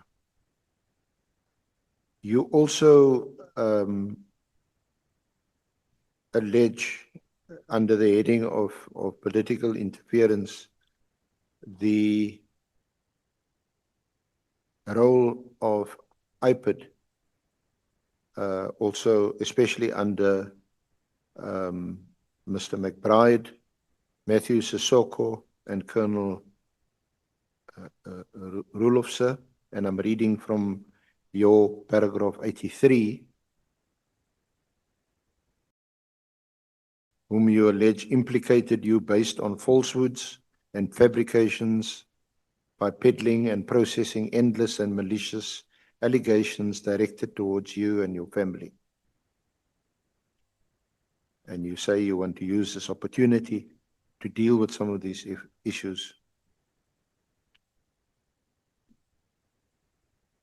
Sorry, I see you said it's paragraph? Paragraph 83. 80?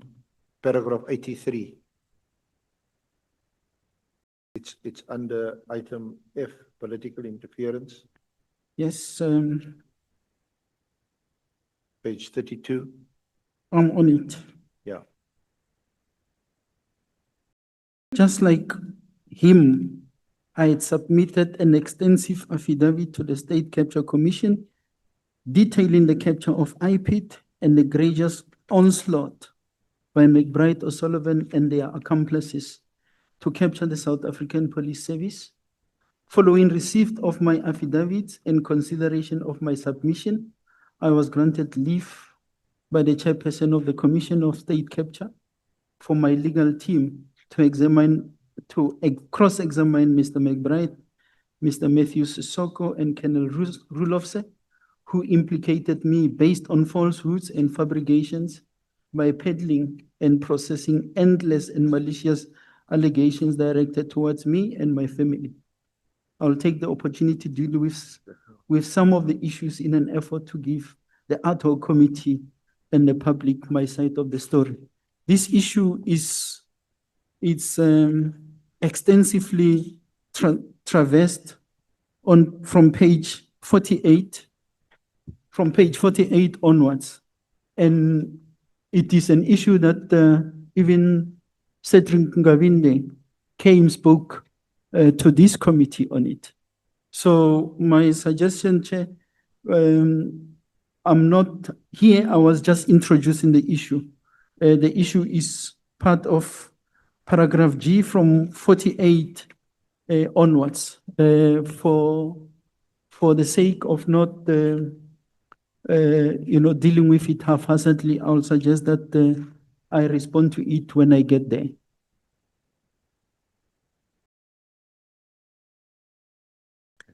So can I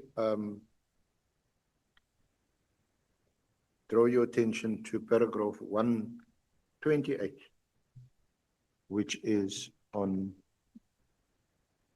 page 38. 58, sorry. Maybe when we talk numbers, can I just be told which numbers, the bottom or the top? Because 58 is the one at the bottom, is the page number of your affidavit, and Okay. 128 is the paragraph. 128, yeah. Yeah. That was on 14 to 21 May 2017. You were invited with Mr. McBride to a portfolio committee meeting that would deliberate on the alleged interference by the SAPS on IPID investigations into SAPS officials, including you, including me. Well, you. Thank goodness, not me, you. For ease of reference, you annexed JKP 20, which is at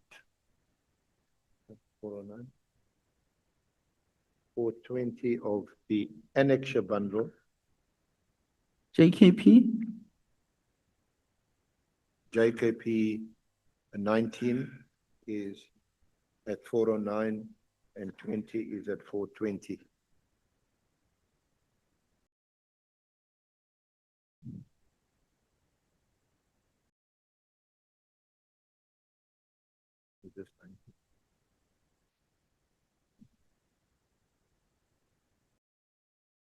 Have you got it, General? I have it. Complaint by, this is at page 247. Is it two? No, Chair, for the sake of four me not eleven. losing it, reference is made to pay JKP 20.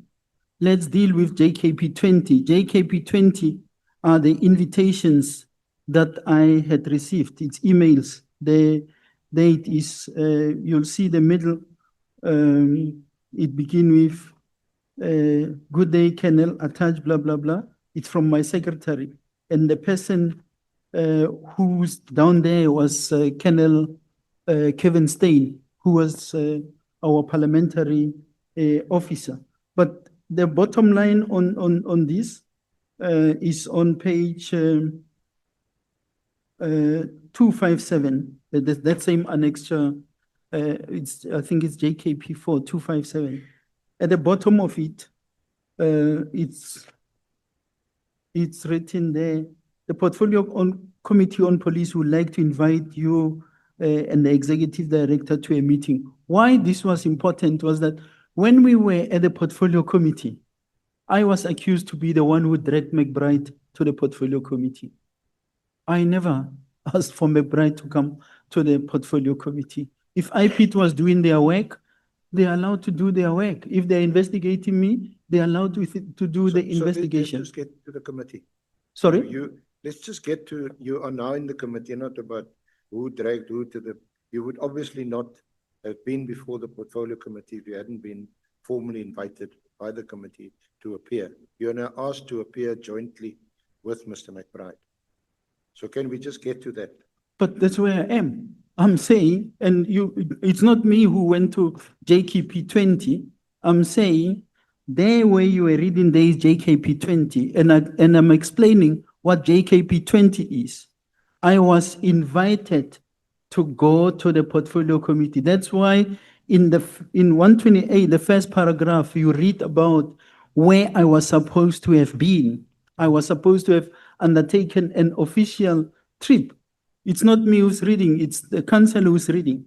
And here, I'm now just explaining further to say, there is in JKP 6, the letter from Parliament, which simply say to me, because of your invitation to appear on the 16th of May, you can't be undertaking that official visit. You have to come. And I acceded. But I'm saying to you, we were already in the committee. I'm being accused in that committee to say, I am the one who dragged McBride there. Now, in that meeting, the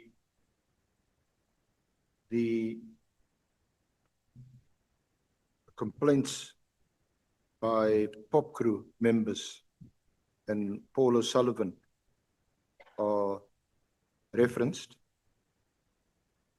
The allegations are the following: irregularity relating to procurement at the forensic division and the oversupply of equipment, centralization of delivery equipment, defective equipment supplied, questions about delivery of equipment by the same service provider to provinces, corrupt relationship with the service provider, inappropriate social relationship with the service provider, and members raising concerns relating to the above were removed from their general post by General Phahlane. And over the page, IPID received the complaint on the 25th of February 2016, and General Phahlane was informed about the complaint in writing on the 18th of March 2016 by the then acting head of IPID, and was acknowledged by General Phahlane on the 9th of May 2016. There was seemingly no investigation or movement relating to the investigation during the period whilst Mr. Kamanyani was acting as the executive director. The complainants approached the executive director and raised concerns about the lack of progress made on the investigation. The executive director then appointed a team led by Mr. Nhlanhla Mkhwanazi to investigate the allegation on 1 November 2016. Upon the establishment of the team, witnesses were identified and interviewed and statements obtained. Just to interpose, and hopefully we can agree on this, General Phahlane, maybe for the first time today, just to provide context. At the time when the complaint was lodged, Robert McBride had been placed on suspension, and Mr. Kamanyani was appointed as acting executive director. When Mr. McBride returned, this complaint that was lodged was then revised or revisited, sorry. So just to continue, soon after the investigating team started the investigation, the investigating officer, the complainant, as well as the executive director, started receiving death threats by means of text messages. The investigation established that on the first threat, the phone used to send text messages was linked to a police officer based at Oratile. The investigation also established that the second threat was made from a phone that received reception from 3G SAPS Intel tower. When General Phahlane became aware of IPID's approach to witnesses, he contacted witnesses and instructed the witnesses not to cooperate with the IPID investigators. IPID then opened a defeating the ends of justice case in November 2016 as the Camel Drift case. General Phahlane then made public statements on several media platforms that he's going to establish a team to ostensibly investigate security breaches. Instead of approaching SAPS protection services for the alleged security breaches, General Phahlane appoints a team from Northwest under General Mabula to investigate the so-called security breach. The team he appointed is a team that is under investigation by IPID for various offenses, including murder, torture, assault, defeating the ends of justice. The DPP has already decided to prosecute them on the torture cases dating back to 2010, and warrants of arrest were issued. IPID is awaiting the DPP decision on the centralization of the above matters. Mr. Paul O'Sullivan and his assistant, Ms. Jane Trent, were charged for, amongst other charges, impersonating an IPID investigator in terms of the IPID Act. The Mabula team then started interfering with IPID investigations by interviewing IPID witnesses which had already deposed statements to IPID relating to the General Phahlane investigation. The Mabula team also unlawfully arrested one of the complainants, Mr. Paul O'Sullivan. Advocate Mashuga issued the warrant of arrest. The Mabula team obtained a search warrant against the complainant, Mr. Paul O'Sullivan. The investigating officer, Brigadier Nkabinde, in the application for the search warrant indicated that the threats from Mr. Paul O'Sullivan started on 12 February 2016. However, the case of intimidation and other charges was only opened in January 2017. It would appear that there was never a concern about the threats or the IPID investigation on General Phahlane until the executive director appointed the IPID investigating team and the investigation against General Phahlane started in earnest. General Phahlane instituted civil action against IPID and the magistrate who issued a search warrant, not seizure, to General Phahlane's property. The civil action is at state expense. General Phahlane unlawfully obtained Section 205 applications by IPID from the magistrate's court file, which was not related to the search and to which he was not entitled. It is a shocking abuse of power that General Phahlane now has access to the IPID investigative information and would compromise the investigation, as the details of those subpoenaed in terms of Section 205 of the Criminal Procedure Act is now known to him. It is possible, just as IPID members have received death threats, that these witnesses may be intimidated or have their lives threatened to ensure that they do not cooperate with the IPID investigation. The Mabula team charged IPID investigators, Mr. Nhlanhla Mkhwanazi and Tamani Binang, on charges related to the investigation of General Phahlane. We have since learned that they have now opened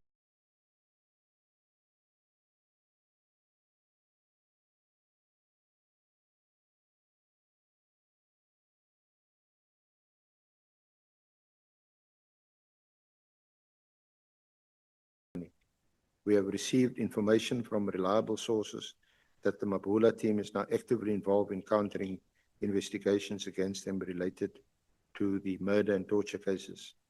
And we have since opened another defeating the ends of justice case at Pretoria Central. IPID views this interference with his investigation by General Phahlane and General Mabula's team as detrimental to IPID's independence and offends the legislature's objective about IPID Act provided for in Section 2 of that Act. Any investigation by any member of the SAPS against IPID investigators, because they are being investigated by IPID, defeats the whole purpose of the independent oversight of SAPS as provided for in Section 206 of the Constitution, confirmed in the Constitutional Court judgment, and is a clear conflict of interest. Officers who are subject of IPID investigation should be allowed to investigate IPID as they are conflicted. The actions of General Phahlane and General Mabula's team are in conflict with the stated intention of Parliament and the legislature in creating IPID. This conduct is criminal and undermines Parliament. The will of the people of South Africa as represented by Parliament is also undermined. IPID has instructed its legal team to issue letters of demand to General Phahlane and General Mabula to desist from interfering with the IPID investigation. Failure to comply will result in IPID approaching the High Court to interdict them. And in due course, I'll get to that case that was brought in the High Court, and a judgment was handed down.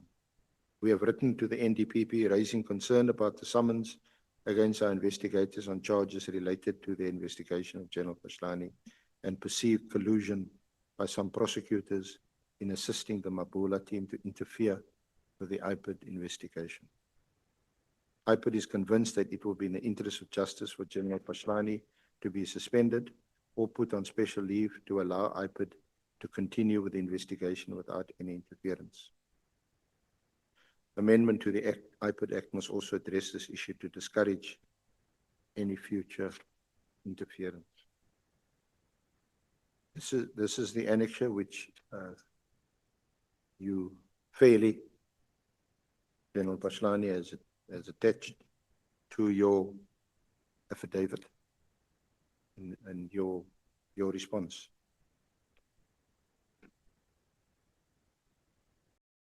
I must now respond to what you were reading. Okay. Must I respond? My response, if I'm allowed to, is well captured in the documents, in the minutes of Parliament, JKP 23, dated 16 May 2017. Because that is the day that we were in Parliament and that presentation was made. And that response is well traversed here. But I will go and politely read some of the issues that I'm referring to in respect of JKP 23.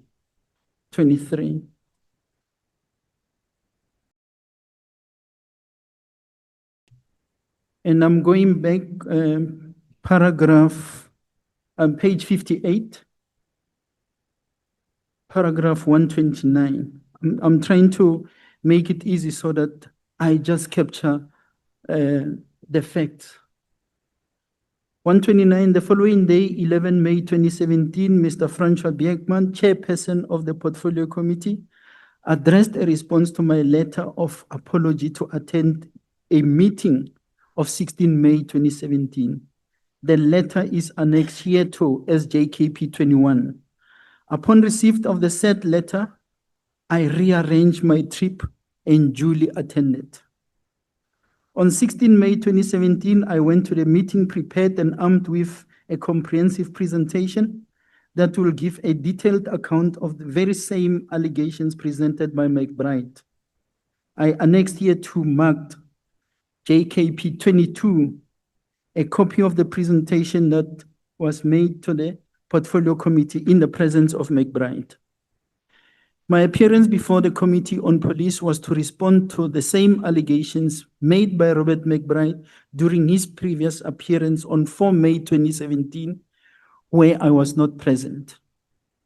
Robert McBride alleged that it was unprecedented for him to have been called to the committee to account on investigations against me in my presence while he was the initiator, the author, and the narrator of the script. I say so in my affidavit.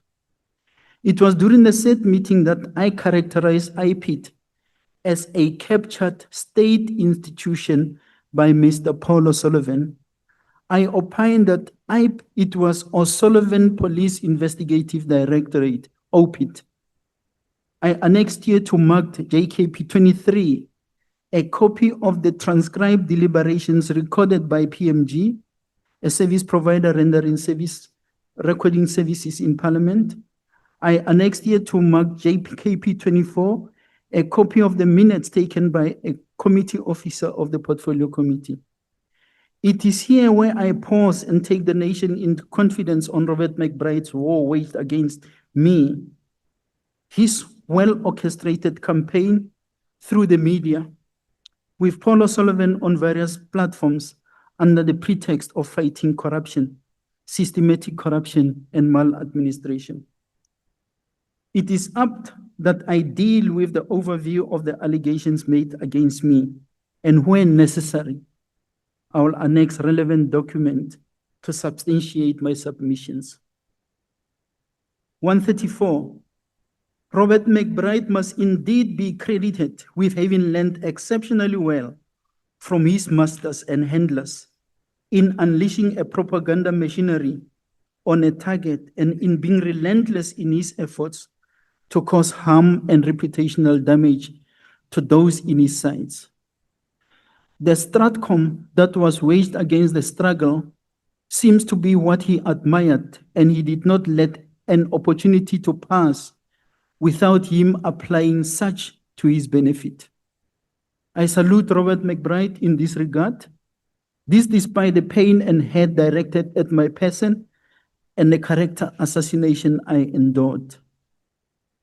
I had never met Mr. McBride in person until Saturday around midday during April-May 2016.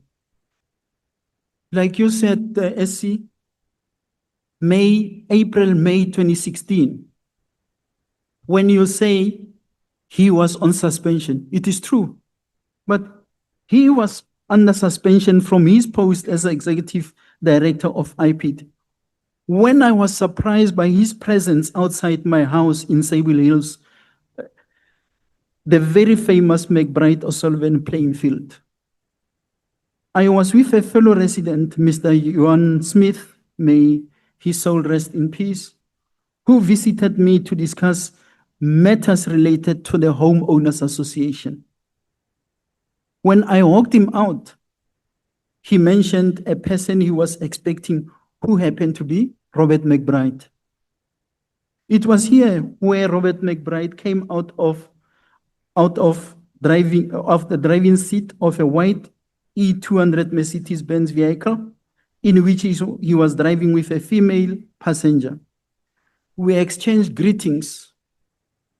Mr. Smith allowed us space to briefly engage without any interference. At the time of this unexpected meeting, the media was running articles and stories by Pop Crew and O'Sullivan allegations of corruption leveled against me. You will have noted as part of the records that twice on the 30th of June 2017, the late Judge Monama ruled in my favor on a civil litigation against the very same Pop Crew members. Recently, on the 5th of November 2025, the full bench ruled in my favor on that particular litigation. And it was found that the allegations made against me were baseless, and thus they are to pay me costs, and they are to retract the allegations that were being made and tender an apology. So these are the same people that I'm being told they are witnesses in McBride's pursuit against me. O'Sullivan, for that matter, There is not a single case docket.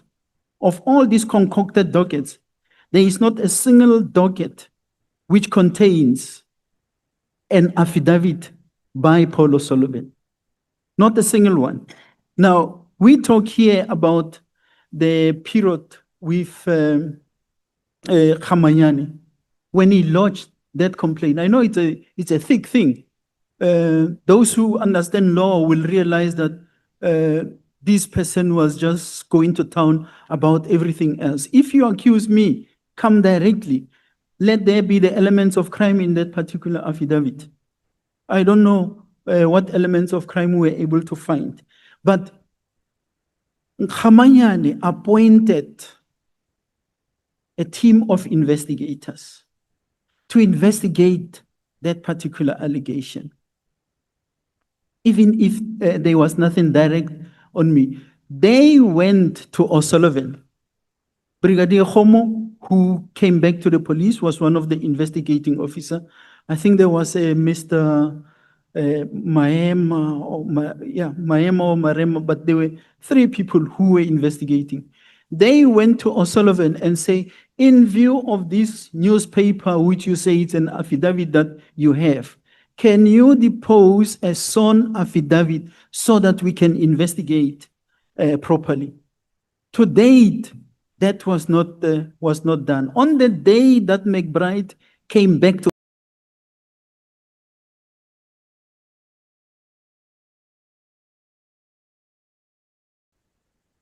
he called those investigating officers, they were in KZN. He called them back to office. When they arrived, the morning, by the way, I've got records there of from the section 70. He had received a call and a WhatsApp from Sarah Jane Trent, who is an assistant or whatever of Paul O'Sullivan, who's asking him, McBride, where are you? And he say, I'm on my way to the office. This lady say to McBride, I'm on my way to bring a Phahlane dossier. This is McBride, who was on suspension, that came to my office. First day he rocks up in office, he gets from O'Sullivan the so-called dossier. The same afternoon, when those guys came back from Durban, he removed them from the investigation. He took the dockets. That was the birth of the Phahlane task team. So, in paragraph 137, during this brief engagement, Robert McBride told me he was aware I was under attack from people who did not want me to be in the position as I was in and the work I was doing. He mentioned that those people did not want us. Now we now happen to be in the same bracket. They do not want us good people, and they will do everything in their power to fight us. He further mentioned that they were using the media to attack and that we should be careful.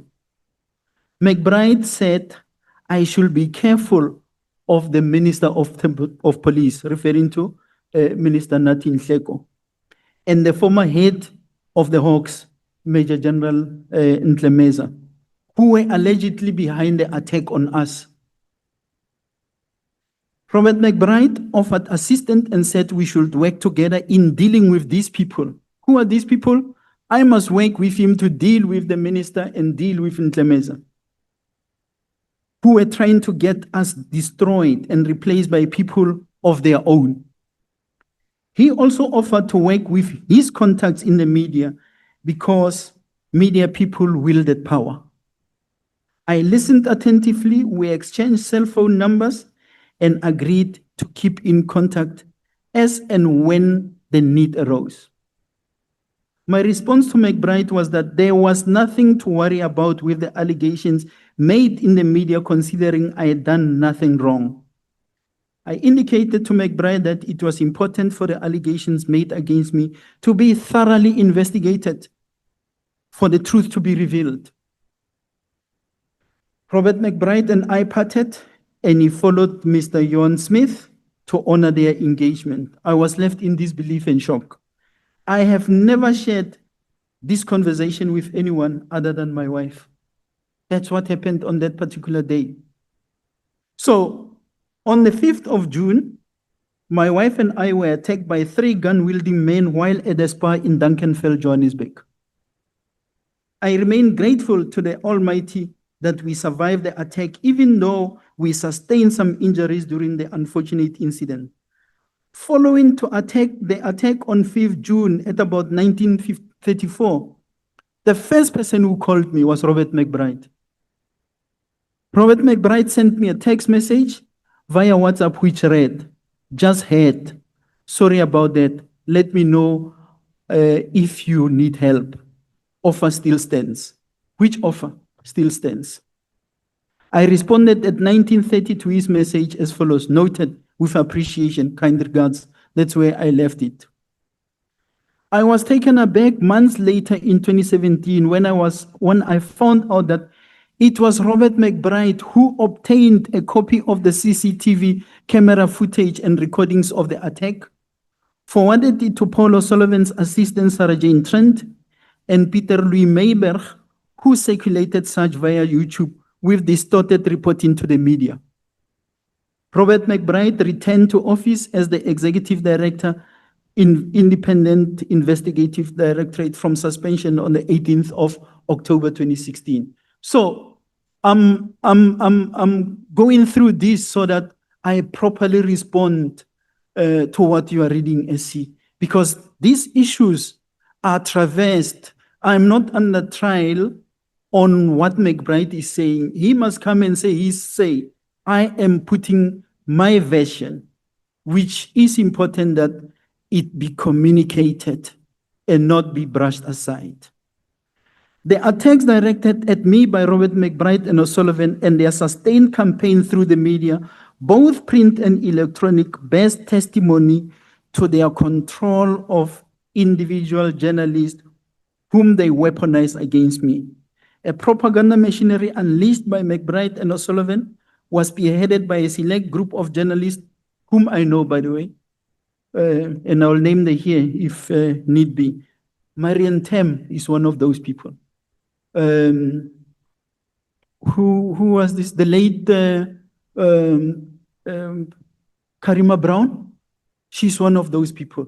Abraham Mashiro is one of those people. Barry Bateman is one of those people. There is a whole list of people that in one of the WhatsApps, actually, you have here the WhatsApp exchanges between Sarah Jane Trent and the late Mandla Mahlangu, who was the investigating officer. Even Karen Vaughan is here. So you have got a whole range of people that were working on the Phahlane project.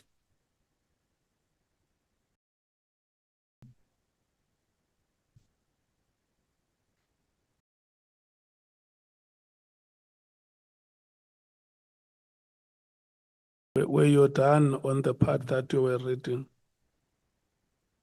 I'm not done, Chair, but I think I must respect the committee's time because he decided to go and read Robert McBride's allegations, and these are properly responded to. If I was here to be taken through my affidavit, these issues would have been traversed. So I'm going to pause. I can deal with some of these things when we come back. Okay.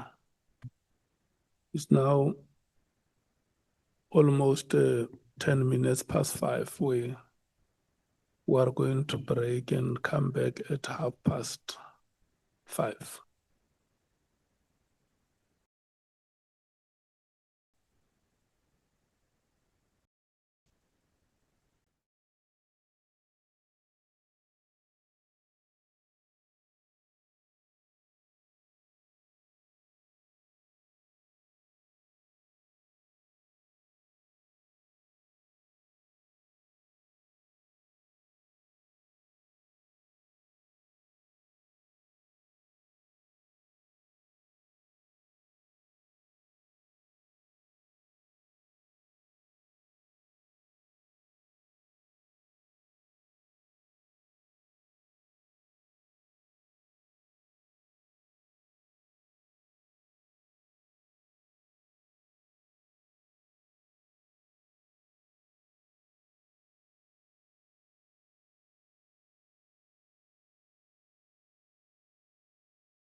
Honorable members, let's resume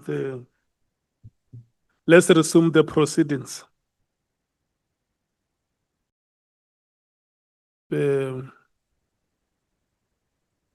Advocate Arendse and General Phahlane.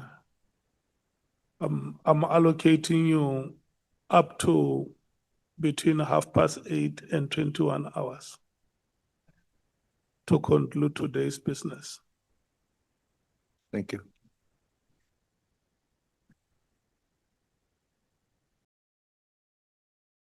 He says I'm better be short. I need a chief whip. I need to whip him into line.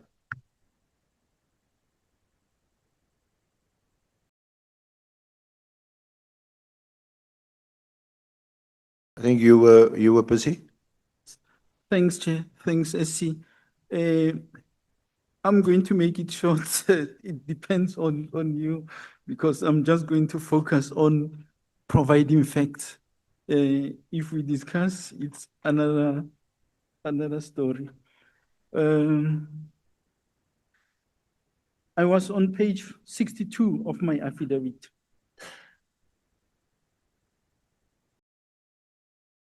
I spoke about, Chair, I mentioned some journalists. These are not the only ones. I'll have an opportunity to talk about some of them. I'll check if whether some of those faces are in this room. Those journalists involved are known from the recordings of conversations secured following approval by a designated judge in compliance with South Africa's regulation of interception of communication and provision of communication-related Act of 2002. In other words, following the investigation that was conducted by General Mabula, because of the threats directed at me and everything, an application was made to the designated judge to monitor specific conversations that or specific numbers that were of interest. And this is where, unfortunately, where some of these journalists were flying in and out. Graham Hoskins is one of them, I know. During the afternoon of Monday, 14 May 2016, I received a telephone call from Mr. 62, I'm on page 62, Mr. Frectere Blanche, the building contractor, who informed me that he was approached by people who told him that they were conducting an investigation on the building of my house in Sable Hills. He indicated that 4 people, a white male, a white female, and 2 African males had approached him at the crèche in Sinoville where his wife was rendering services. The leader of the 4 identified himself as Mr. Paul O'Sullivan, who led the interview and questions in relation to the construction of my house. He told me that he became uncomfortable after realizing that it was a private person called Paul O'Sullivan who claimed to be conducting an investigation. I'm getting feedback. Is something wrong with my...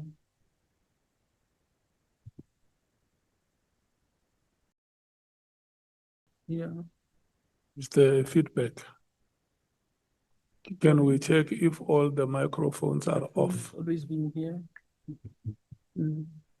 Okay, maybe. Let me see. We don't suspect that there could be anybody interfering with your presentation. We don't have those suspicions.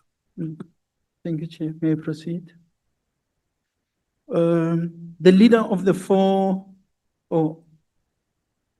as a result, he called me to inform me and inquire whether it will be correct for him to disclose any information to private persons purporting to be conducting investigations.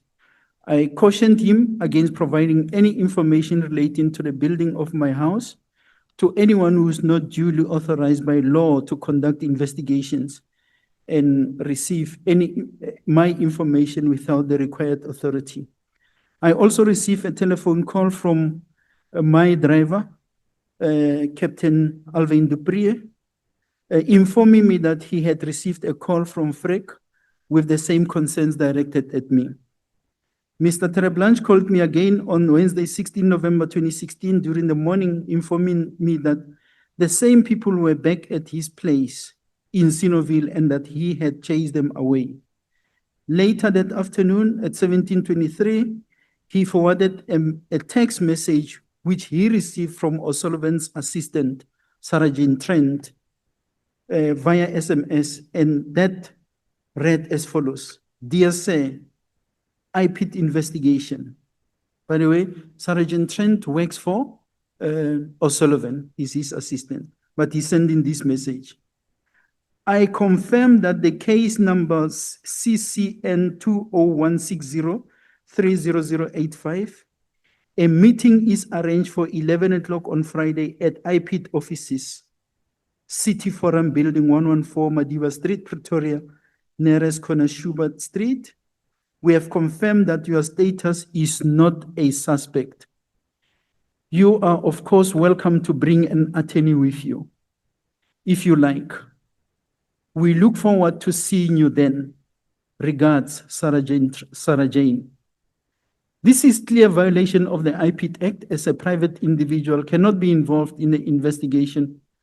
This also ravishes the statement by Paul O'Sullivan denying any involvement by him or Sergeant Trent in IPIT investigations.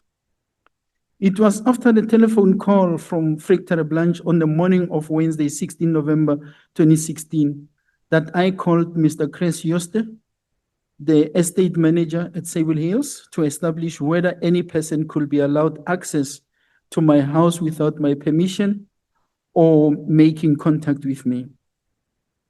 This inquiry to Mr. Yoste was informed by my conversation with Mr. Tereblanche, who indicated that Paul O'Sullivan and his entourage were at the estate and had obtained his contact details from the security manager, Freaky.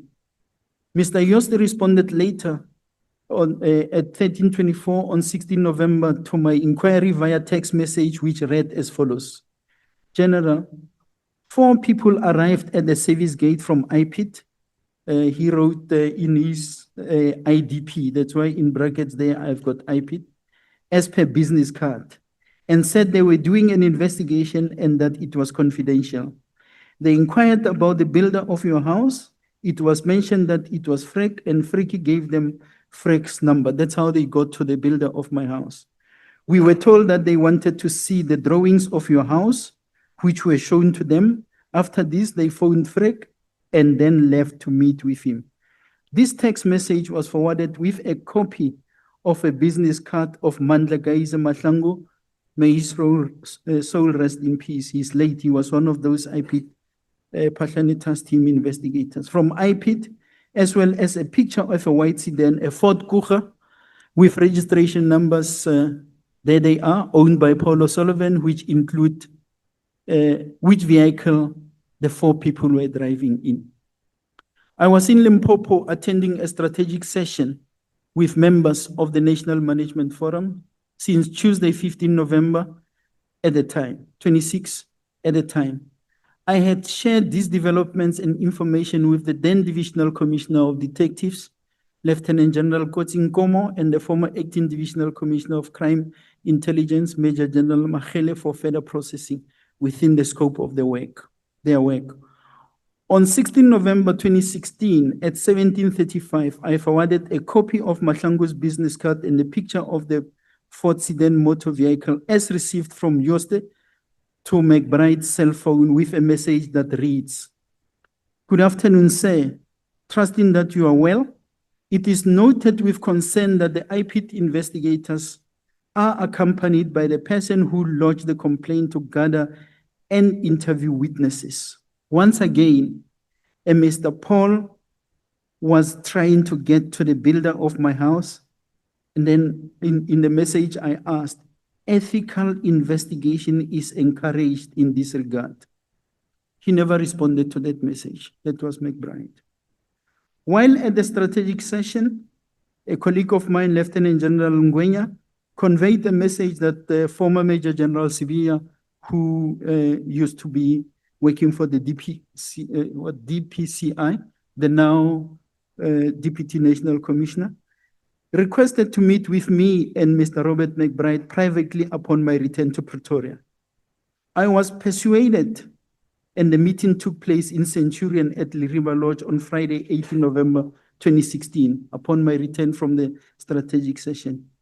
It was during this meeting that I once again urged McBride to ensure that a thorough investigation must be conducted on allegations against me.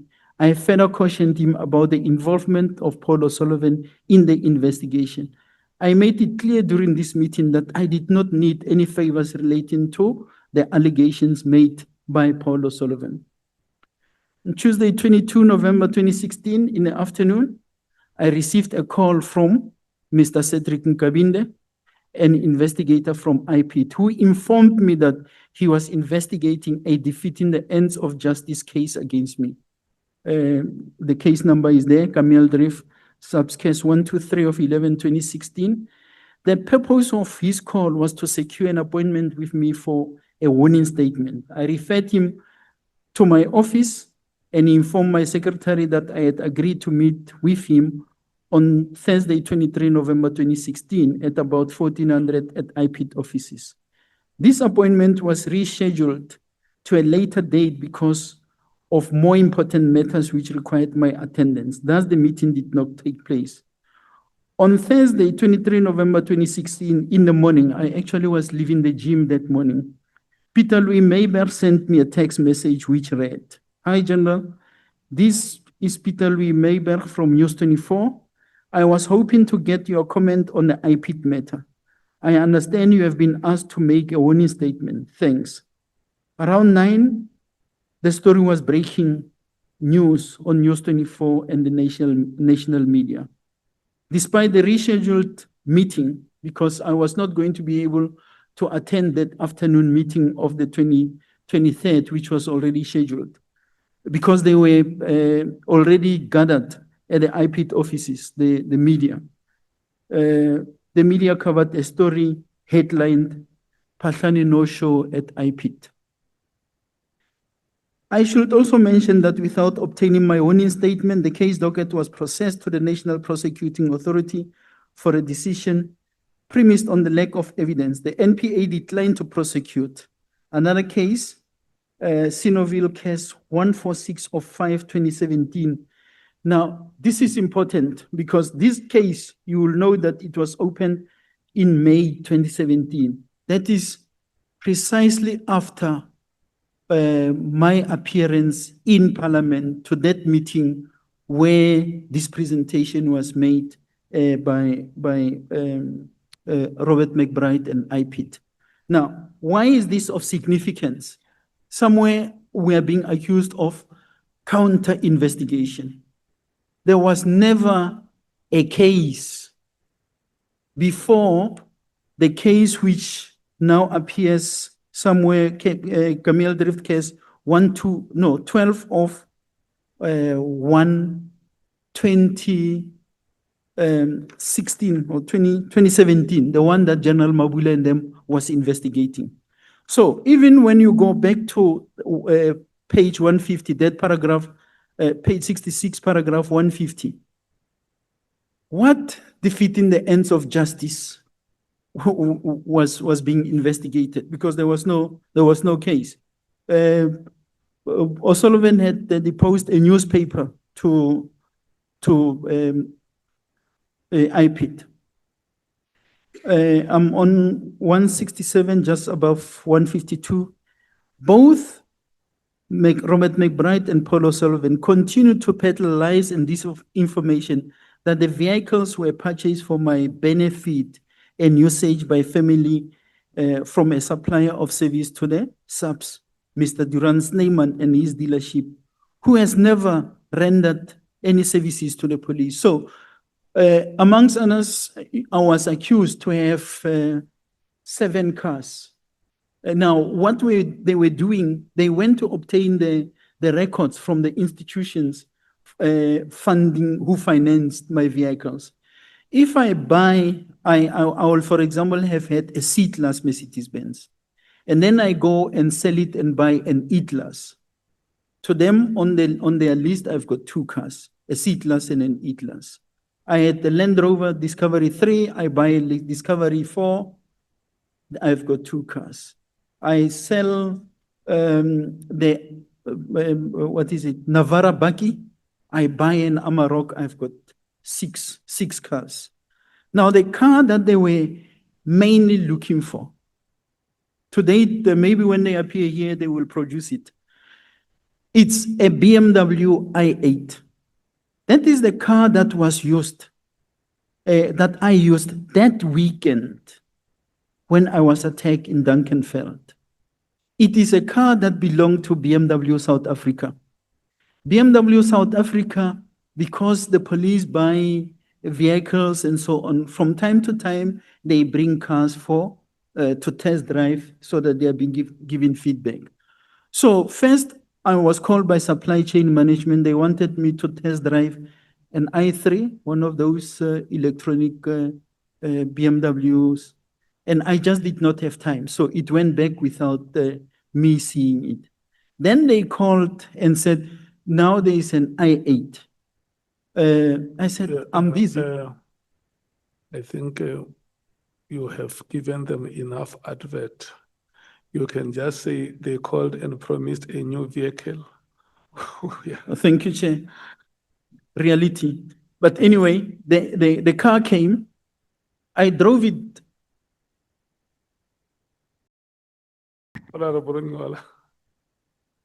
No, Chair, I was not interrupting. I wanted the general to conclude. I wanted to do a follow-up on this system of sponsoring, sorry, from VW. Is there an internal mechanism for declaration of such sponsors so that no one is easily accused of having been given handouts somewhere or nicodemously? Is there an internal system? Here in Parliament, we even declare a power bank that so-and-so gave me a power bank for this reason. So do you have those, or did they have at that particular time, those internal mechanisms for declarations of such sponsors? Thank you, Chair. Thank you, Chair. While this particular car was not a sponsor, it was, what they do, they will bring occasionally a vehicle, and it's not only this particular brand that I'm talking of, for test driving and so on, and those vehicles are returned. So, for example, I only drove that car, I think it was the Saturday and the Sunday. A Monday, when I went back to work, my driver took the car to them. So while it is so that there is a mechanism for declaring even sponsorship and gifts, this one will not have fallen into that category. And the other cars that I'm referring to, your Amarok, VW, and so, those are my personal cars that were bought. But to create this narrative of corruption and so on, they will say he has got 6 cars. And of course, if I'm to have 6 cars at the go, such high-end vehicles, you need to ask, where did the money come from to buy those?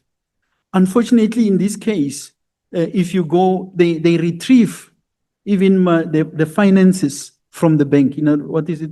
And we are entitled to a vehicle finance scheme. They retrieve the statements. One of the vehicles, at least 2 or 3 of them, actually, the payment of those vehicles was being deducted on a monthly basis from my salary, because I had what we call stop order.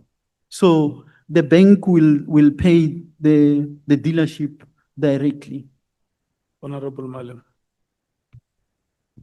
No, General, you're talking about trading in. You trade in this car, and then you use that money of trade in to buy another one. So they will now say you've got 2 cars. Instead of saying you've traded in the other one, use that money to buy another one. Is that my understanding correct? Your understanding is correct, Honorable Member. So on the other, even if they see that this car was sold or traded in, and I buy this one. On their records, they say he has got two, for example, Mercedes-Benzes, 2 Land Rovers, and 2 buggies. I don't have capacity for such.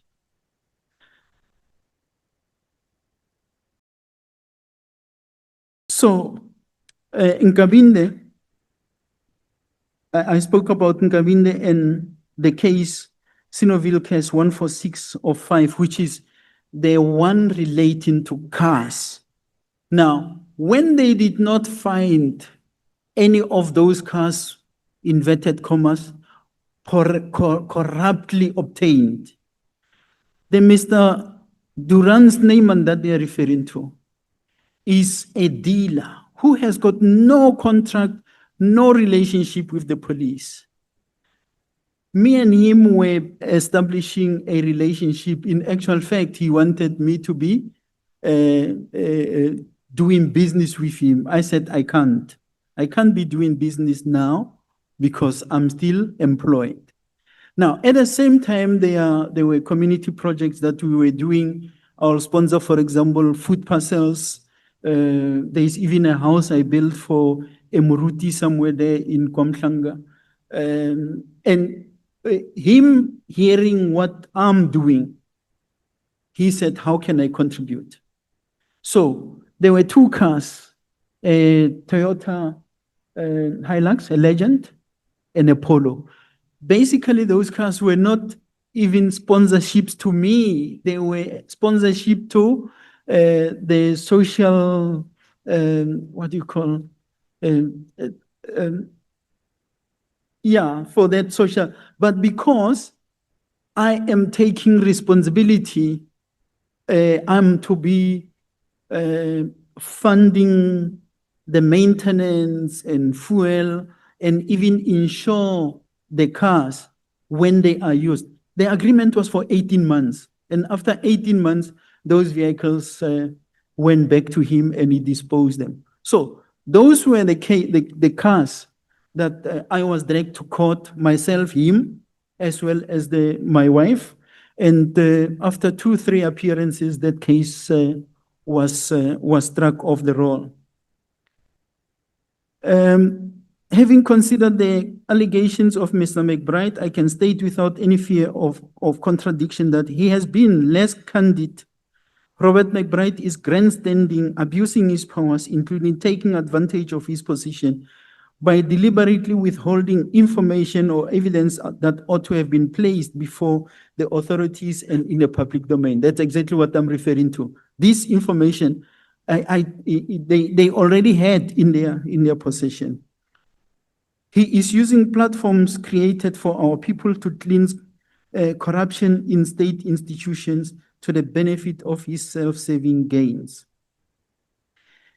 On 153 of my affidavit, a letter by IP dated 18 March 2016, signed by Khamayani in his capacity as the acting director, was received by my office at the time I was the acting National Commissioner of Police.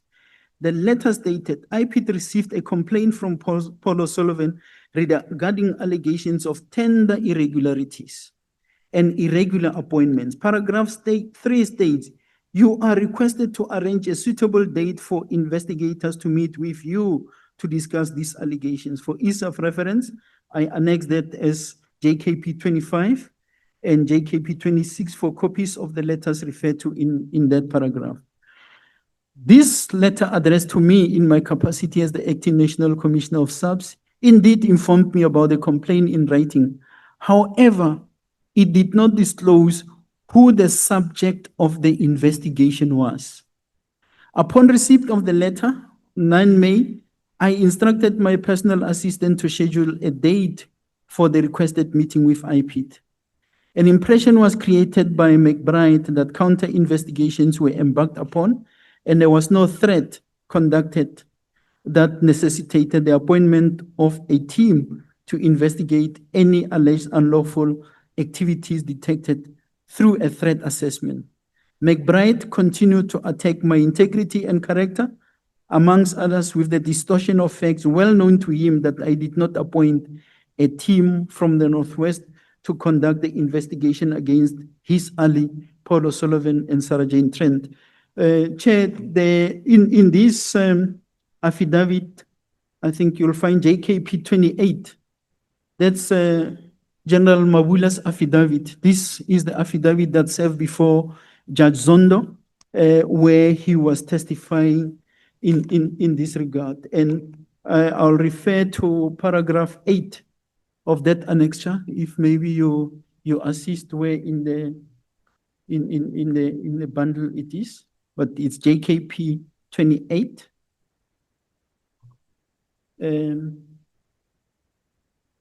General Mabula in his affidavit say, during November 2016, as a result of suspicious conduct of Ms. Trent and Mr. O'Sullivan at a residential complex, Sable Hills, where Lieutenant General Phahlane, the then acting National Commissioner, resided, Division Crime Intelligence compiled a security threat assessment pertaining to the security threat against the security of Phahlane. As a result of the threat assessment, the then acting Divisional Commissioner Crime Intelligence, Major General Mkhwanazi, communicated that, do we have a page? 509. This JKP 28 is on page 509. Communicated with Lieutenant General Motsunyane in a capacity as the Northwest Provincial Commissioner to provide intelligence, crime intelligence with the capacity to investigate the security threat against Phahlane. This is important. Crime intelligence are not doing investigations. Their task is to gather investigations. It is for this reason that General Mkhwanazi approached the Provincial Commissioner of Northwest for a team of detectives to conduct an investigation.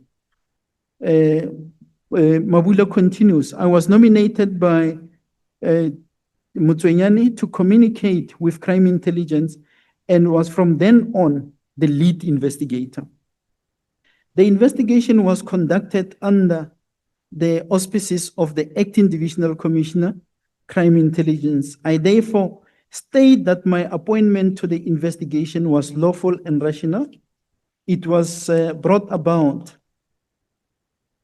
by the unlawful conduct of individuals such as O'Sullivan and Trent, and I refer to hereafter.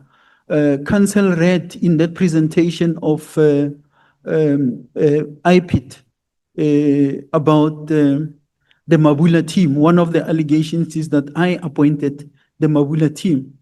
There is evidence to that effect, which served even before Judge Zondo, that Mabula was appointed by General Mkhwanazi following designation by the Provincial Commissioner of the Northwest Province. There is a part in this affidavit that I wanted to refer to, because I was hearing in testimony here people who deliberately forgot, but I'll find it.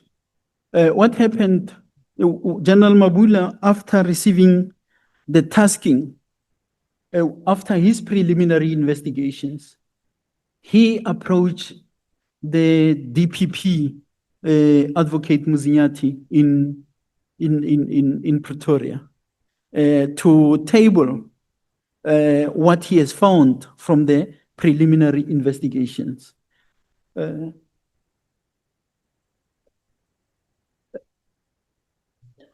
I just want to go there.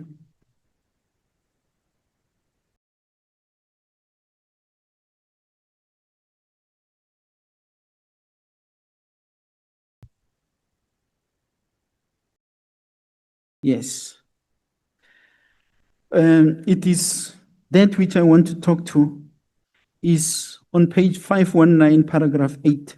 I mean, 8 at the bottom in General Mabula's affidavit. It says, My first port of call after receiving the security threat assessment briefing was to convene a meeting with the National Prosecuting Authority, the Director of Public Prosecution's Office, for the sole purpose of discussing whether the investigation relating to the threats against General Phahlane may not be construed as interference in IPT investigation. The team met Advocate Nemoarani and Advocate Andrea Johnson, and after relaying the facts of the earlier briefing of crime intelligence, they were unanimous in their decision that the investigation was lawful and we were given the green light to proceed. Brigadier Ngube and the rest of the team then proceeded with the investigation. The team met with aforementioned advocates of the DPP on several occasions and kept them abreast of the investigations. After perusing the evidence, Advocate Nemoarani and Advocate Johnson advised that a criminal case docket be registered. A case docket was then registered under Kameeldrift Case 12/1/2017, impersonating an IPIT official in contravention of the IPIT Act and intimidation against Paul O'Sullivan and Sarah Jane Trent. Advocate Mashura was then appointed by Advocate Nemoarani to oversee the investigation in the offices of the DPP. It is to be noted that the team only functioned on an ad hoc basis, not stationed in Pretoria, Gauteng, as claimed by McBride. Now, this is important. During this committee's honorable members' hearings, there is a point where, because I was following these proceedings, Advocate Andrea Johnson was asked about Kameeldrift Case 12/1/2017. She played ignorance, yet she is part of the team of prosecutors that were assigned by the DPP to investigate this. We do know that at some point she disappeared from this case. But I also do know that she emerged on the other side in as far as this investigation is concerned. I know even the National Director of Public Prosecutions, Advocate Batoi, when asked, she did not know about this particular case. And this is the case that Cedrick Nkabinde was saying it is gathering dust there in the NPA. And I think it was Honorable Malema who was asking, why, if O'Sullivan is doing all this, is there no case opened against him? I think at some point it's a crime against the state and so on. If you look at the docket, it's something too serious. There are over 80 emails that hopefully were shared with the members of the committee are part of that particular docket. These Section 70 recordings that I'm talking of, conversations with journalists and everyone, including where are you going, them formulating O'Sullivan drafting statements for people or applications for J50 or 205s. It's contained in there. So why that docket is being made to gather dust, I don't know. I know Council wants to talk to... The case that you are making reference to is the case where Mr. O'Sullivan is alleged to have impersonated as an IPT official. That's the case. You want to take us through those details? Yeah. In that docket, Honorable Chair. Yeah. I want you to help us, and I don't know, or Andile is here. Listen to these details, Andile, because remember last week in our meeting, okay, let me say to you, the committee has written to the respective authorities to request details of these cases. and they responded to us. You might have not seen the response that they sent to us, but if you can just give yourself time and give us the information that you have about those cases. Thanks, Chair. In this case was informed by this security threat assessment, which was conducted by crime intelligence. And indeed, they did find that there is a threat. So the Divisional Commissioner of Crime Intelligence, as I said, then requested detectives who could do the investigation. But she opted not to approach the Provincial Commissioner of Gauteng or the Divisional Commissioner detectives, but approached the Provincial Commissioner of the Northwest for reasons known by them, so that, amongst others, they did not want to be told that these people in Pretoria, Gauteng, are privy to what has been happening. Therefore, they wanted a team coming from the Northwest. That's how General Mabula and the team, comprised of about 5 members, was appointed. I think the team was Brigadier Nuwe, Brigadier Khorane, Colonel Reddy, and Lieutenant Colonel Daywood. So they did their investigation. And as I said, as part of the process, they approached the DPP and presented what they have found, their initial findings. That's where Advocate Muzinyati designated Advocate Nemoarani and Andrea Johnson to now lead the team, in other words, from a prosecution side. And after they were presented with what they were presented, they had several meetings. I know one meeting, I was told it was at a courtyard hotel, where they were told, that is now the investigation team, that there is enough here that constitute a crime. Because amongst others, when O'Sullivan and them were at my place, they wanted the building plans, but at that time, there was no case opened against me. They wanted the building plans, and I know when they went to the security. There is a terrible feedback. I don't know if our sound engineers are able to deal with it. Yeah. Or you can also try the next one microphone.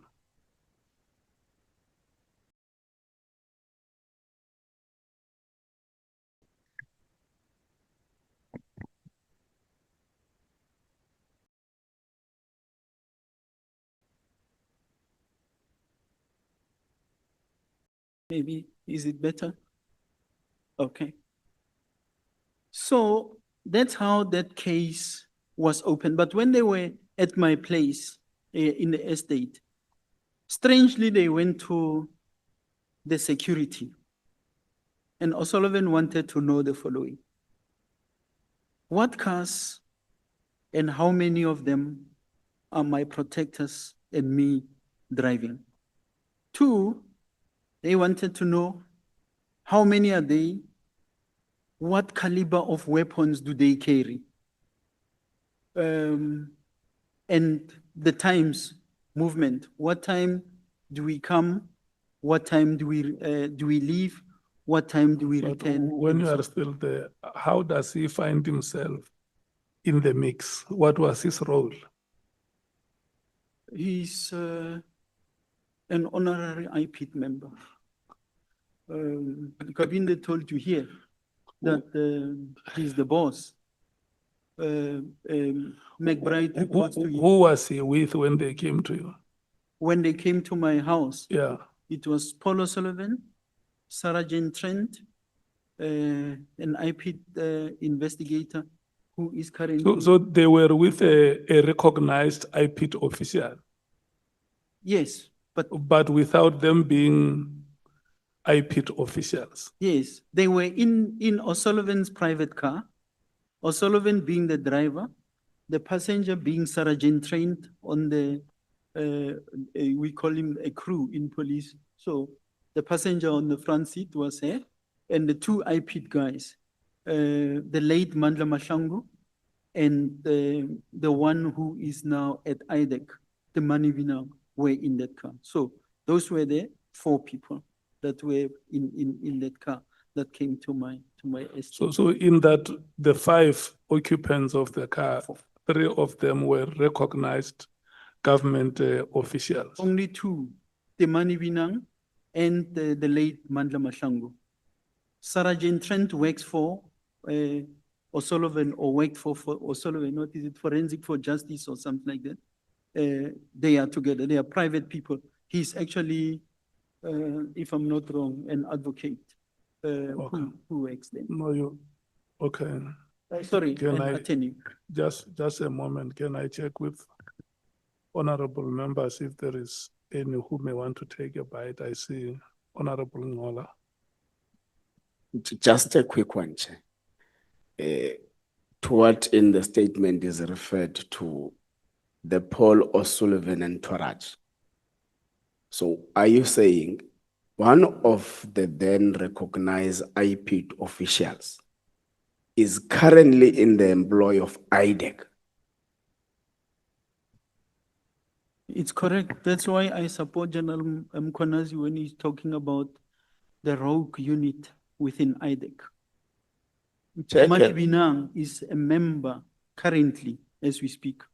Of Chair, IDEC. can I move that the committee be furnished with the name of the said individual? Thank you. The witness hears you. What is the name of that? Temane Binang. Temane. Temane. And the surname is Binang. Binang. Binang.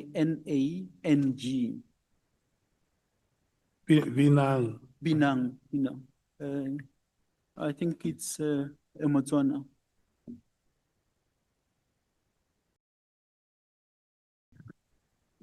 Thank you, Chair. Mr. Rahman will also capture that for the work of the Justice Committee as well. Thank you. Honorable Matthys.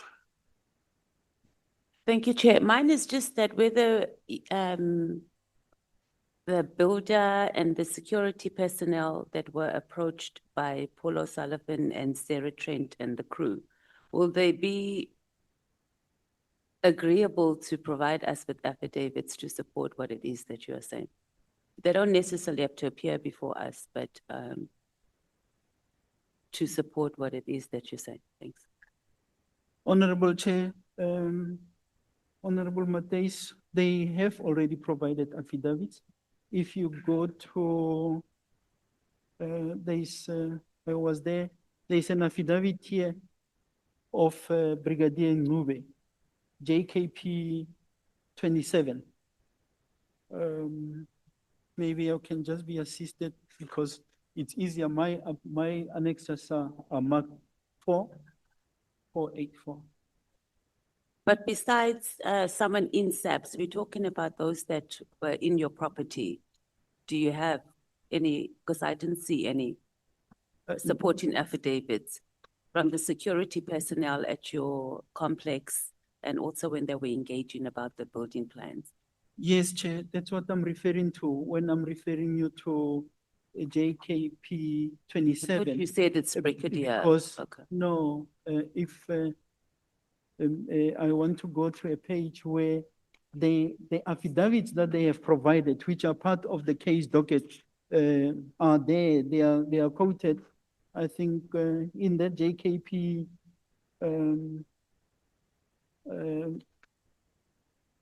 484, page 484. Ne? There is here witness 1, what the witness said, witness 2. So I'm simply saying while they are not named, they are affidavits are already in place in that case docket 12/1/2017. There is witness 1, 2, ways, for example, one say here, he deposed an affidavit under oath that members who were all alleged to be from IPIT by one of them produced a business card, not an appointment certificate. Normally, when you are an officer and you are asked for your identification, you can't produce a business card. You must produce an appointment certificate, not your DOMPAS or ID, appointment certificate. 486, 496.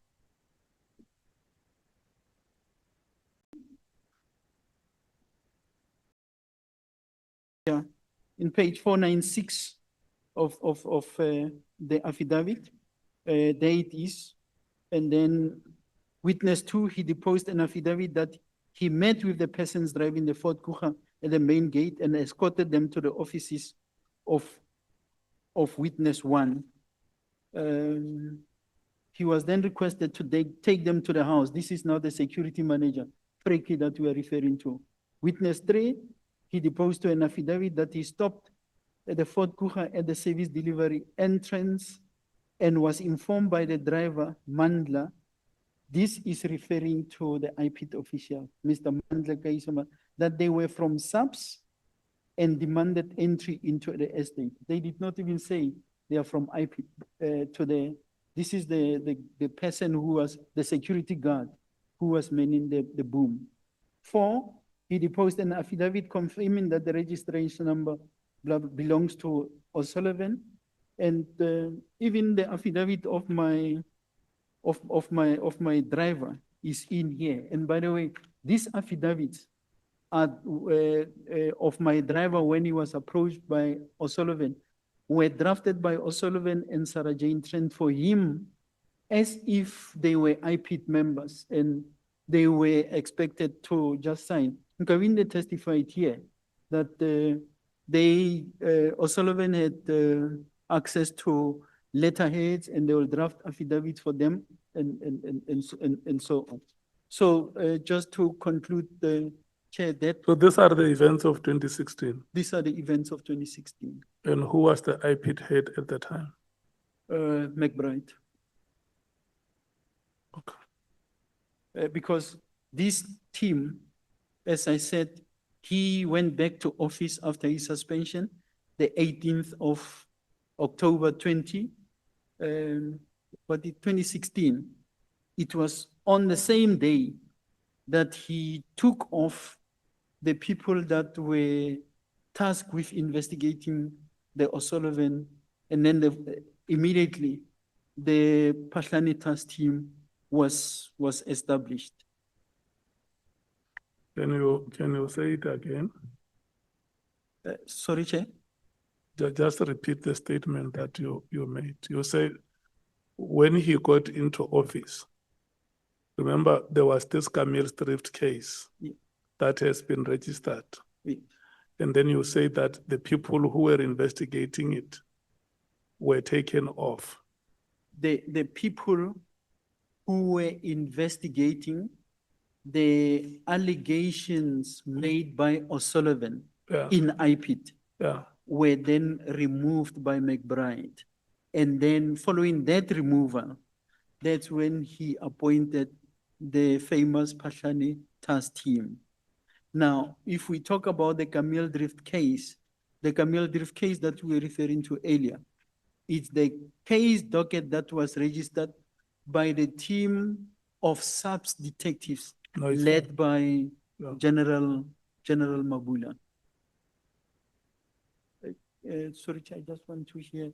No, you clarified it. Let me check with Honorable Mattheys if she's satisfied. Oh, okay.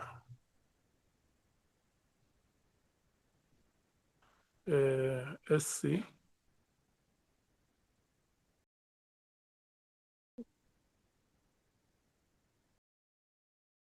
General Phahlane, did you still have a part that you want to talk to?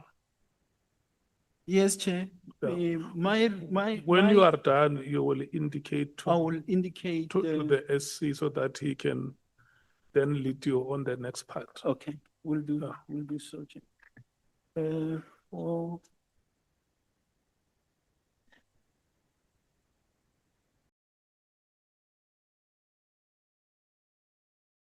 there is a part on 497, which it's maybe worth bringing to the attention of the honorable members. It starts on 496. I'm going to read what the parts of what witness 2 said. He was then also requested to take them to the house and was questioned about the security personnel responsible for the protection of Phahlane. Mr. O'Sullivan questioned the witness about the following security details of the Phahlane, to wit, how many protectors are deployed at the house, whether the protectors are static or mobile, what firearms are they carrying, and how many vehicles are they utilizing. And then the other one. In respect of number 5, witness 5, he deposed to an affidavit that the said Mr. O'Sullivan had a registered firearm on his name, a CZ 9mm pistol with serial number so and so. Now, it may be a question, if it does interest, how will he be issued with a firearm while he has got a criminal record? Secondly, why was his criminal record never recorded on the systems of SAPS? Because there is a criminal case where it's a gender-based violence assault of his wife or something like that, which he paid even, what is it, an admission of guilt or a fine. How will such a case not find itself on the records and the same person has got a licensed firearm?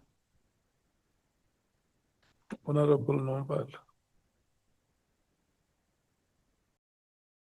No, apologies, General, for interrupting you. So when do you become aware about this, about the news that these guys are in your complex? At what stage? Were you there? Were you inside the complex? I was, Honorable Chair, I was not at home. I was in office. And that's why this happens. Remember somewhere I speak about me being in attendance at the strategic session in Limpopo. So I think it was the 14th, it started the 14th of November, 2016. So when do you become aware? While they were still there, or when you arrived, the security told you that there are guys who were here looking for you? I only got to know after, because the estate, not the estate manager, the builder called me. And I remember we were doing the launch of a festive season. I was in Komhlanga that day on my way to the strategic session, which was taking place from the 15th. So then the builder calls me and say, there were these people. And he had also called my driver, Alvin Dupree, to say, but there were these people, this is what they were doing. That is, he called me in the morning and he called me late. And then the following day he called. That's when I called the estate manager. And the estate manager responded in the manner that it's reflected in my affidavit, confirming that yes, they were there. So I knew immediately on the day that they were there, and progressively, as they were there, for example, they would have went to the Sinoville, where the builder of my house, his wife was doing business there at the crèche. So the intention was to search your property? Not at that stage. Not at that stage? No, they were not searching. Because I wanted to establish if maybe the case, your response was the opposite, if they had a search warrant. No, on that occasion, I don't know of any search warrant. My understanding was that it was the so-called investigation which they were busy with. That is why even when I text McBride and when I engage him the day that I came back from the strategic session with this meeting that was arranged by So Steve. they ended by the gate, they did not proceed to your house. They went to the house. They went to the house They and there went was to the no one house, inside the and house. pictures of my house were taken. So the house was locked, there was no one inside. No, there were people. Did they get inside? No, not on that occasion. Okay. Not on that occasion. Election. Thank you. Where is my book? Honorable Nhlanhla. Thank you very much, Chair. I think I missed the general a little bit. Who is the person who assaulted the wife and paid a fine of guilt? Paul O'Sullivan. Paul O'Sullivan. Yeah. But in the records, the criminal record register, there is no criminal record against him. I happen to be the Divisional Commissioner for Forensic Services. Criminal records are housed in the Criminal Record Center. Yes. Which I am a custodian at the time. And Yes. they never reflected that he had a criminal record. So did you pick up if whether it was registered and removed or it was never registered at all? You remember the issue of KwaZulu-Natal of Gen Khomotso and the other police official giving the nation details about criminal records being removed from the register? Honorable Member, I only got to know about that criminal case much later. I was already not in the system. Okay. And then, like you know, I've stepped aside. Okay. I do not interfere with police records. They come to your house, they ask you about cars, they take photos of your houses, they ask about your security detail, they ask about the ammunitions they carry, the firearms they carry. Did you not consider that a security breach that needs a serious security assessment by SSA? Chair, that's why crime intelligence arrived at that conclusion that there is a threat against my life and that of my family. And it is on that basis that the acting divisional commissioner requested investigation capacity. And it is that precisely which General Mabula and his team were investigating. And it is following that investigation that they were arrested. Paul O'Sullivan, Sergeant Trent, Temani Binang, and the late Mandla Mahlangu.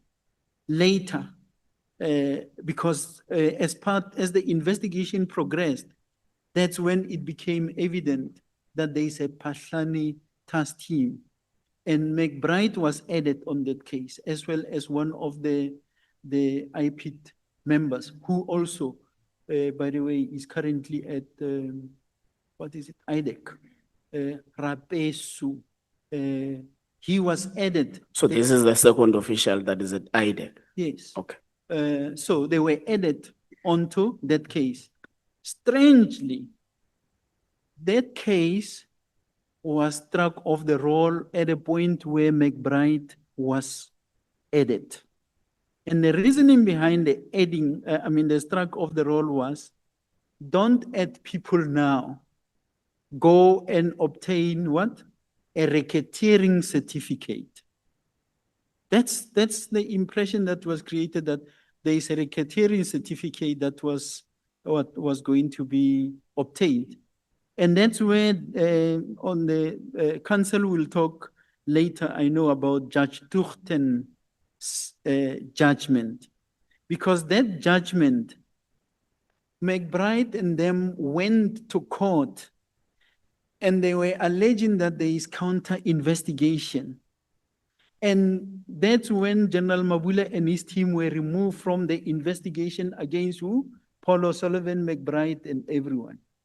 And that case stalled because somewhere it was given to a lieutenant general who left. It was given to a major general who is currently an acting divisional commissioner. But that case is never placed back on the roll. That's why I hear from the chairperson, whatever they have communicated, but that is the case. Satisfactory, Chair. Thank you very much.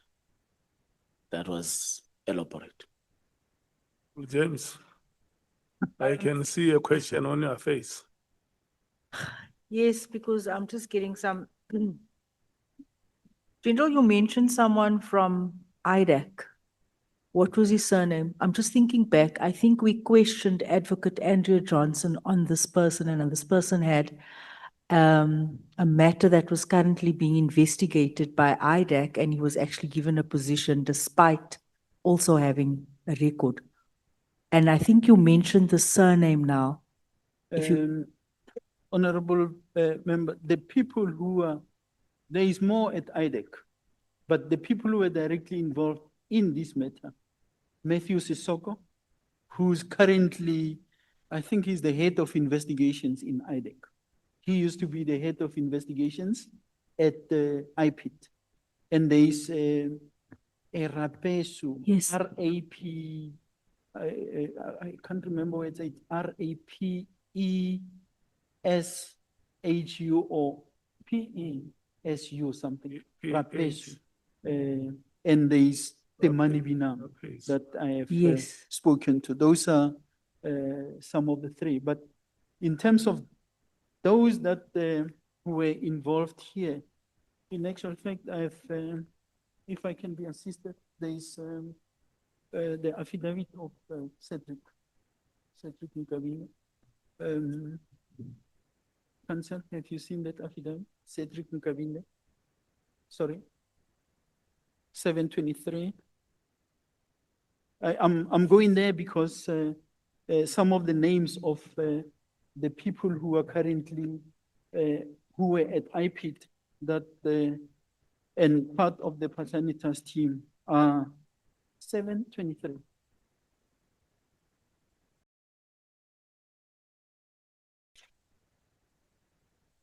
Yes.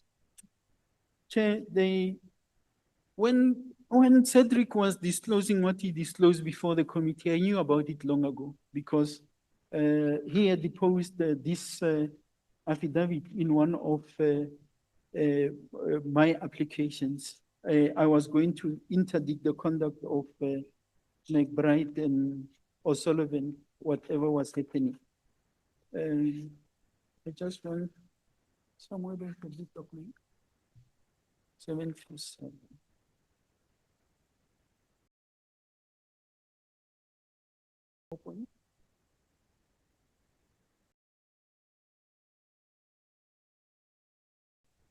Yeah.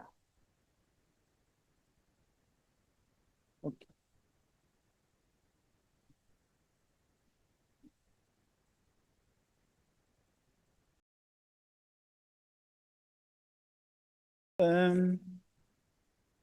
I think it goes to, first it starts on, it's 727, page 727, 4.7 and 4.11. In 4.7, Nkabinde say, during the end of 2016 or beginning of 2017, I cannot recall the exact date or month, there was a meeting that took place at Mr. Paul O'Sullivan's house, the former house of well-known Rutherford Preacher, whereby Mr. Paul O'Sullivan was chairing this meeting, and amongst other people present were Robert McBride, Mr. Mandla Gaise Mahlangu, Cedrick Nkabinde, Sarah Jane Trent, Candice from Crime Intelligence, Mr. Shadrach Sibia, two white males representative, one from AfriForum and one from the DA, while white lady journalist and one black male who was busy preparing fire for the bra. This white lady journalist is Marian Tem. And the one black male who was busy preparing fire for Braai is Jacob Nari. Now, Jacob Nari is supposed to be a 204 witness in the Krecha matter that was placed under witness protection in London. State cost, no proper approvals, obtained. When he came back, and that's how I know about it, when he came back, the then head of, you call it slush fund, the secret services account, approaches me. I'm now the accounting officer, and only the accounting officer signs off on the expenditure if it is on a certain level of the account. So he's saying to me, there is a witness called Jacob Nari, who is now returned from London. So he was approached by detectives to fund his stay here so that he can be placed in a safe house. And I refused. Unfortunately, the person was already in the country. I refused because that's not what the Secret Services account is being used for. If that person was a state witness, he was supposed to be funded through the Justice Witness Protection. So I refused. And then I could only approve the stay for a week. The reason why I approved that stay for a week was to say, ask them to follow the process and go and get witness protection funds, which they failed to do. And somewhere we will traverse that area later. O'Sullivan then boasts and say now he has got Jacob Nari in his house. So he is the fireman that was part of this particular meeting. Yes, but then I'm trying to answer Honorable James' question. 411. Okay, 411. The exchange of official information between IPIT and Mr. O'Sullivan continued, and several meetings took place at IPIT offices where Mr. Paul O'Sullivan and his assistant, Ms. Sarah Jane Trent, who will come and do presentation to the entire task team of Lieutenant General Phahlane, bank records and cellular phone data. The same representative from AfriForum was always present in these meetings. I can, for instance, recall on my presence at the last meeting I attended was towards the end of 2017, where Mr. Paul O'Sullivan, Ms. Sarah Jane Trent, and Ms. Teresa Buota presented to us their comparisons of the bank statements and cellular phone data of Lieutenant General Phahlane. The following persons of IPIT were all present during the meeting: Mr. McBride, Mr. Kuba, Ms. Gibson, myself, not me, Mr. Mandla Mahlangu, Mr. Mansa Rapesu. That's the person Mancha. Mancha Rapesu. Rapesu. Mr. Binang, Mr. Subrimani, Mr. Sias, and Mr. Govender. Yeah. The majority of these people. Stop it there. There is a honorable. Just put your finger on the paragraph where you were. Sir, General, you mentioned that in that affidavit, I don't know if you have the details, you said there was a person from AfriForum and somebody from the DA. Am I correct? That is the Democratic Alliance? You are correct, Honorable Member. Okay. But remember, I'm reading from Nkabinde's affidavit. Okay. I don't know who those people are. Okay. The ones that I know, I will list, like the Marian Tem.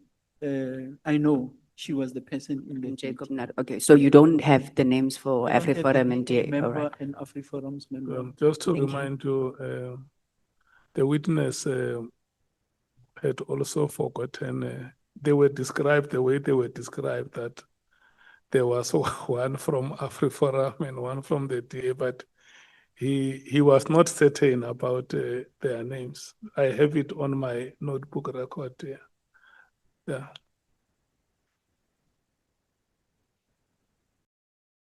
Honorable, am I allowed to proceed, Chair?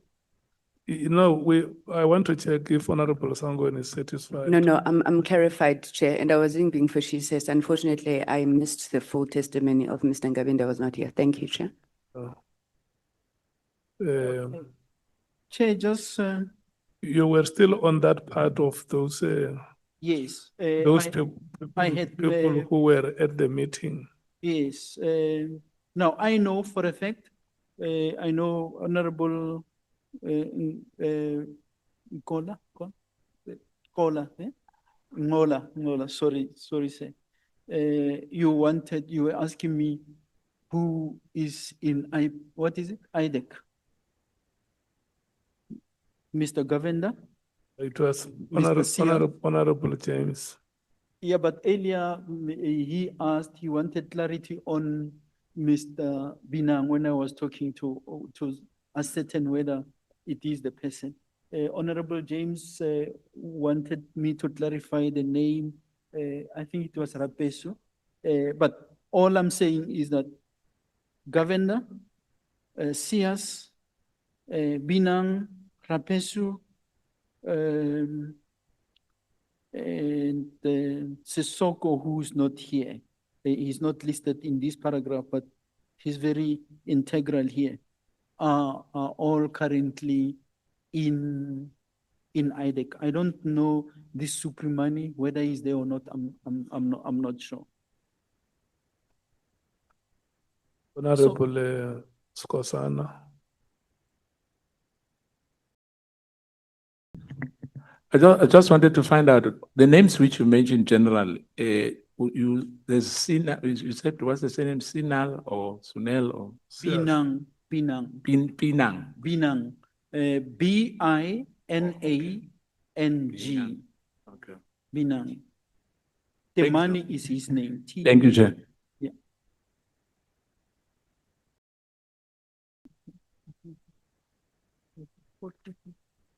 Okay. All right. Let's do like this. Let's break for 15 minutes. We'll come back at 19 hours. I can see that the details that you now present are overwhelming to my members. So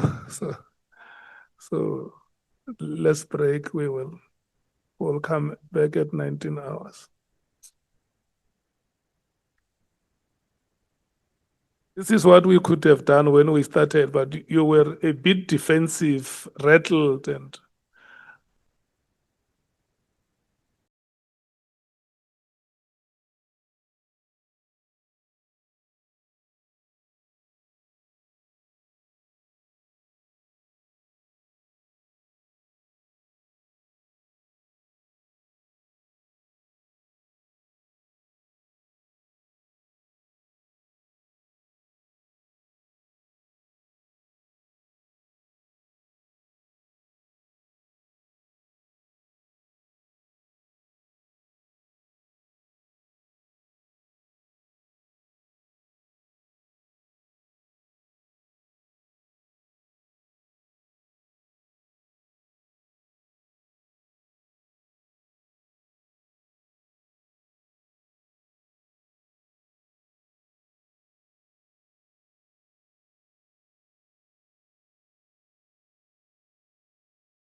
we resume.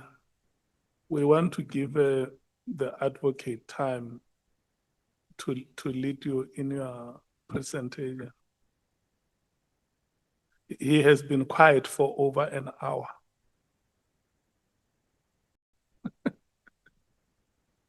That's why I say over an hour. Yeah. So it's your time. Good luck. But Honourable Chair, to be fair to the witness, if he wants to round off, he has for the past 2 hours been responding to a presentation made by IPID before the Portfolio Committee on the, I think, 14th or 16th of May 2017. Has been reading extensively from his affidavit, and not only the presentation he made in Parliament. I don't know whether he has concluded his response to that, because I'm obviously going to move on to something new, something different, new topic, although it's related. I know General Phahlane had promised to be quick after the last break that we had. But yeah.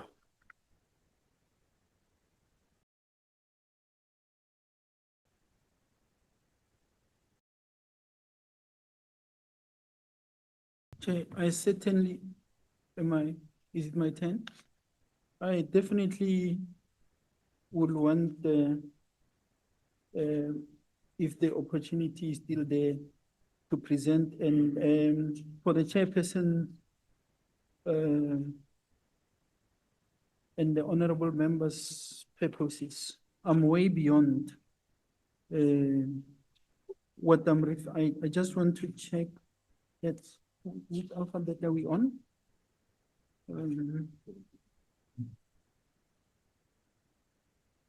No. I pressed on this topic. It's E, ne?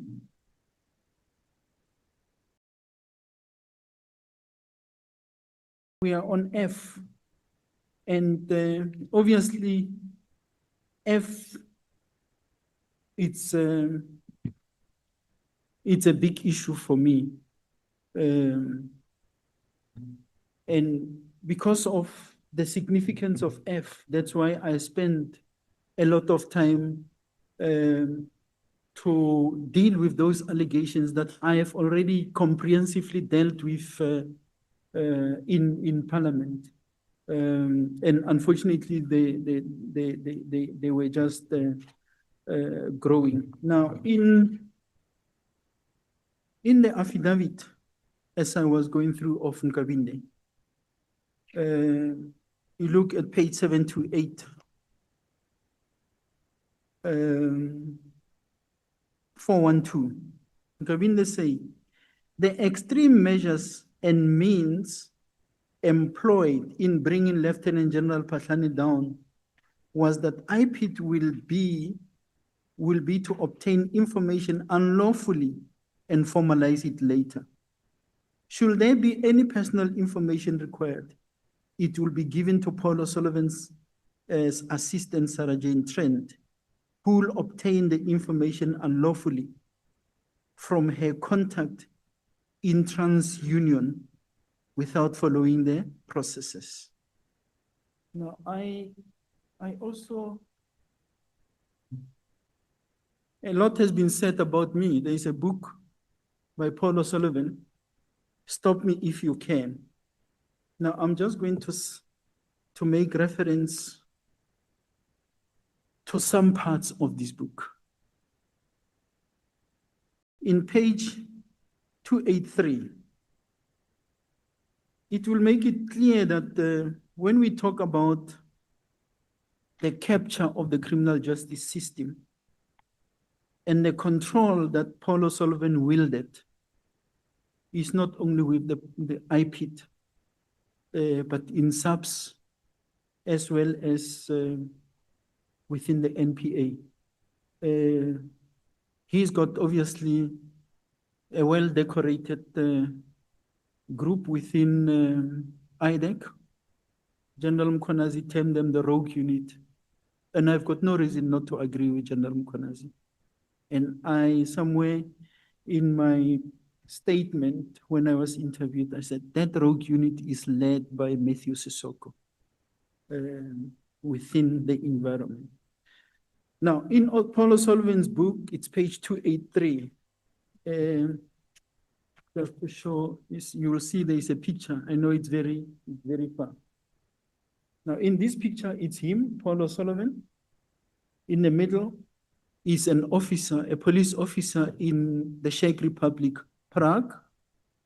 Next to him is, he was a colonel then, Brigadier Kininda, who's currently in the office of the National Commissioner heading the so-called cold case, cold case unit, the lead investigator in the Senzo case. That's him. But why am I bringing this to your attention? And that's not me who's writing, it's Mr. Paulo Sullivan. In a complaint, Kotsia laid out her evidence against Mchunu by describing the strange decisions Mchunu made on the Krecha case while still the head of detectives. She described an overseas trip planned by Major General Daiwe, Lieutenant Colonel Gininda, and Advocate Gaba of the NPA to meet with Jacob Nari. Remember I mentioned Jacob Nari, who was taken to London as a witness, allegedly. He's a 204 protection. So they are now going there to meet with Jacob Nari, the section 204, who was then based in London. The team also made an application to visit Prague in the Czech Republic after the London meeting to meet with a witness I believe was important to the Krecha cases. Mchunu denied the application for Prague leg of the trip.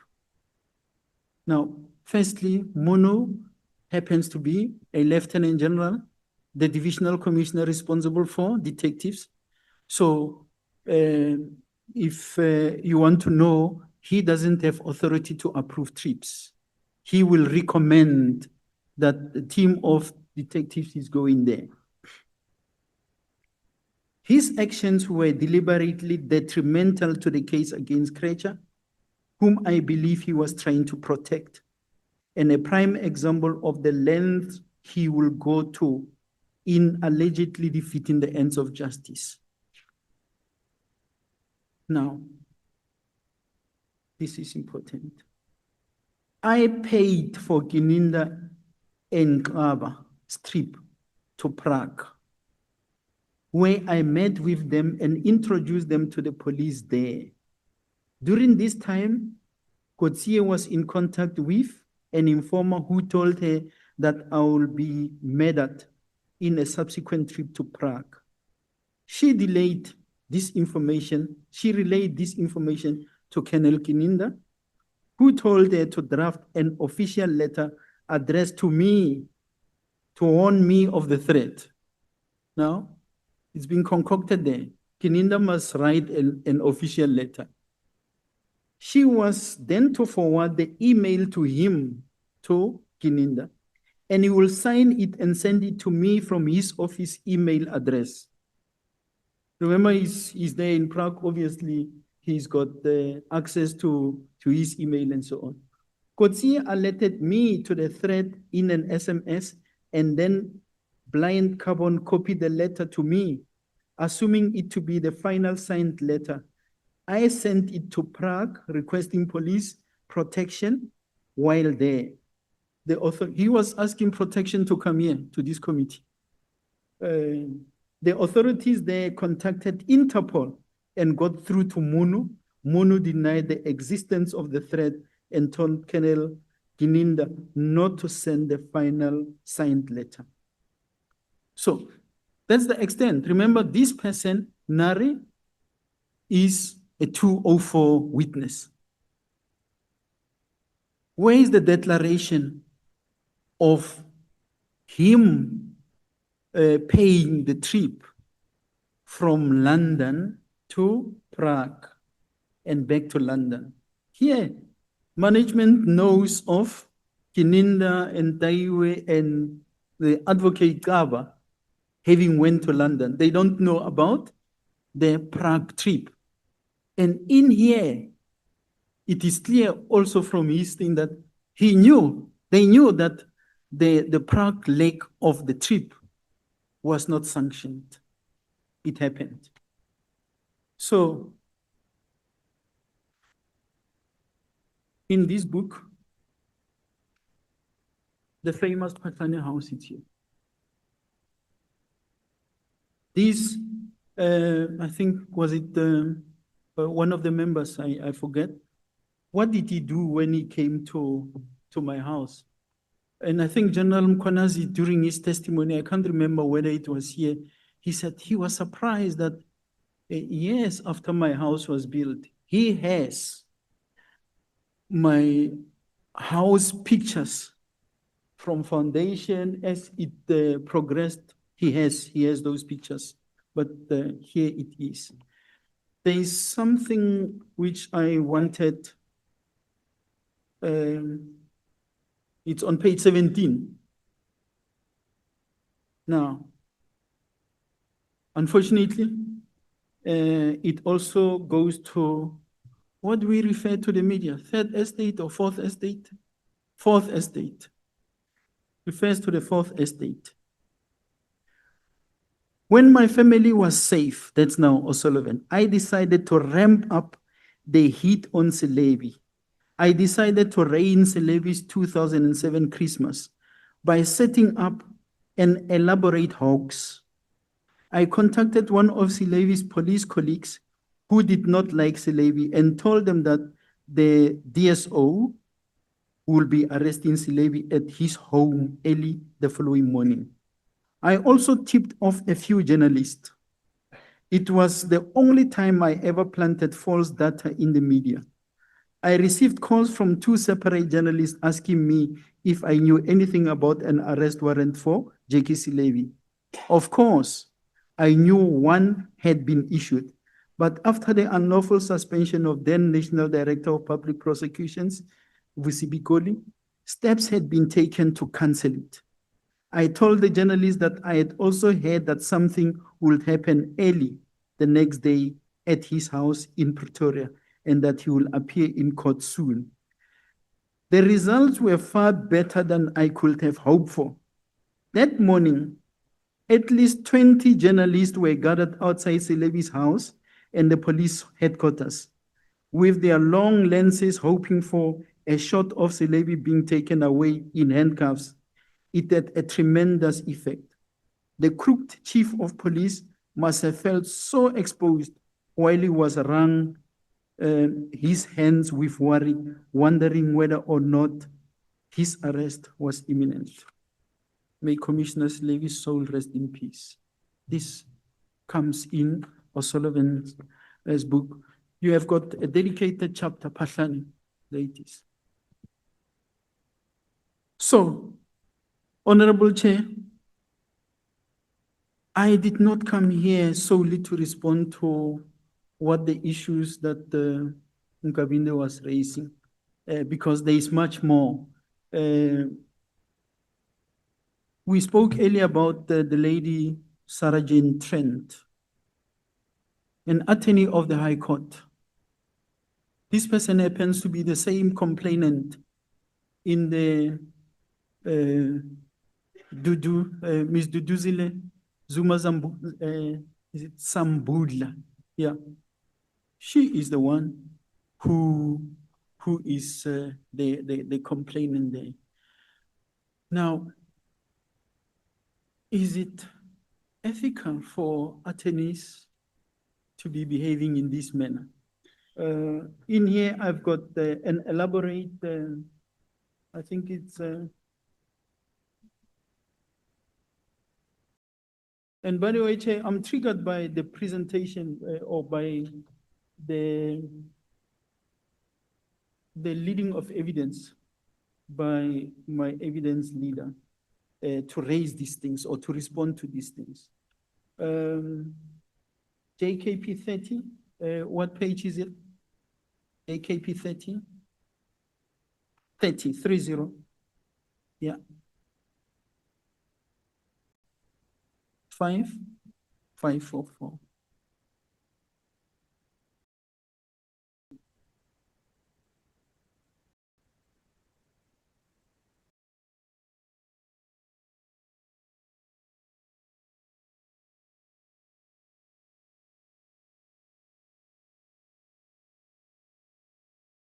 I'm still on the Phahlane Task Team, Chair.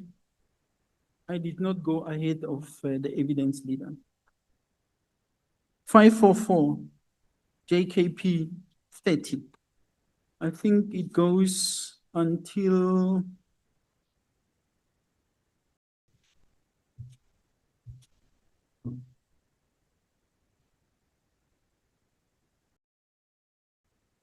it's long. I'm not going to go through.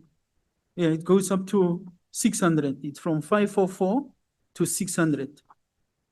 These are WhatsApp messages extracted from Sarah Jane Trent's phone when she was arrested by the team that did the investigation. That Camille Drift 12 of 1, 2017. Now, in this, I'm just on page 545. In the middle there, you will see coming from Mandla, the late Mandla. He say, Ndlemesa should be next to be fired. Dash or dash DA. And there is on 546, again, Mandla, because they are reporting to the masters. We are seeing Phahlane tomorrow. You maybe have questions for him. So it's Mandla asking Sarah Jane Trent. We are seeing Phahlane tomorrow. You'll recall I spoke about a call that I received from Nkabinde on the 22nd of November, 2016. And the morning of 23 November 2016, when I received an SMS or a WhatsApp message from Peter Louis Meyberg, and the meeting which I was to honor with IP that afternoon, I had rescheduled because of other commitments. So this WhatsApp, when you look at it, it was from Mandla to Sarah Jane Trent on the 22nd, and it was around 2:38. And this is around the same time that I received a call from Nkabinde asking for a meeting, which I said, please talk to my office. Now, Sarah Jane replies to him, check with Paul, I think it's Mandla, check with Paul, please. Amazing, we'll send to you an email. So they will now go and formulate questions that must be, that I must answer. I must answer to O'Sullivan. There is just a lot in this WhatsApp messages. By the way, here we only make visible that extract of what comes from Sarah Jane Trent's phone, and not the rest that was sourced following the approval of the Section 70 that I've referred to, including the recorded conversations. One of the things that happened here, Chair, was that the same threat assessment report by Crime Intelligence, McBride handed it to O'Sullivan.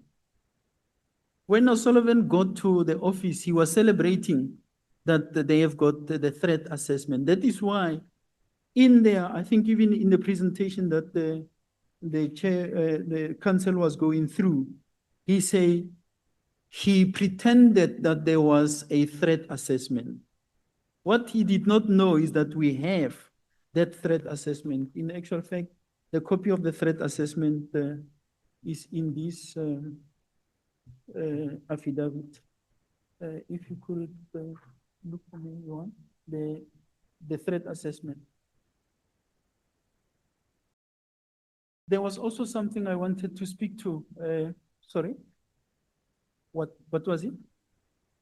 539, thank you. Don't blame yourself. Oh yeah, here it is. There is a threat assessment, which was done by crime intelligence. It was declassified here by General Mutiba. 542, comments and recommendations. 4.1, the intelligence gathered clearly indicated that this action is spearheaded by Mr. Paul O'Sullivan and is using IPID as background players. There is the recommendation which led to the appointment of the General Mabula team. Now, when they were celebrating, whoever at Crime Intelligence handed this threat assessment to them, would have told them that it doesn't exist. This is the only copy. So this threat assessment, the original thereof, is with Paul O'Sullivan. You won't find it in the records at CI. Honorable Skosana. Thank you, Chair. Yeah, I've seen so many names in this WhatsApp, and I guess, as you said earlier, that it will take a little bit of time. I think it's up to 5. You said up to 600. I've seen names, but you mentioned earlier when you had the book that there was a rock unit. I didn't get it well. When you say rock unit, were you saying rock unit in the police or at IDEC or at SAPS? Well, the one I know of, it was the Phahlane task team, which happens not to be in the police, but at IPID. That Phahlane task team has now been relocated. They are in IDEC. So that's the rogue unit that at least I can refer to. I know about the SAS rogue unit. I read about it, but no, I don't want to go there. This one in the space where I find myself in. So, General, in other words, the names will get it later, perhaps, because we'll need those names as well. No, Chair. Besides this one, because I saw some names, the journalists, unless you say including them as well. Yeah. Yes. We can do so. Those that I know. Thank you, General. But thank you, Chair. Okay. Bangazita. Honorable Chairperson. Now, just a small question to the General, whether he also is aware that Mr. Nkabinde, when he appeared here, he also confirmed and attest to the existence of the Phahlane task team. Did you follow his evidence here? I did, Chair, and it accords with his affidavit and the letters that he had presented to the Portfolio Committee of Police then and to the former Minister of Police.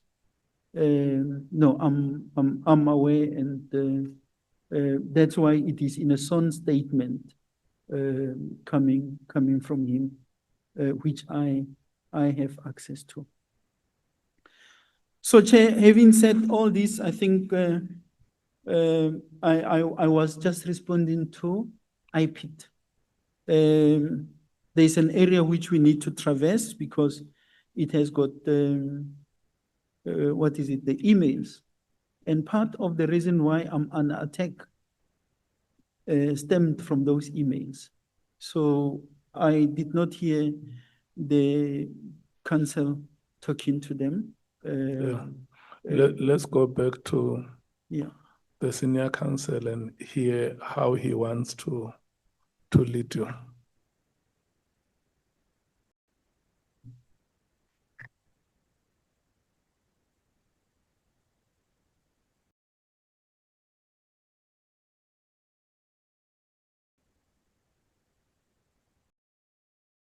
General Phahlane, is it my turn now? You're aware that because you reference it in your affidavit, that paragraph 159 on page 70, you say it is important to note that following the arrest of Paul O'Sullivan, Sarah Trent, Jane Trent, and at a later date, the two IPID investigators, Tamani Binang and Nhlanhla Mkhwanazi, the late Nhlanhla Mkhwanazi. Nhlanhla was murdered, wasn't he? You know that? Yes, Nhlanhla was killed. And another case of defeating the ends of justice was registered by Nkabinde at Pretoria Central SAPS. This case was registered following the Portfolio Committee session held on 16 May, which is where I last spoke. I spoke about that meeting. That was the joint meeting between you and McBride. Yes, sir. And you were responding all along to that meeting. Up to date. So you reference that now in his, so the complainant was Nkabinde, and this is what he says in his affidavit, which was not placed before this committee, and he wasn't questioned about it when he gave his evidence. He says, and I'm paraphrasing, he's employed at IPID as the principal investigator attached to the National Investigative Task Team Head Office. I'm the complainant on behalf of the state in the case of defeating the ends of justice against the acting National Commissioner and others. I wish to state that during the approximate period between the 9th of November 2016 to the 10th of May 2017, our suspect in the corruption case, the acting National Commissioner, Lt Gen Phahlane, he allegedly abused his powers by establishing a team from Northwest under the false pretenses of his security breach to counter our investigation and to interfere with our several witnesses in order for them to submit contradictory statements, which amounts to defeating the ends of justice.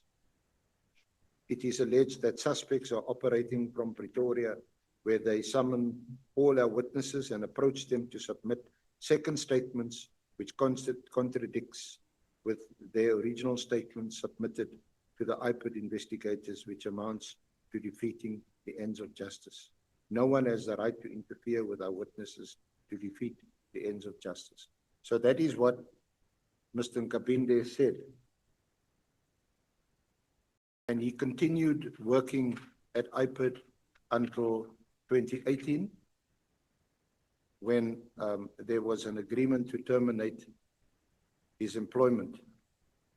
And he then also subsequently submitted a report to then Minister Cele, which was placed before the Portfolio Committee, and where Nkabinde now had also made another affidavit, the one that you referred to and that you rely on. So those are the facts. It's not going to help us or me to debate this, but this is the person that we're dealing with, Nkabinde. As lead investigator for IPID,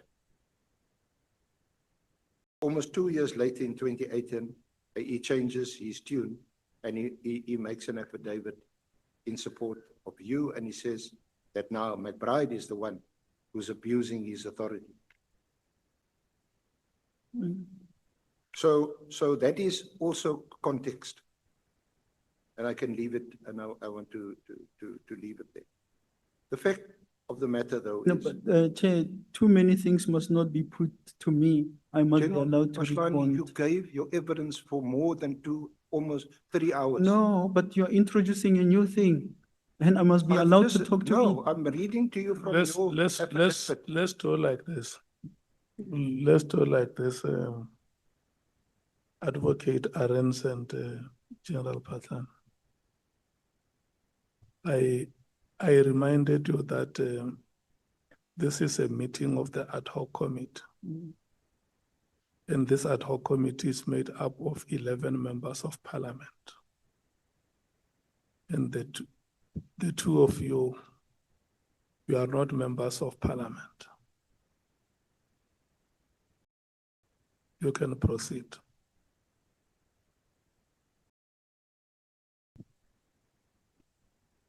Now, despite this visit, where it is alleged that, or you allege, you weren't there yourself when O'Sullivan and Ms.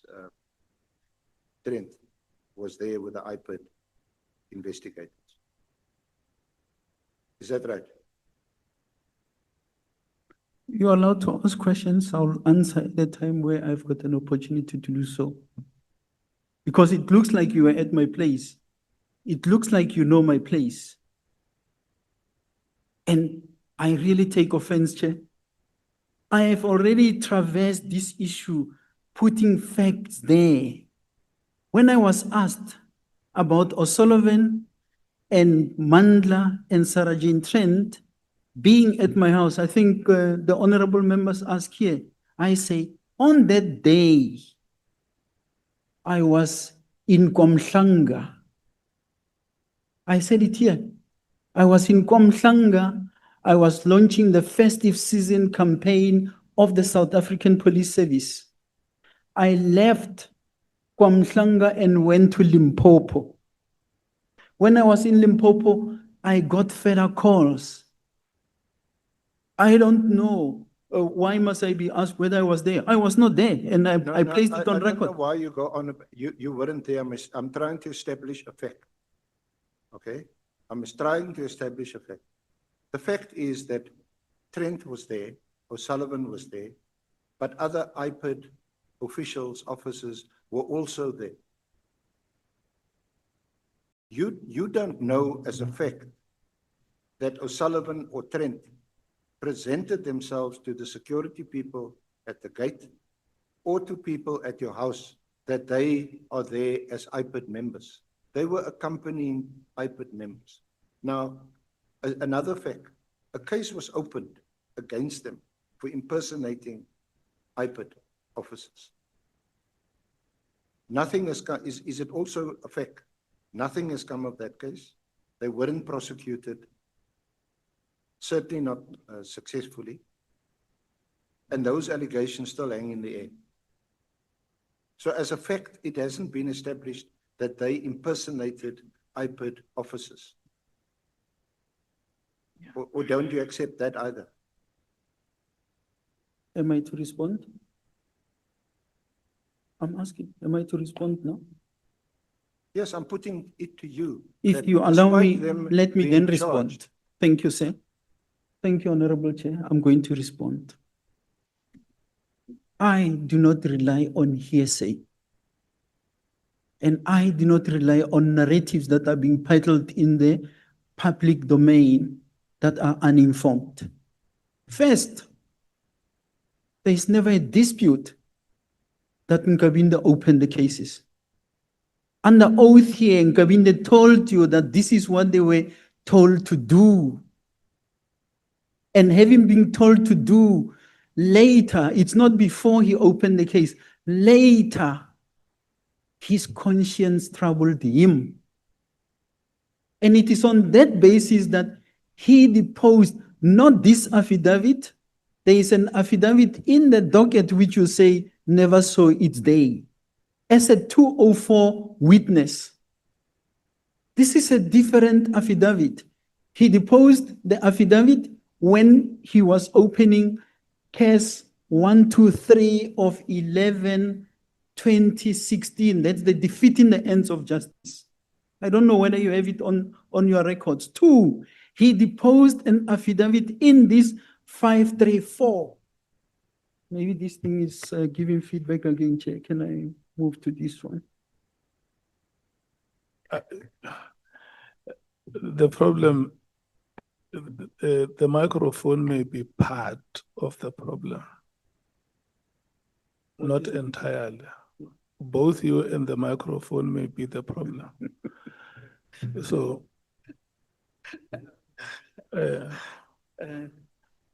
look, I want to request you not to be agitated. No. Just compose yourself and then respond to the questions to the best of your ability. Okay. Remember when we started here, it was you who said we have gone through a marathon of consultations. And Chairperson, this time may not be adequate. I don't want to leave here. I don't want the committee to run through if I have to regurgitate the words that you used to run through my affidavit. I want to be given sufficient time and satisfy myself that justice has been due diligence. That is what you said. So we want to do that due diligence and just stay calm. Let me take Honorable Shonga. His hand is up. Thank you, Chair. I just want to get a clarity on this narrative. The SC is trying to bring a narrative that says, or a question that says, what changed in Nkabinde 2 years later? But at the same time, I'm taken back. When Nkabinde was sitting there, he says he deposited an affidavit opening case again. And at one stage, when he was going for a hearing, McBride comes in that hearing. Then the status of the hearing changes. And it comes a settlement going forward. I would like to ask the General Phahlane here that in his thinking or in his own knowledge, what changed Nkabinde's attitude according to him? I just want to understand that because from the essay I'm getting a different narrative which makes sense, but I also want to understand because according to my understanding, Nkabinde says somehow it didn't work for 5 years, and that was because of the power that those guys had, and he never got any help from either anybody. So that's why maybe it didn't continue with this thing. So I just want to understand that from the general's thinking. Thank you. Thanks, Chair. The only thing I know why Nkabinde first this road to Parliament and to the ministers, I still remember his report is titled The Unethical Conduct of the Executive Director, Robert McBride. I don't know what went into his head when he decided to go that route. Simply put, he was making a disclosure of the things that he said, I, Nkabinde, cannot be associated with.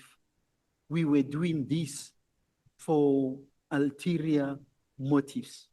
He said it here before the committee.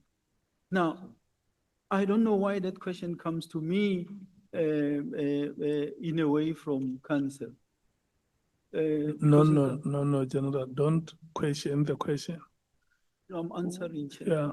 Okay. If the advocate asks you a question, you just respond to the question and don't attack the question. So, am I allowed, Chair? His conscience is the only thing that I know bothered him.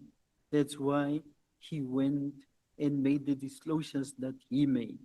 That's why even during the investigation by General Mabula, when he was approached, he, confessed and made a 204 statement that he had made to disclose whatever happened. It was later on that he deposed this affidavit that I have in here. Another affidavit that he deposed, that's why I say there are several affidavits that he did. First was the Camille Drift case 123 of 11/2017, the defeating the ends of justice. If you go and look at that docket, he is the one who deposed the affidavit to open that particular case. The second one is this 534 that I must now talk to because it's even in my affidavit. And I hear counsel talks about this 534. Me, I was never charged with case 534. The acting head, the acting divisional commissioner of crime intelligence was then charged on this case 534. The reason why they charged her, allegedly, they say when they were in the building, in the crime intelligence building, coming to obtain statements or interview witnesses, there was a lady, a white lady, I think either was a staff officer or a PA, I'm not sure. It is said, and I don't like hearsay, but that's what it is. It is said, General Mkhele, in closing the door, he kind of used a sign language which shows that that lady must not cooperate. She was arrested. The case went to court. She only appeared once. That case was struck off the roll because there was absolutely no basis for that particular case. Another thing in this 534 was the allegation that I appointed the Northwest people.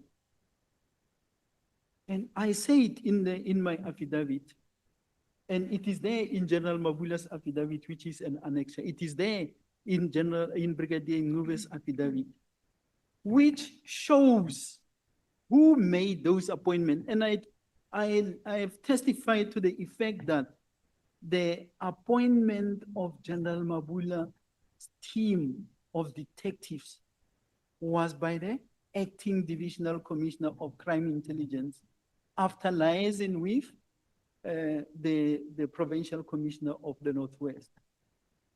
But because there must always be Phahlane, I was targeted with this particular case. But that case, just like the one I'm told has never seen its day, this one has never seen its day in court, in as far as Phahlane is concerned, because he is not involved at all in this particular case. Honorable Ngola and Honorable Matthys. Thank you very much, Chair. I just want to appeal for fairness and consistency.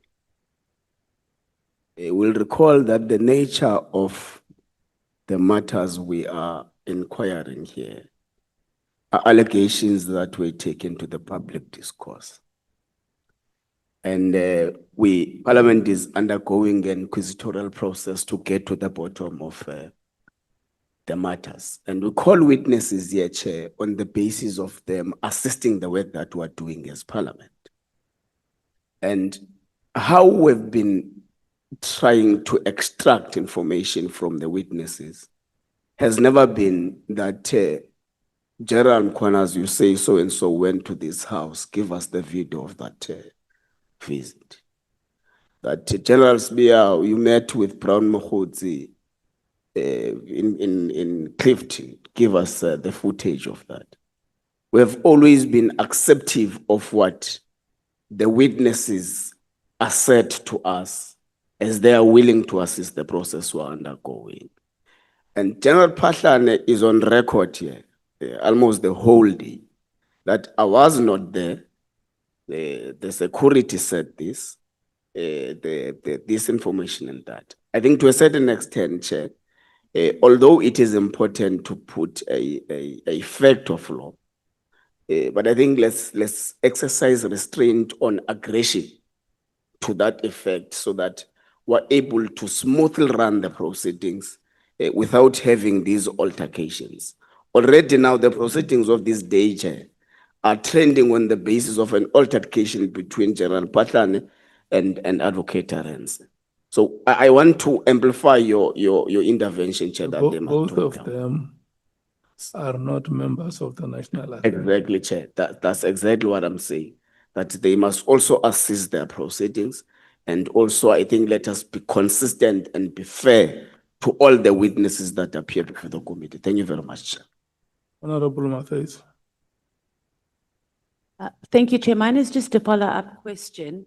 Our senior counsel asked a question about whether we know for a fact that they were impersonating IPED members. So my question is, in your experience, General, is it common practice for non-IPED or non-SAPS members to be accompanied by just citizens when they go in to do investigations? Is it something that is practiced both within the police, from what you understand? Because the line of questioning, even if they were not impersonating, the fact that they showed up, and we also have affidavits from various people confirming that they were there and they've sent SMSs. So I'd just like you to speak to that.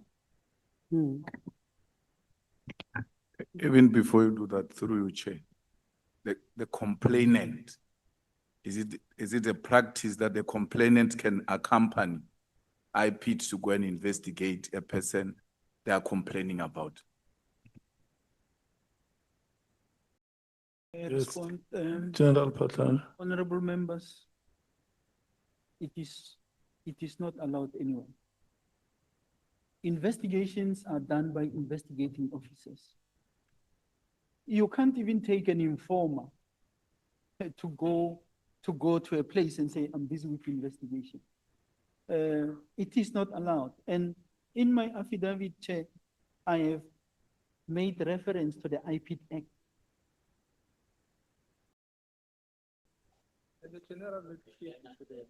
Oh, sorry.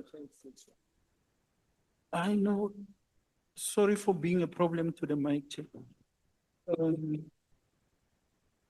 Now,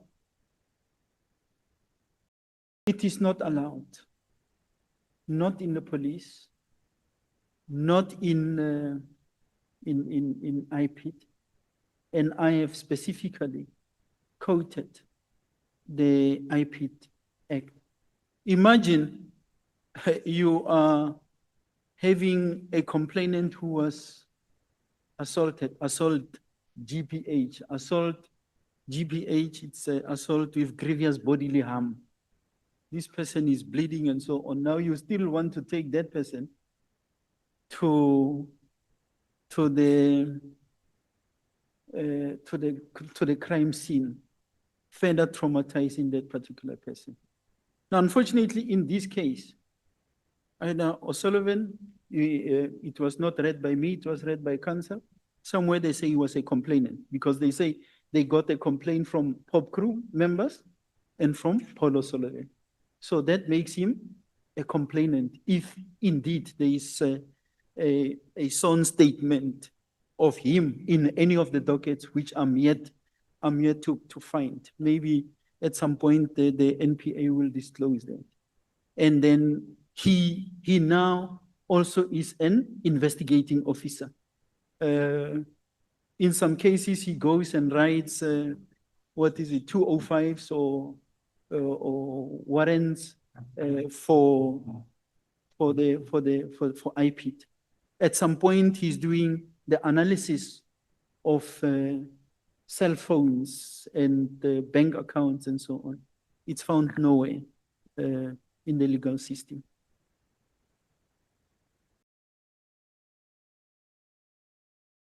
we're reverting back to the senior counsel.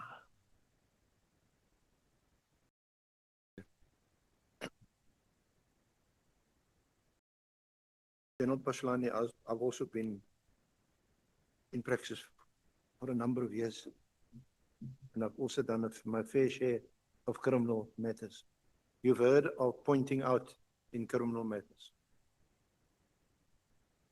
Chair, I'm not going to respond to that one because it's an obvious thing in the police environment, in investigations. And who does the pointing out? Witness. Witnesses.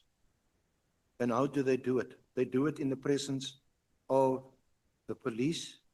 They do it in the presence of an investigating officer, especially a murder scene or where an offense was committed in rape cases. May you please get closer to the microphone? Yes, sir.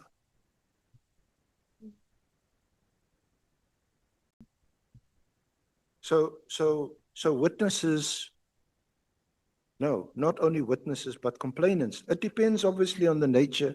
I think we can agree it depends on the nature of the complaint, the nature of the charge that's been laid. That complainants and witnesses routinely accompany the police or a detective investigating a matter to a particular crime scene or pointing out. SC, Chair, I will unfortunately not respond to that question. Okay, then we because can move on I'm if you don't want to dealing respond. with the specific case here. Paul O'Sullivan at my place, Paul O'Sullivan being involved with IPID, Paul O'Sullivan being a complainant, an investigating officer, and everything else that is there.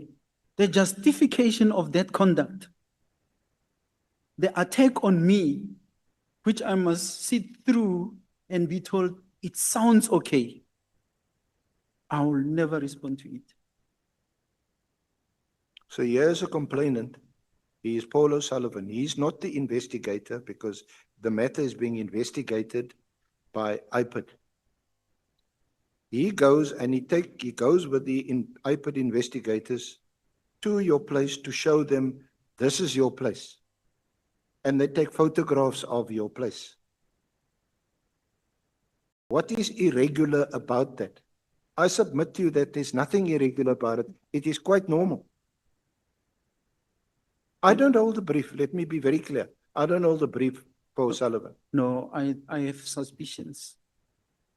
I truly have suspicions. Yes, Chair, that is the I truth, want no evidence. that It's based ST on speculation. to show me suspicion. one sworn affidavit in any of the dockets where Paul O'Sullivan is a complainant. One. I'm not asking for two. Show me one. Which case number? Now, that is exactly the point, General Phahlane. You face a number of cases involving corruption, and I'm going to deal with it. And Mr. O'Sullivan is not the complainant.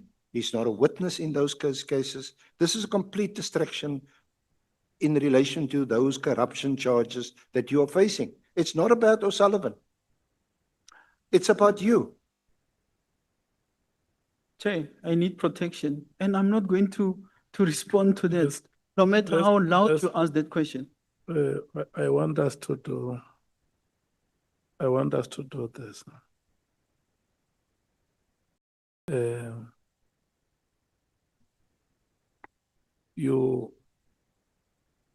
If I may move on from there. No, before you move on. Yeah. What we want in these proceedings, honorable members, what we want in these proceedings, we want an evidence leader and a witness in these proceedings. That is what we want, an evidence leader and a witness.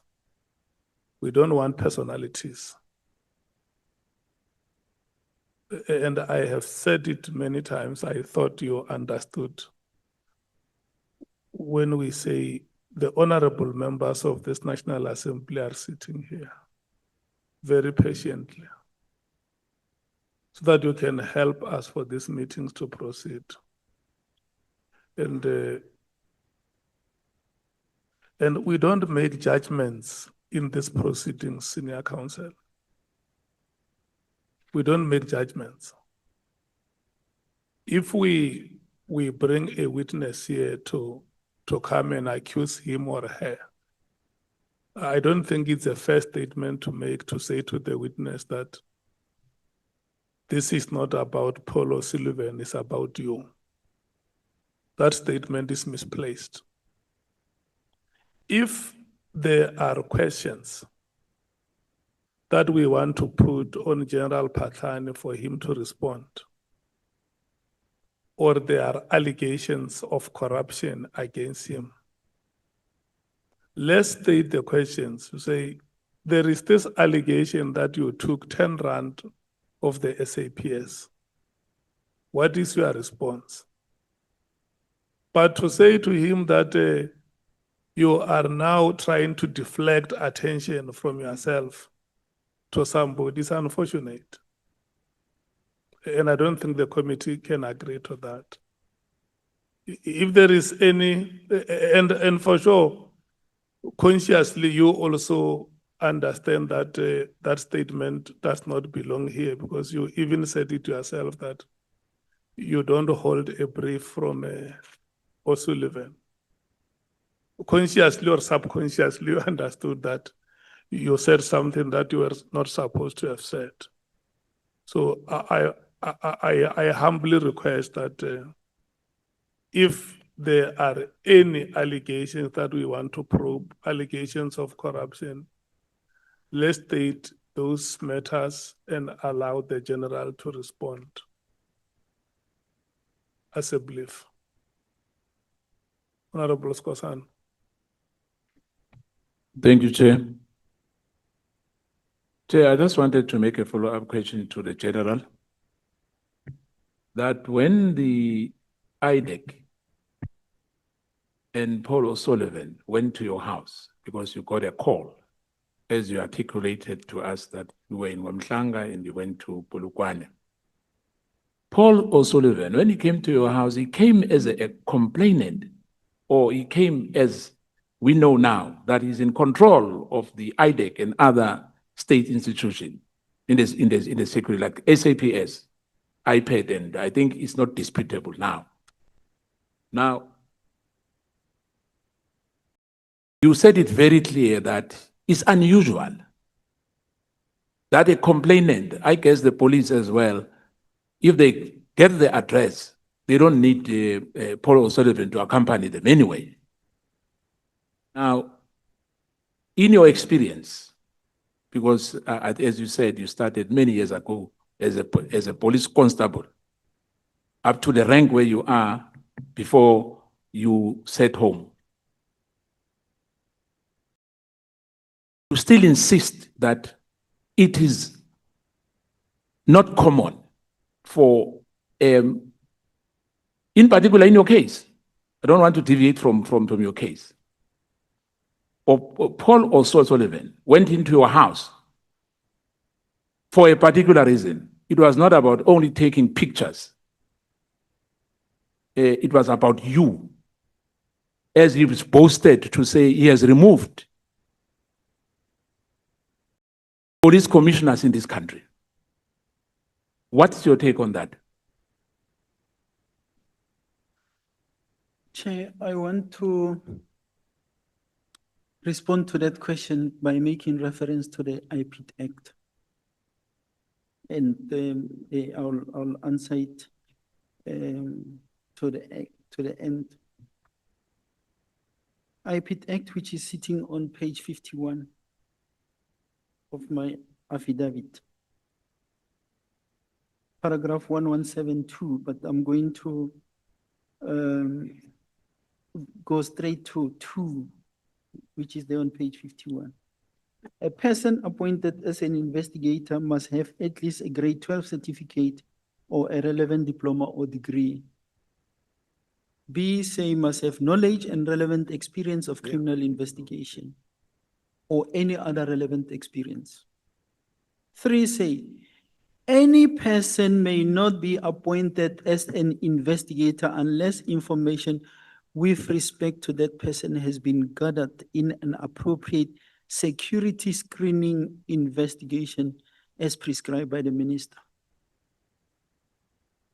The security screening investigation contemplated in subsection 3 must be done in conjunction with the National Intelligence Agency as referred to in section 3 of the Intelligence Services Act of 2002.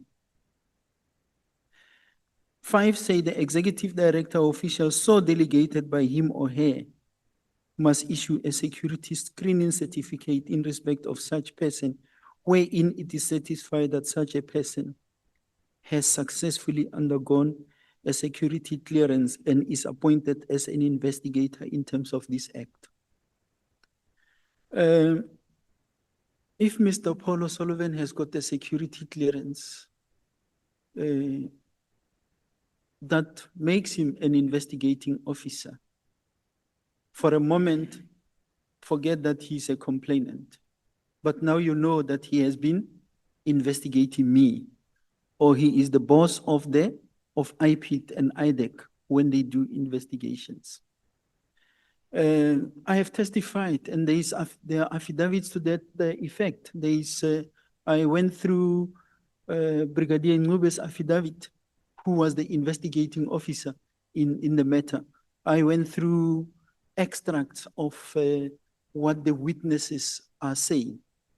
And these witnesses are saying, Paul O'Sullivan and Sarah Jane Trent were taking statements from them. That's what the statements are saying.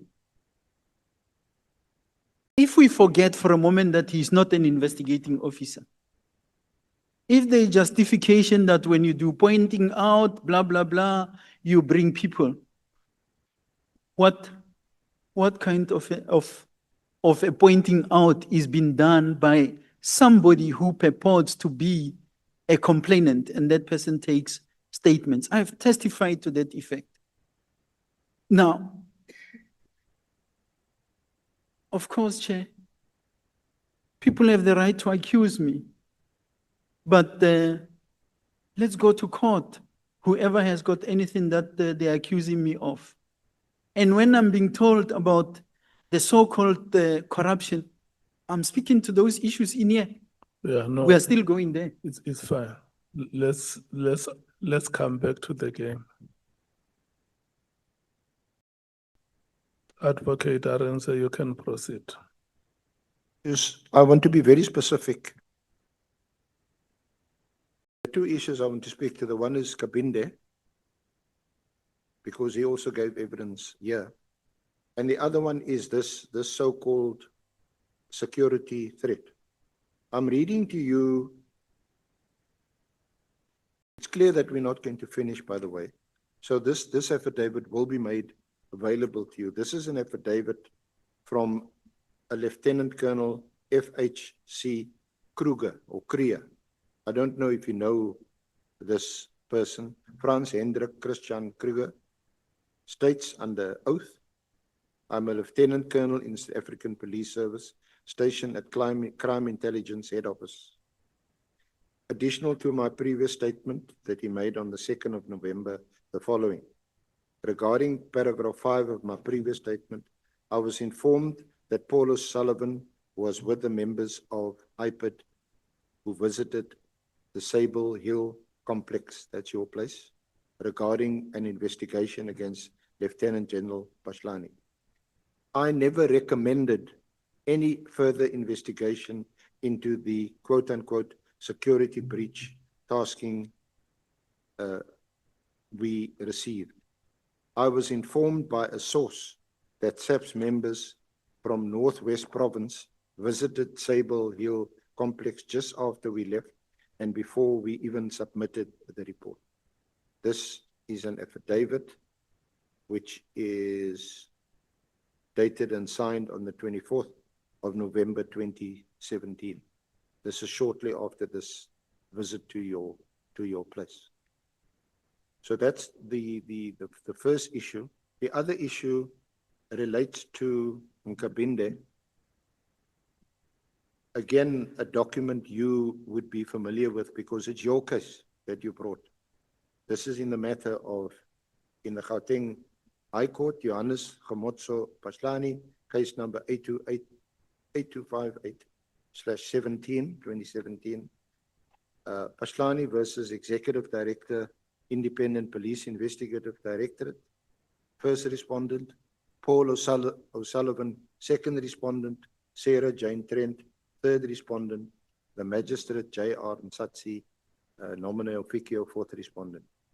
I'm reading to you from a supplementary affidavit of Robert John McBride, where he says at paragraph 3, I've read Phahlane's supplementary affidavit, which was deposed to on 21 August 2018, and the supporting affidavit of a former IPID investigator, Mr.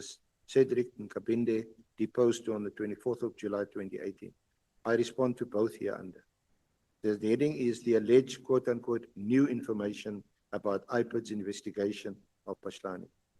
Phahlane contends in paragraphs 8.7 to 8.13 of his supplementary affidavit that quote-unquote new information has emerged that quote-unquote corroborates his case, that IPID's investigation against him is, and then he puts it in quotation mark, an orchestrated effort from the side of the Executive Director, Mr. Robert McBride, to undermine me and to destroy my career in full collaboration with the second and third respondents in this matter. The quote-unquote new information that Phahlane has produced is in Nkabinde's affidavit, which contains extravagant and utterly false allegations about me and IPID's National Task Team for Special Investigation, hereinafter referred to as a task team, which is charged with investigating Phahlane amongst others.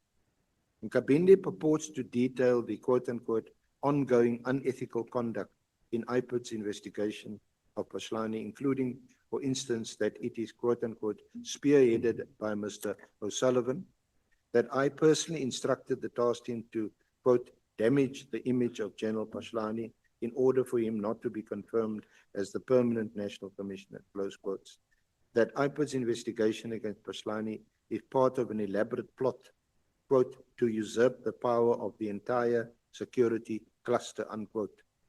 These allegations and most others in Nkabinde's affidavits are pure fabrications. No evidentiary weight or credibility can, I submit, be attached to the affidavit. My denial of Nkabinde's allegations is substantiated below and is supported by statements made under oath from members of the IPID's task team who have personal knowledge of the facts. The context in which Nkabinde's affidavit was produced is also crucial in appreciating its lack of veracity and credibility. Nkabinde produced the affidavit shortly after disciplinary measures were taken against him at IPID.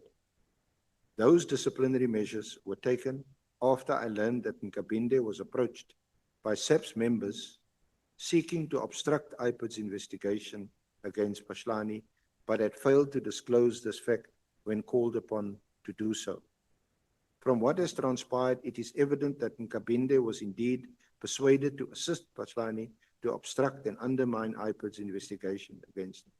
If there has been any calculated, quote, orchestration, unquote, in this matter, it is between Phahlane and Nkabinde. Phahlane attests that on or about 24 July 2018, his attorneys were contacted by Nkabinde's attorneys and furnished with Mr. Nkabinde's affidavit, quote, for possible use in the pending litigation, unquote. It is clear from its heading and contents that Nkabinde's affidavit was drafted specifically to serve as a supporting affidavit for Phahlane in this application. Nkabinde is no longer employed by IPID. He was placed on precautionary suspension on 4 June 2018, whereupon IPID commenced disciplinary proceedings against him. Nkabinde's disciplinary hearing was scheduled to commence on 19 September 2018, but the parties reached a settlement on that day. Under the settlement, Nkabinde agreed to resign from IPID Nkabinde also formally withdrew his complaints against IPID. I attach a copy of the settlement agreement and refer to paragraph 4, which reads, the employee forthwith withdraws all of his complaints and any statements related to those complaints, and the protected under the Labour Relations Act and the Protected Disclosures Act.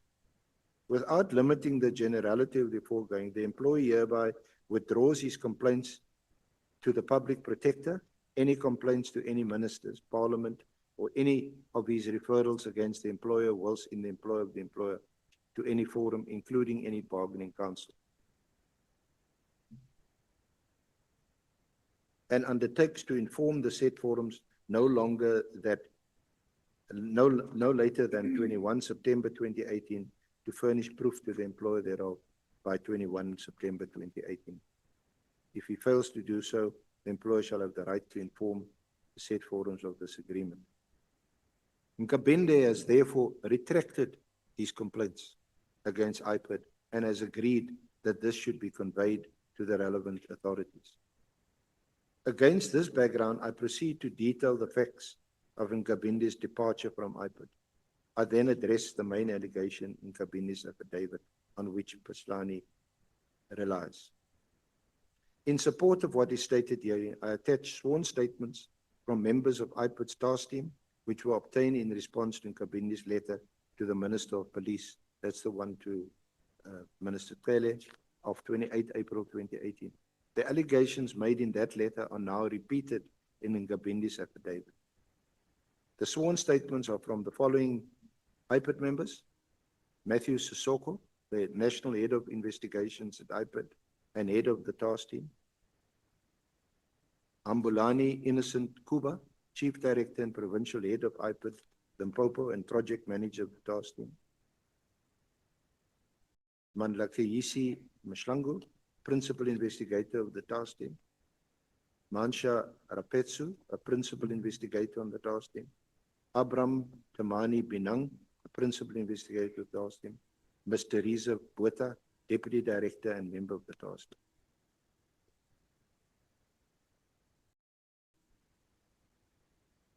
Then he says that I also attach sworn statements from members of SAPS and other persons named in Nkabinde who all deny his allegations. Brigadier Bamuza Petty, P-H-E-T-H-E, a member of the SAPS technical team; Ms. Candice Kutsi, a member of the SAPS Crime Intelligence Division; Gladwin Mafuna, an intelligence officer employed by the State Security Agency, who is seconded to IPID as a VIP protection officer to the Executive Director; Petro Heinika, Forensic Liaison Manager at Vodacom; Brigadier Hlungwani, a member of SAPS Crime Intelligence; Brigadier Dumusani Chili, member of South African Crime Intelligence Division. Then he deals with Nkabinde's departure from IPID. In 2016, Nkabinde, who was then a principal investigator, was appointed as a member of the task team that I established to investigate the then acting National Commissioner Phahlane. During or about mid-March 2018, I learned that certain members of SAPS, including Brigadier Khomo and General Mkhwanazi from SAPS Crime Intelligence, had approached members of IPID's task team, including Mr. Nkabinde, promising them a promotion in SAPS Crime Intelligence if they agreed to give false statements implicating me and other senior IPID members involved in investigating Phahlane. On 16 April 2018, I convened a meeting with the members of the task team to deal with the unlawful approaches that had been made by SAPS. At this meeting, I asked members of the task team to disclose whether any member of SAPS had made unlawful offers that would compromise IPID's members. Mr. Mashlangu raised his hand and confirmed that he had been so approached. Mr. Nkabinde did not disclose that he had been approached. In a separate meeting, Mr. Mashlangu advised me and Mr. Sissoko that he had also spoken to Nkabinde about the approach from SAPS Crime Intelligence. Mr. Mashlangu advised us that Nkabinde had told him that he had also been approached by SAPS Crime Intelligence and had said that he would prefer to work for SAPS because he did not feel appreciated at IPID. He refers to the sworn statement of Mashlangu, and he also then refers to the sworn statement of Brigadier Pamuza Pete of the SAPS Technical Unit. She says, quote, Mr. Nkabinde had also informed me that General Ngobo promised him a brigadier post in return to bring Mr. McBride down.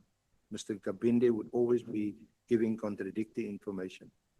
Now I know it was because he made up stories.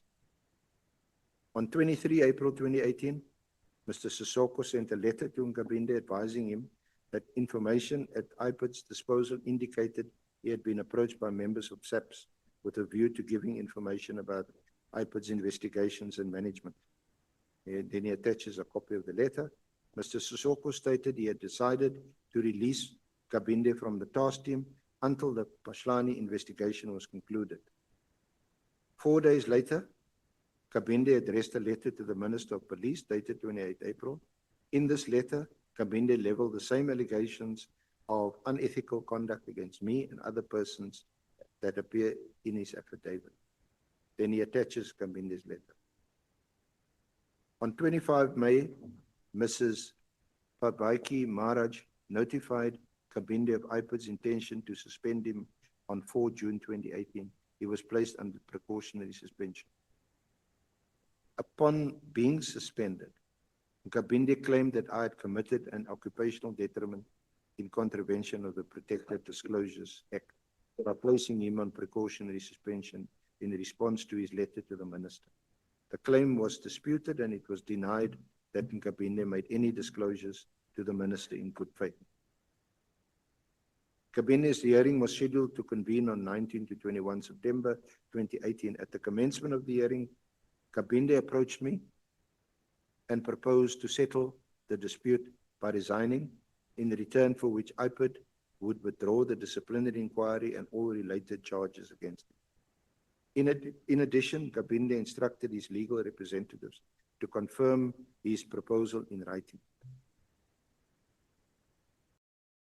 And then he deals at length. He says Nkabinde's allegations are false. He deals with it paragraph by paragraph, and he explains that all the material allegations are false and are clearly contrived to undermine me and IPID's investigation against Phahlane. We will make this affidavit available to you and your legal team, and you can deal with it. So what I do want to ask General Phahlane is, this case of yours, what was the outcome?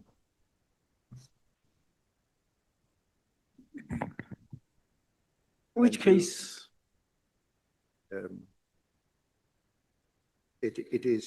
Sorry, maybe I can give you the answer. It's in your affidavit. Thank you, Maria. At paragraph 219 on page 89, another issue that excited both Messrs. McBride and O'Sullivan was my alleged acquisition of a music system through corrupt means, as referenced by Mr. Poe in his book. In the matter pending before court under case number 8258, it's the same case, 2017, I have a next compelling evidence to prove that I paid for the music system from my personal Nedbank bank account.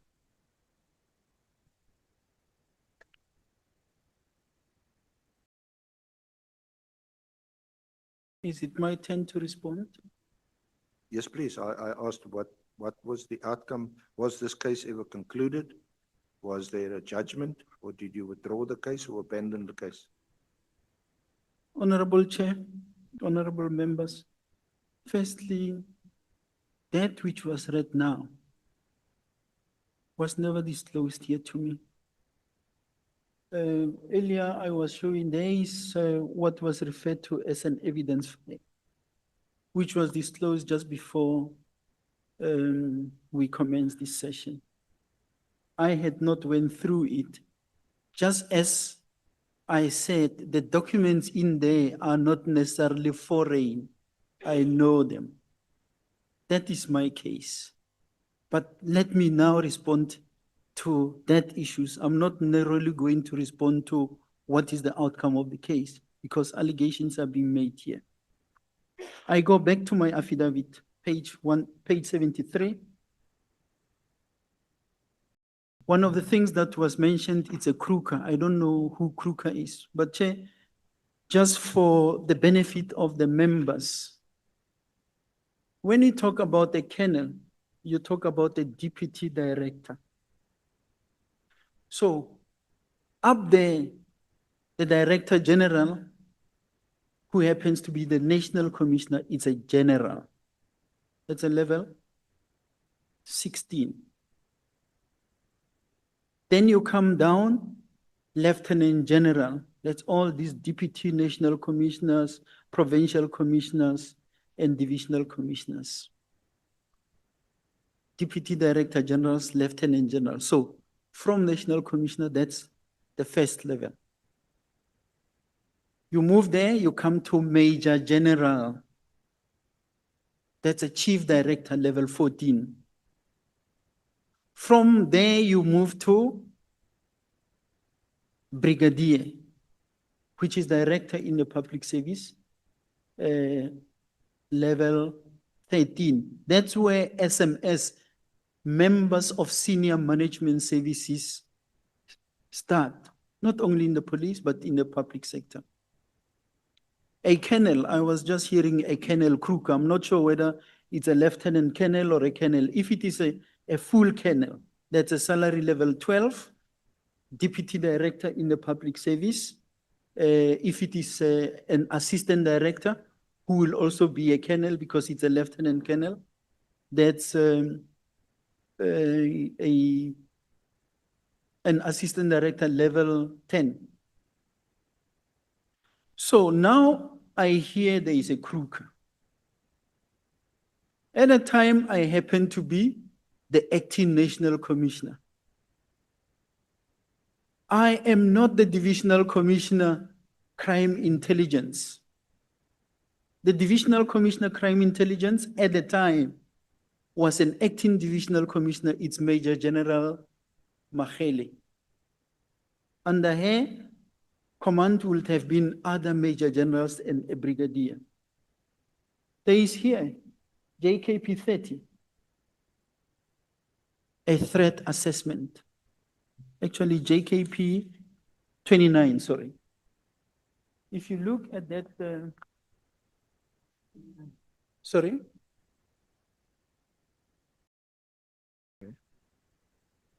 539. But there is reference also. What's it? No, 29. Yeah, It is also on 74. It's on page 74. And here it is as JKP 29.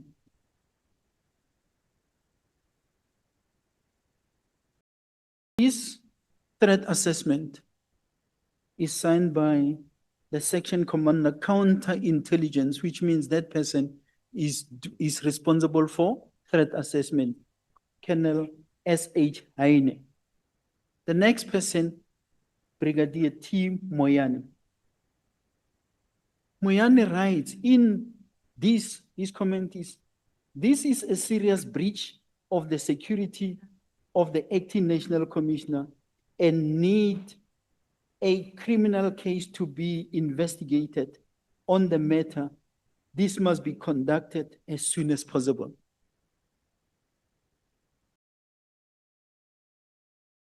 So,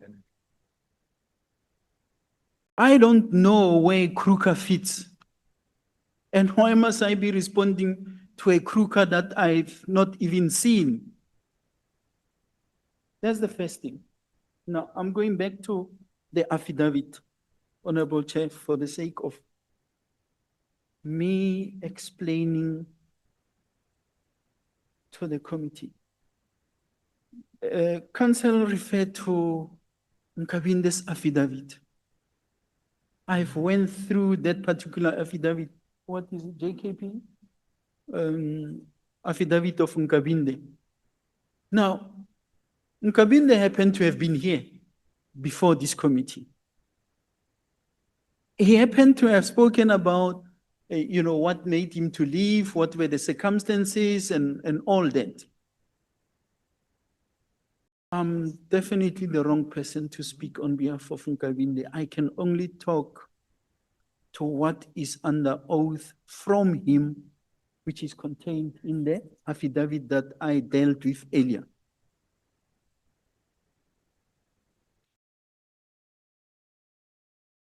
"173 of my affidavit, that's paragraph on page 74. Upon the conclusion of the threat assessment, the acting divisional commissioner, crime intelligence, requested the provincial commissioner Northwest to avail an investigation team to investigate the security threat on me. I had no role in the appointment. I don't know how Kruger looks like, what his responsibilities are.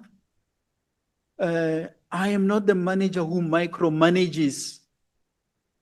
And if Kruger had a view, which he expressed in the affidavit that I haven't seen, that is now being tabled here before the committee, I really have little to do with that affidavit.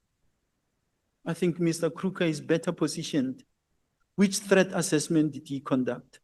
Because here is the threat assessment based on which a criminal investigation was conducted, following which a case was opened and people appeared in court.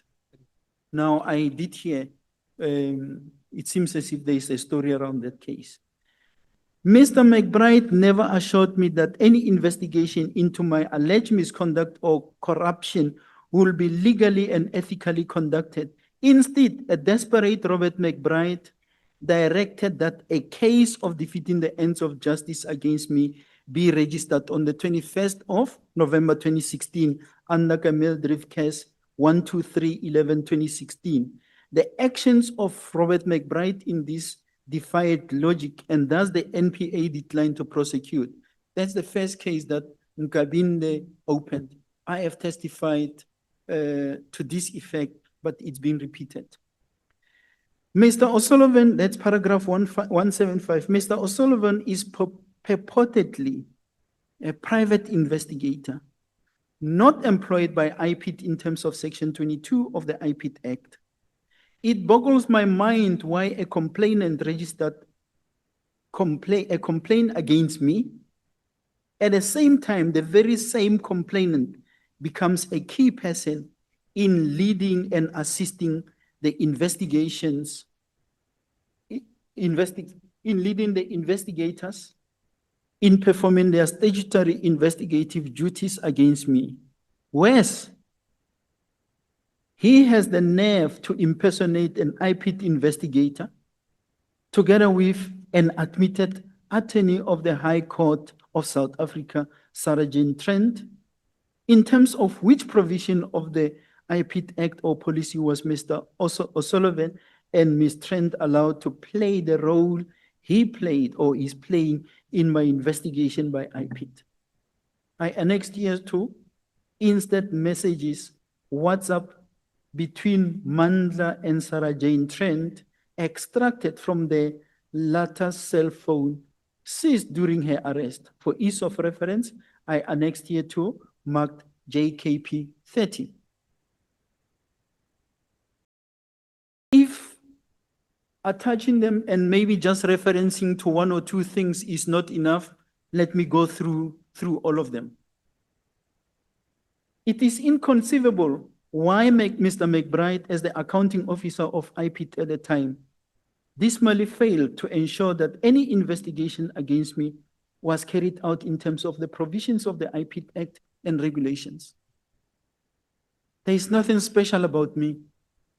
If there are any allegations against me, just as there will be allegations against any ordinary South African, they need to be investigated. But I do think there's something wrong if the conduct of McBride and O'Sullivan and the Phahlane task team is to be condoned, I wonder why the minister did not terminate this task team. Maybe he forgot because they never told him about it. It should have been immediately terminated. Someone must ask how much money was used by these people. They continue to refer to the Phahlane, to the team that led the investigation of 4 or 5 people from the Northwest, General Mabula, as the Northwest team. The Phahlane task team was comprised of people from Limpopo, Eastern Cape, KwaZulu-Natal, Gauteng, Free State, and wherever else, including the Honorable Mr. Paul O'Sullivan.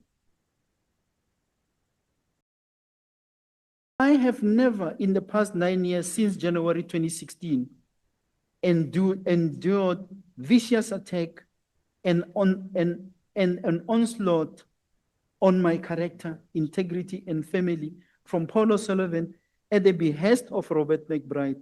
This included senior managers in the South African Police Service who are in cahoots and are beneficiaries of this well-orchestrated destructive program of action. In memory of the late Commissioner Selebi and my colleague and friend, Lieutenant General Shaun Chabalala, I'm resolute and continue to walk tall in the face of the storm unleashed against me.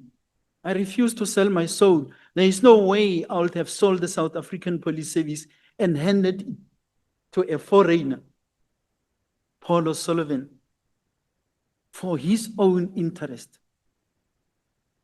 If that is a crime, I will go to jail for it.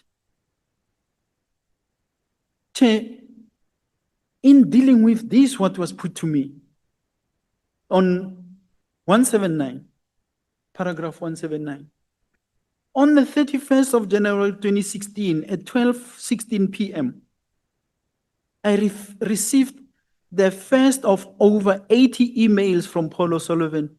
I wish those emails are not withheld from the members of this honorable house. They must be shared. A foreigner in my life who I cannot be associated with. The email with subject "Criminals under your command" in brief read, "Dear Sir, Pierre was clearly a criminal in that she unlawfully and intentionally tipped Mchunu off that he was under the spotlight for corruption and more serious crime of defeating the ends of justice by protecting crime syndicates and kingpins." He's saying so because Mchunu was not supporting his agenda in the Krecha matter. She flatly refused to suspend him or take any action against him whatsoever, despite mountains of evidence that he is corrupt. This email is attached as JKP 31, being a message from Paul O'Sullivan. 180, the first email received from Paul O'Sullivan on 31 January was followed by 6 others, with the last one at 9:18 p.m. That is on the same date. I mean, that first one came 12:16 p.m. The last one on that date came 0918. The email with the subject Mchunu received at 0313 p.m.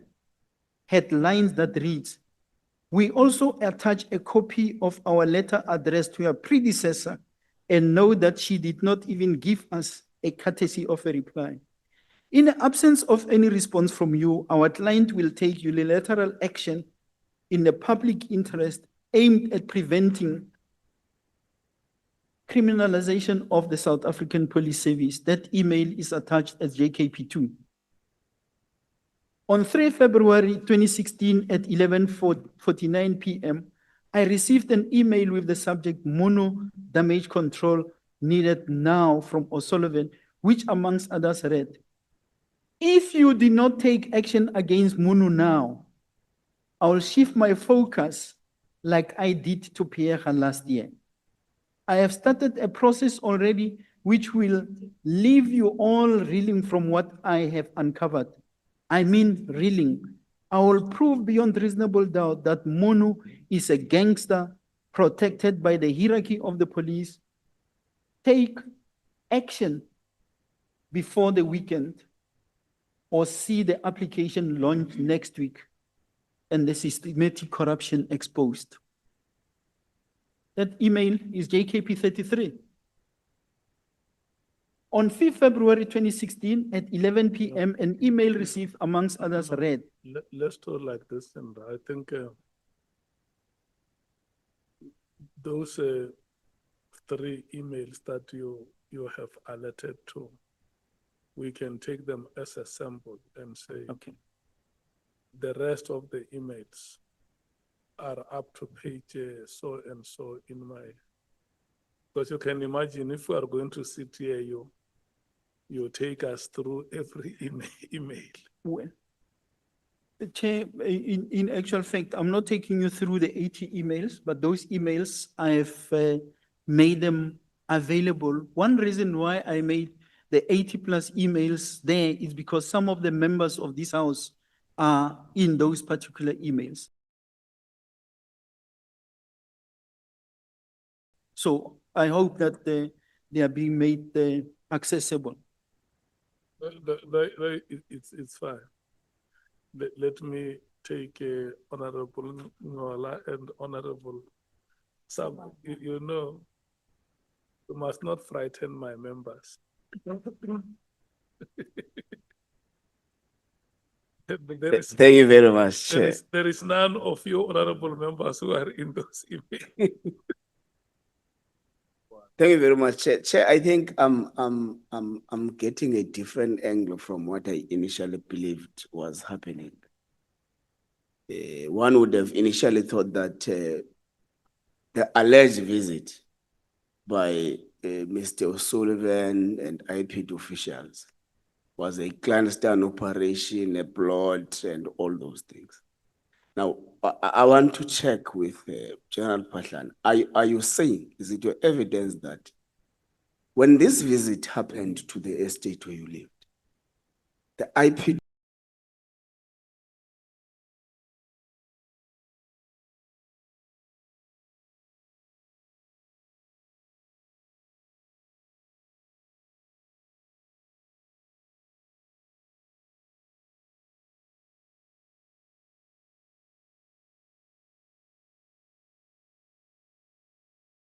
officials were conducting an official investigation on behalf of the state? Allegedly so, because remember I say there was a so-called affidavit, and I see council has got access to some of this. I don't think I included it here, but I know it is in those 80 emails because at some point he sent it to me, which mentions all other people, and then I'm one of the people that are being thrown in there because somewhere he will call me a Zupta person. So I'll be linked to the former president and everyone, people like a wide range of issues that are being raised, including SAA issues with the late Medudu Muyeni and so on. So that's the kind, that affidavit is, if it is an affidavit, it's long. So it is based on that the former acting executive director of IPID, Isaac Khamanyani, once he received that email, which, by the way, the email did not point to me, it did not come as a complaint about me. He then appointed the investigators. One of them was Brigadier Khomo. There was, I think there were 2 or 3 people that he appointed. They then went to O'Sullivan to obtain a statement because now he was starting to zooming on me. He never deposed that affidavit, which made that investigation not possible. It is that which McBride took from the IPID members, Brigadier Khomo and so on. And after removing them, he now establishes the IPID, the Phahlane task team. So these people that are now coming with O'Sullivan to the estate are now the members of the Phahlane task team, accompanied by O'Sullivan. And the only case that surfaces, remember I say McBride came to office 18 October 2016. The only case that was opened, the very first case, is the 21st of November 2016 by Nkabinde. That is that defeating the ends of justice case. So those guys, I take it that they would have taken over now too from Brigadier Khomo, and now they are coming with the so-called complainant slash whatever to come and do investigation. So I won't say they were not busy with an official investigation because it is within their mandate to investigate any such. Okay, let's assume the worst and say it was not a boys' trip. It was an official investigation. As an experienced police official, is it legally permissible for private individuals to actively partake in an official investigation and the work of IPID when there is a complaint? And also, to what extent do complainants get involved in the investigation of IPID? Let's say I'm a complainant. To what extent do I get involved in the investigation against the person that which has been complained against? Thank you. Chair, while I was never in my life an IPID investigator, and I don't wish to be one, I have at least visited the IPID Act, which tells me that that which was happening was illegal. It is for that reason I even, in responding to earlier, I said, anyone who has got a security clearance of Paul O'Sullivan must show me, because then it will only be after he passed his security clearance that maybe he could have been appointed. I'm not sure how old it is, at least how old he is. At least in the police, there is a cutoff age of recruits. So, based on my experience and based on the law, it is not permissible. It is not permissible. Honorable Sangoni. Thank you very much, Chair. General Phahlane, I'm a bit confused. Maybe just help us with the chronological order. I mean, I've gone through the statement, the affidavit, and I'm still confused. These emails that Paul O'Sullivan sends to you, is it before or after these concoctions of complaints? When did your problems with Paul O'Sullivan start? Which comes first? So is the visit to your house, the investigation, as a result of the fact that you did not do what he said you would do, remove Mchunu and all of that? Can you just take us through how that plays out? Thanks. I'm sorry, I just missed it. Thanks. Thanks, Chair. Thanks, honorable members. What started first were the emails. January 2016. I was returning from leave. That festive season, we had one of the greatest policing operations where zero crime was committed because of the deployment and the approach that we have adopted. So I took few days in January as a break. When I returned to office, I think it would have been in the second week. I first received a WhatsApp message on my phone. I say, I'm Paul O'Sullivan. May you please provide me with your email address? So I know I've been in the service even when Commissioner Selebi went through what he went through. And I said, this is not the character that I'm going to be associating with. I never responded to that SMS. 2 weeks down the line, as you would have noted, I say the first emails, I received them 31st of January 2016. That's when I started receiving emails. somebody or he was able to get my email from wherever. And the crux of it, he's saying to me, I must suspend General Mchunu. I must have General Mchunu dismissed. I must have him sent to prison. So somewhere, something tells me, but no one can direct me to do so.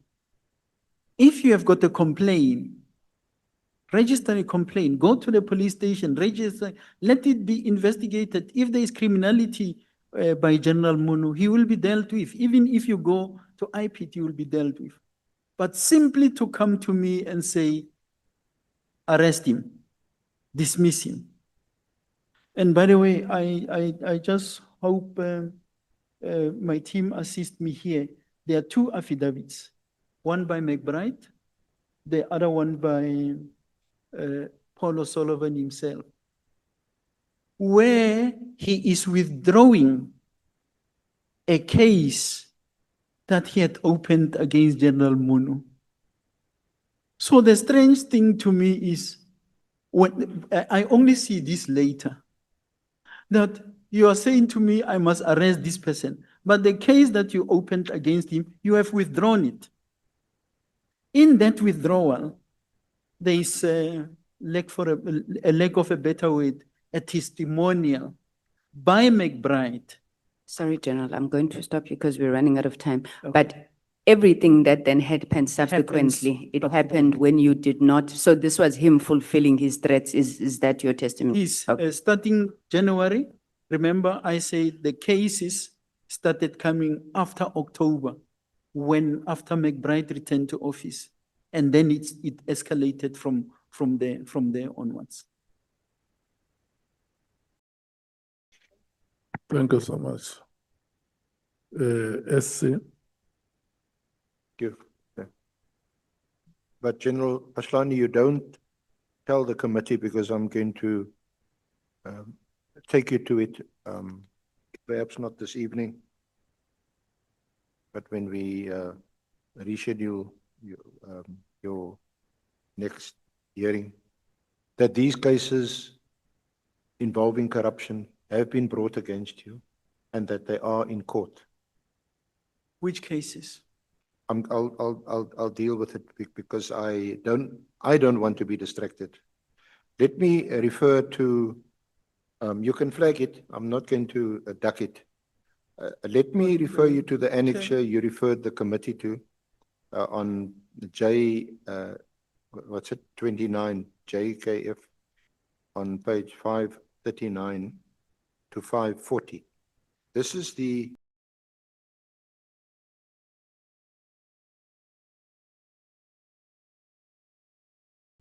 information report on which you rely. The report, 539. 539. Annexure, your annexure 29. This is a report of possible security breach. Acting National Commissioner Lt Gen Nhlanhla Phahlane.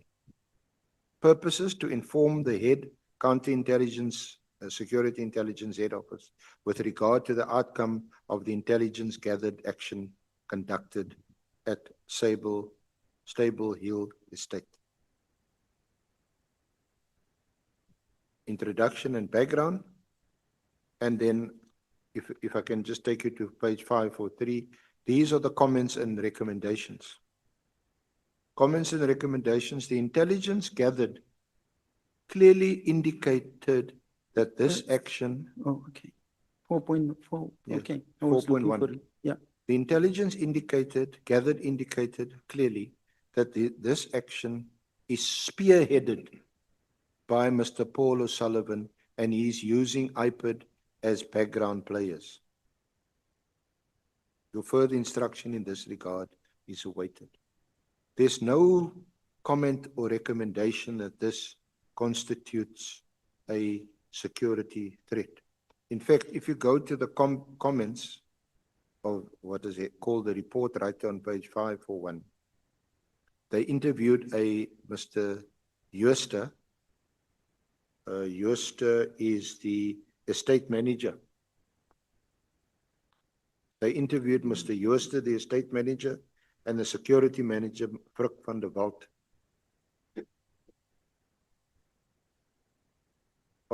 This is on the 9th of November 2016. Fruk van der Walt was contacted by security personnel at the service gate entrance of Savory Hill Estate and informed that there are police officials who want to enter the premises.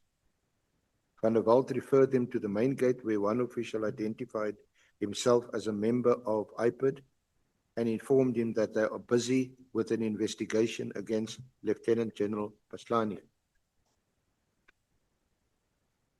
They were driving a white Ford Kuga with registration number so-and-so. It's registered in the name of O'Sullivan. Mr. Van der Walt escorted them to the estate manager. They introduced themselves as Paul, Sarah, and Mr. Mshlangu, who handed Mr. Yusuf a business card. Mr. O'Sullivan informed Mr. Yusuf that they are investigating allegations regarding defeating the ends of justice against Lt Gen Phahlane and need the file regarding the plans of Stand 53 Sable Hills, where Lt Gen Phahlane is residing. Mr. Yusuf refused and must release investigation, and they will serve a notice to produce evidence. Mr. Yusuf let them take cellular phone pictures of the plans of the house. Sullivan requested the name of the building contractor. Then on the 13th of November, he was to receive an email from O'Sullivan, whereby O'Sullivan requested him not to disclose any information regarding the investigation to anybody. On the 13th of November, he received another email from O'Sullivan, whereby Yusuf was requested to send another picture of the first floor plan of Gen Phahlane's house, as the picture they took was fuzzy. He also requested full-size drawings. On the 16th of November, Mr. Yusuf received a call from Lt Gen Phahlane, who requested him not to give any documentation pertaining him or his residence to any investigators. Lt Gen Phahlane also instructed the security manager to block any person who wants to go to his house without consulting with him first. On the 18th of November, Paul O'Sullivan and Mr. Mshlangu met with Mr. Yusuf and handed him a notice to produce evidence. Mr. Yusuf also gave Mr. Mshlangu a sworn statement in this regard. Now, comments from the writer. Mr. Yusuf indicated that Paul O'Sullivan never indicated to him that he is not a police official. Due to Paul O'Sullivan's body language and attitude, he believed that O'Sullivan was a police official. He also mentioned that O'Sullivan made sure that he saw the firearm that he was carrying. Yusuf only realized that O'Sullivan was not a police official when Lt Gen Phahlane informed him. Mr. Yusuf also mentioned an incident that took place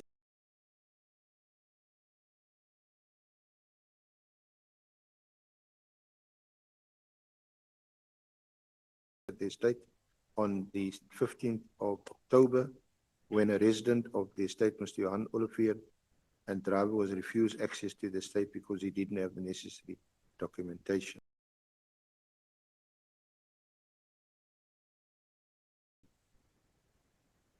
Mr. Olivier lost his temper and ran down the boom at the estate.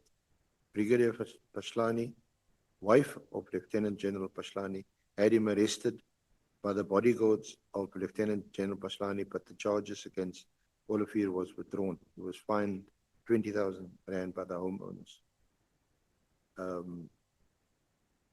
After the media coverage of the allegations against Lt Gen Phahlane, Mr. Yusuf alleged that Mr. Olivier boasted and made remarks that he is the one who gave information to Paul O'Sullivan. According to Mr. Olivier, he is receiving all the information from Lt Gen Phahlane's daughter, who is sending the photos and information to his son. They are attending the same school. Mr. Yusuf also indicated a picture of Lt Gen Phahlane's house which he saw in the media, was taken from the front of Lieutenant General's house. Photos of the back of the house can be taken from the main road outside the security. And then those comments and recommendations which I read to you. There's nothing in this official report which indicates that this constitutes a security threat.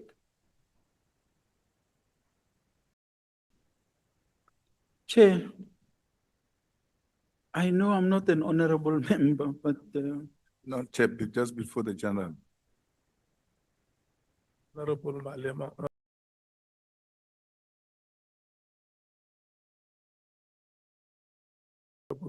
General, where they were making you to read comments and recommendations, down there, there is a comment that is handwritten. Can you please read it aloud for me? thanks, Honorable Malema.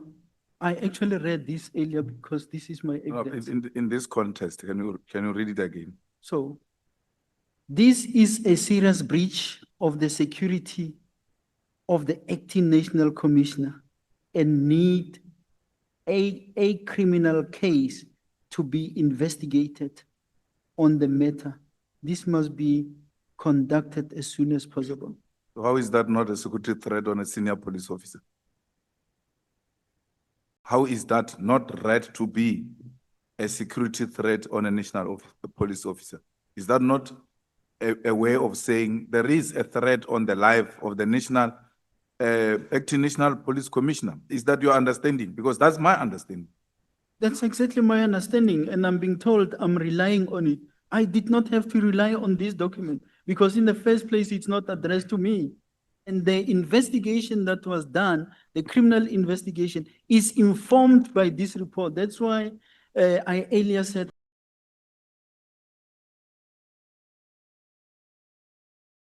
I don't know. It was for that reason that I said there is Lieutenant General, blah, blah, blah. You get to a colonel. I was told about a Colonel Kruger here that I don't even know. But here is the report, which council selectively reads and exclude the comments which are in there to the person that it was addressed to, because this thing is addressed to the acting head, counter and security intelligence, crime intelligence, and to the section commander, counterintelligence investigations, crime intelligence. So it is there. No, Chair, I raised this issue because it was deliberately left out, but there's a comment which I wanted to bring to your attention, which there is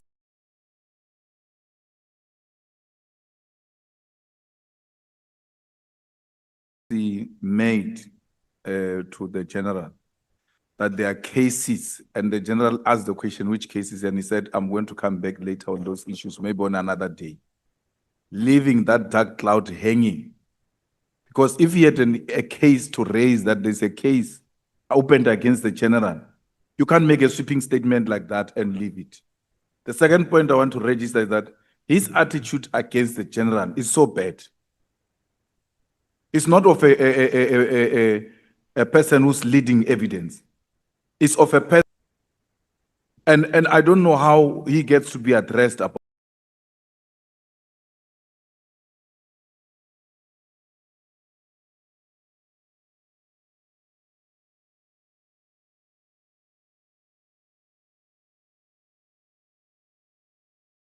We are members of parliament, and then general response to the attitude of our leader of evidence. I've never seen him do anything like that to any witness that came before us here. We might have issues with general. If we have issues, let's raise them in a professional manner and not in a manner that we invite a person to come and help us here and get to humiliate him in a manner he's being humiliated. He's just being very kind. If it was me on the other side, this thing would have stopped long time ago. Though it would be unfair for me to ask that because I was waiting for the evidence leader. Because when he opened, closed, that there's cases against him. Now, after I think we started on page, I'm still waiting. I think the evidence leader read 3 pages.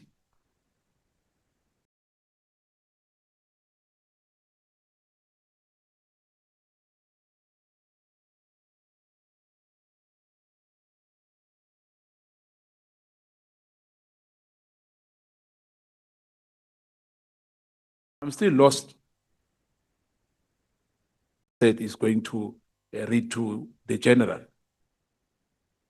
Maybe, maybe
I didn't hear him well, but I think that's what he said. You call. Chair, if I'm to respond, I don't know which other cases he's referring to of the blue lights. Traverse the issue.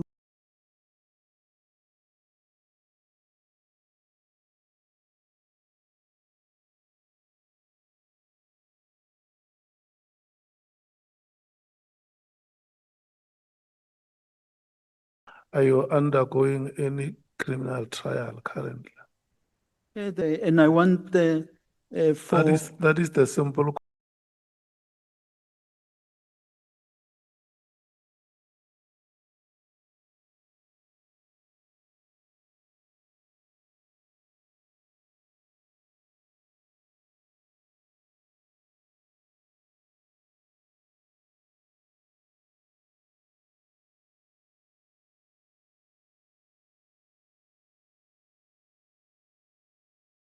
Sullivan or who?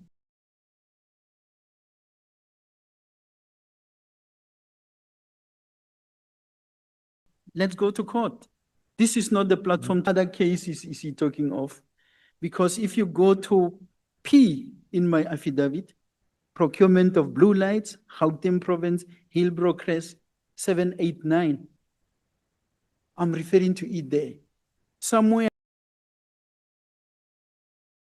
I think, Yeah. There is who came here.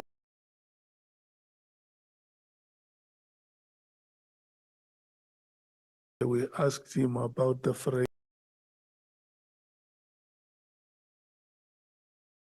Asked him about the phrase, bring it on.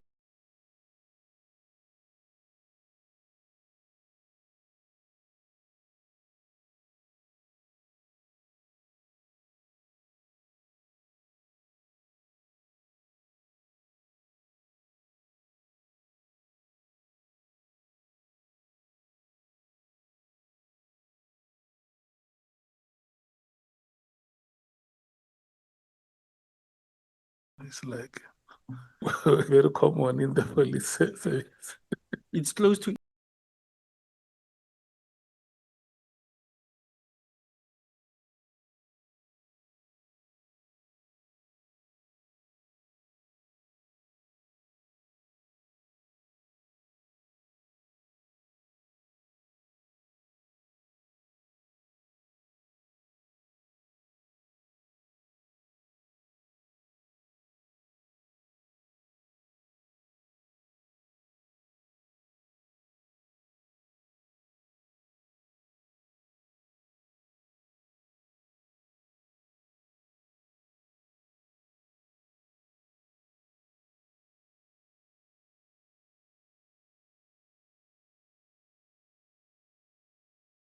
Immediate, bring it on. No. Honorable Shom. I don't know whether Chair, I'm new in Parliament, so I might be making a mistake. Am I allowed to ask the senior? About itself, it is reporting about an individual outside the SAPS. It is what it is. Colonel Hay Itself, it is reporting about an individual outside the SAPS. It is what it is. Colonel Haine and Brigadier Tom Moyani, or Brigadier Moyani are the ones who drafted this report. And the report confirms that this citizen was part of those operations. The foreigner. Whether it's a foreign citizen or what, but this report confirms that he was part of this police operation. It does, Chair, because That he was even there at your house and everything.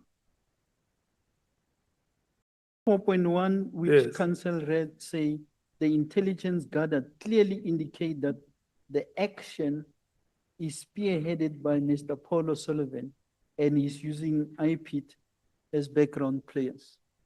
No, I just wanted to confirm that. Remember, part of our terms of reference is to investigate interference by members of the public in the affairs of the SAPS. And when you have your own officers writing a report, but mentioning Lekganyane many times in their report, then they would mention themselves as SAPS officers. It's very, very concerning.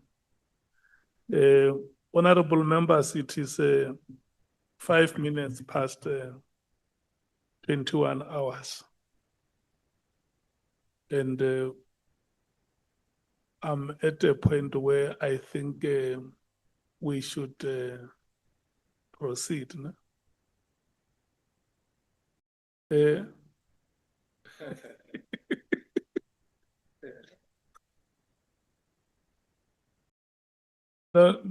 No, let's do this like we said when we started, that the committee is going to have a meeting on Monday. We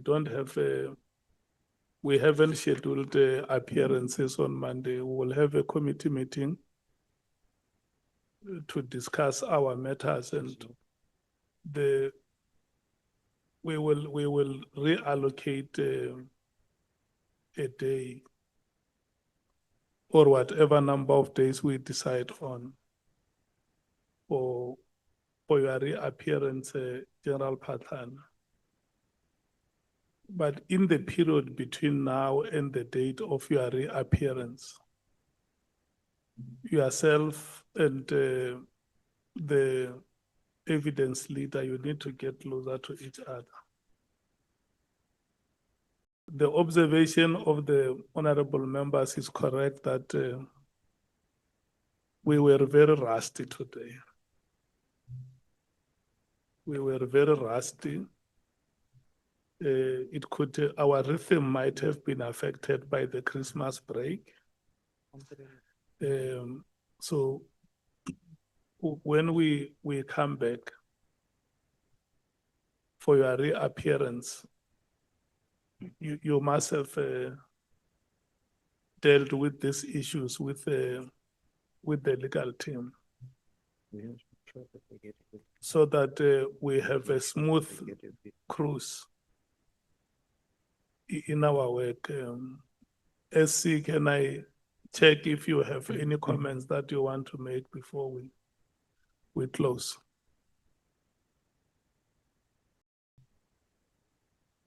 Thank you, Honorable Chair. Just in relation to the issue raised by Honorable Malema, what I was referencing was that the officers, the intelligence or counter-intelligence officers who were tasked by the head, Motiba, to conduct the investigation and whether or not there was a threat. they did not find. You're right, and perhaps I was not fair to read the handwritten, but because General Motiba then records that this is a serious threat. He is not the one who conducted. I was referring to the officers who conducted the investigation and reported to him. And the head of intelligence then concluded, yes, it does constitute a threat. So I don't have an issue, and there was no intention to mislead. And if there was, then I apologize. Otherwise, yes, Chair, we agreed that we'll hold over. I think you said, will it be on Monday? And we will make further attempts with General Phahlane and his legal team to try and streamline the proceedings as best we can. The next date of appearance is not Monday. Oh. Monday is the date for a committee meeting, which will decide, will look at the schedule and make a decision when the next appearance will be. General Phahlane. Okay. We must make it very clear that it's going to be virtual. If we want it to work on Monday, it has to be virtual. You mean the committee meeting? Our committee meeting. No, the committee meeting will be virtual. This is a very hectic year. We need to afford you the time that you need. Yeah, your hand was up. Sorry, Chair, I just want to correct. It's not, General Motiba wrote no report. General Motiba wrote no report. No, General. Look, we said that you and the evidence leader. No, but Chair, how do I live here creating the impression that there is something that General Motiba did, which is not correct? All I'm correcting is that General Motiba never wrote any report. General Motiba never worked in crime intelligence, only in his capacity as an acting national commissioner. When you say never wrote any report, what do you mean? Because you must be specific. Because if you say never wrote any report, all right, Chair, he can also call us and say, but I once wrote a report about the center. No, he's more competent. Yeah. No, General Motiba never wrote a security threat assessment report. His signature there is only for declassification purposes as an accounting officer. Thank you, Chair. Okay. You want to say something, Advocate Arendse?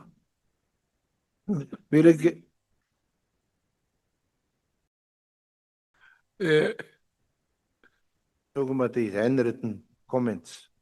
Those are his comments, but he never wrote the report. Do you agree with the last statement, General Phahlane? No, Chair, it's too late. At least I'm not yet the senior citizen. Do you agree with that last? I don't agree with it because the handwritten comments are Brigadier Moyane. General Motiba only signed at the bottom in declassifying the document. Okay. Advocate Arendse? Okay. No, thank you so much, honorable members. When tomorrow? Yeah. What time? Okay. The honorable members are, there is acclamation for 11 o'clock tomorrow. Let's start at 11 o'clock tomorrow. And Bonani is announcing that as we leave, honorable members may use this exit.